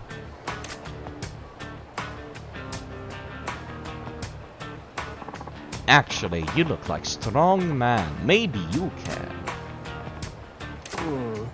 It's nothing. Anyway, you want password or no? Tell me the password. I have to know what that guy's peddling. I like you. Stupid, but I like you. Tell you password, but not free. There is condition. You do job for me. A simple job, see? Very easy. I explain now. You listen. You go to Tahe Boulevard East, find a restaurant. Yurakutai. In front, find woman named Monmon. Monmon. You talk to Monmon, okay? Two things. You ask her plans for today and tomorrow's weather. Got it? Plans for today and tomorrow's weather. That's it. You ask her, come back and tell me what she say. Very simple. I don't know why I'm giving this guy an accent. Probably because he speaks with broken English. Plans for today and tomorrow's weather. You know, screw this up, right? Okay, I guess that's where we're going now. Where's that? It's not on the map for reasons. Guess I'll just walk for a bit and then I'll show up.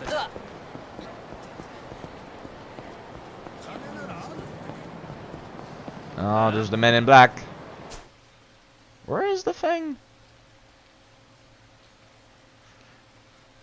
I guess it, you know what, let me get into a fight, and then maybe I'll show up. Here comes the men in black.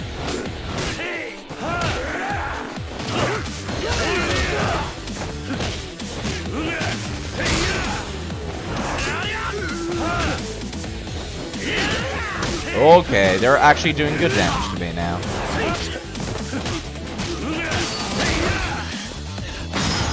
Oh, I meant to do the charge! Oh, there goes my heat. God damn it.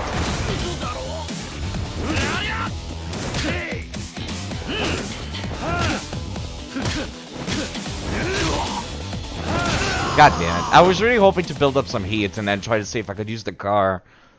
I'm sure some cars you can use for heat moves. God damn it. Alright, did the thing show up on the map? Oh, yeah, it's... Okay, I'm zoomed in too far. Excuse me, zoomed out too far. That's why it doesn't show. I think it's on Tahe Boulevard, but I'll go and see Tat. I forget his fucking name. Tat-chan? Something like that. I think he's up here. Oh no, that's the Bruce Hera girl. Well, we might as well get the side quests out of the way. Man, Kiri, you really can run as much as York. The head of the Bruce Hera ring. You want something? Shut down your Bruce Hera ring! Imagine if you got the wrong person, Kiryu. Like how awkward would this be? Never do something so gross. Huh? Gag me with a spoon, mister. You can't just lay that on me. Oh, there you go. Sorry. I mistook you for someone else. You think a sorry my bad is gonna cover that raw accusation you made? Damages my dignity.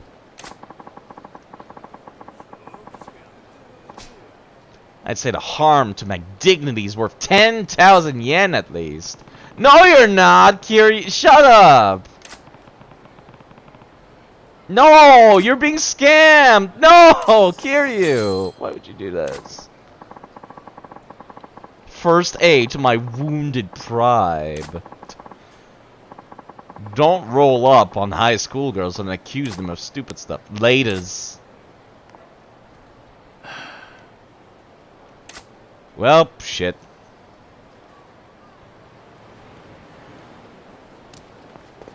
Oh my god, there's a bunch of that. Oh, fucking hell. I think that's the one, actually. Shut down your Bruce Hera ring. I'll give all the girls 10k.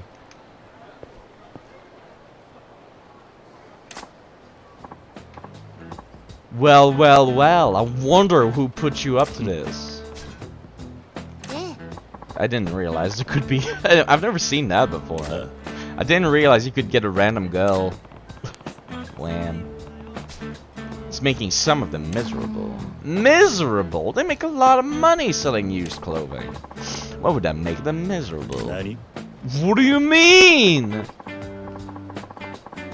We're not breaking any laws. Why shouldn't we do what we do? Think of your parents. Oh, my controller's freaking out. Hold up. Think of your parents. What if your parents... Oh, I forgot, actually. That's the wrong answer. Because she does...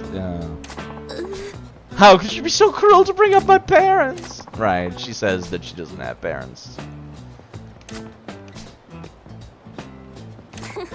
Psych! Oh, she's just fucking with him now.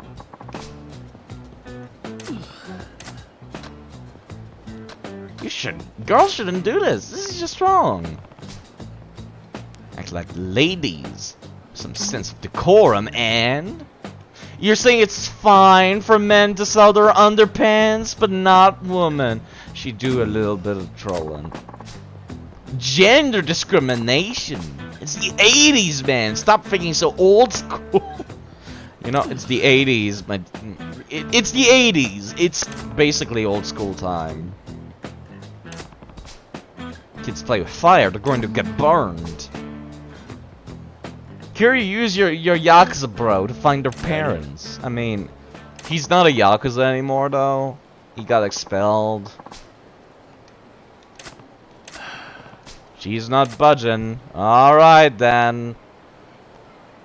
See ya.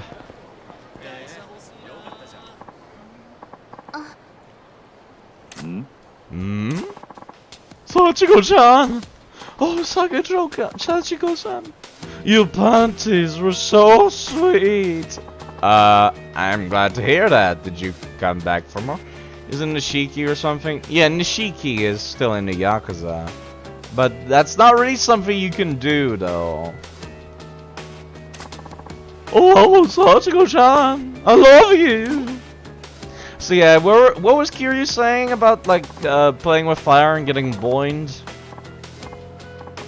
Yeah, this is the kind of creep that buys underwears. Yeah. Yeah. Yeah.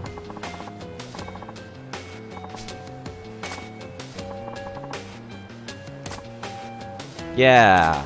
This is exactly the kind of freak that buys the underwears of random ladies. The rest of my life with your panties. Aww.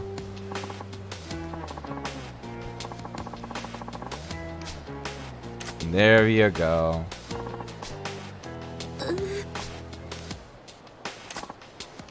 I find it hard to I find it hard to believe that no one would actually, like, basically muscle in on this. It's in broad daylight too. Huh? Oh, am I gonna have to actually fight the guy? Yeah, I'm actually gonna have to fight the guy. The guy has a knife, so he's like mildly dangerous though.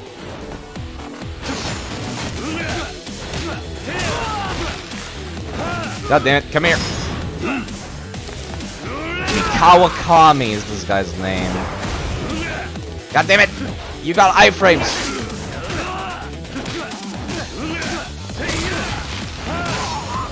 Wake up.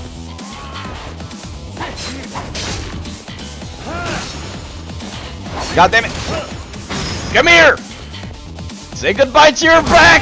Oh, I love doing that one so much. How are you still standing up? I call bullshit. Run away. Get owned, shithead. I love the heat moves in this game. That's definitely something that I feel is definitely missing from Yakuza Like a Dragon. The most recent one is I haven't been able to do shit like that, and I miss it. I really miss it. Like, there's a bunch of special moves that you can do in the game. Because, like, it's an RPG, so it's got classes and stuff, but, like, it's too hard to get them. I have used the nail one, yes. Where you pick up a box of nail, then you show it to them, and then you grab a big handful of it, and you shove it in their mouth, then you punch them in the mouth. So it's just like, yeah, that person's not alive anymore. But yeah, there's some ludicrous heat moves in the newest game, but like, it's just not the same, you know?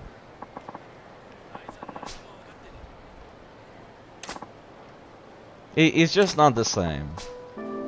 Ah, there you go. It's too risky a game for high schoolers to be playing. Never thought about a girl like Mina being in danger for something I put together. Going to disband the Burusera Biz. Everyone learned a valuable lesson today. The moral of the story, folks, is don't sell your underwear. No, that's legitimately the moral of the story. That's literally it. It's just like it's a bad idea.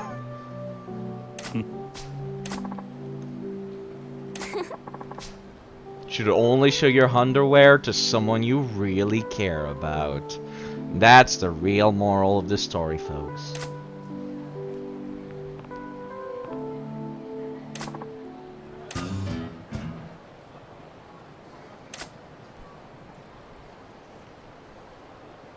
Yeah, Kiryu's kind of dying. Let me just, yeah, I'm gonna need one or two of these. Actually, hold up. Let me find a restaurant. I still want to heal. I wanted to heal myself all the same, though, because, you know, just in case I get into a fight. That would be incredibly crippling. This is not a building I can go into. My controller is really bad for this, because you might have noticed that whenever I, like, press right, Kiryu will stop. So it's like, my shitty joystick is the worst for this game. Can I go inside this? I forget which one is which. This is a Popo, right? Yeah, this is a Popo. This is a Mart.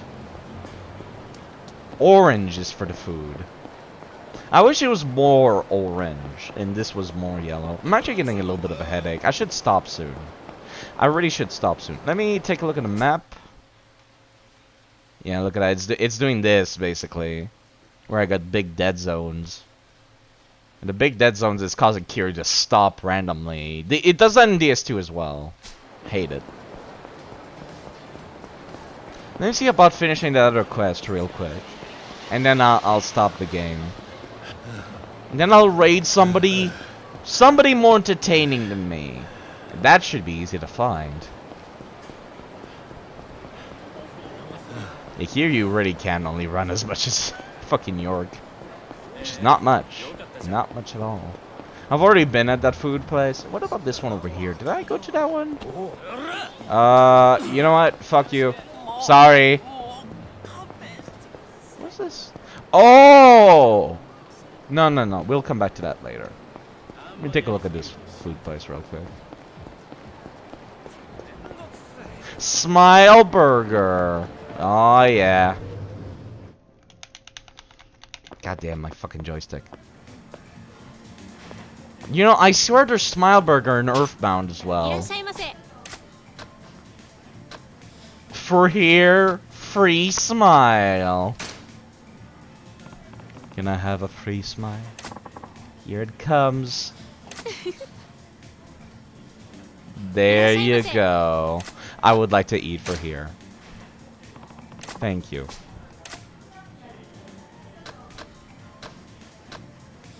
Teriyaki burger? Jesus Christ, this is a weird one. You know what? I'm gonna take the most expensive one. King Smile Burger Set. This is good. Man, I can never eat at like places like this anymore. I used to, but now I'm just like, I can't do it. Teriyaki burgers are really good, are they? Guess I've never had one, so I can't say for certain. You know what? My headache is getting worse. I need to stop. Oh, jeez. Oh, the fact that Kiri keeps stopping is actually making it. Oh, I hate this. The rumble. No more. I need a break. Oh, please let me walk. Oh, oh, that's it. I need to stop. Hold up.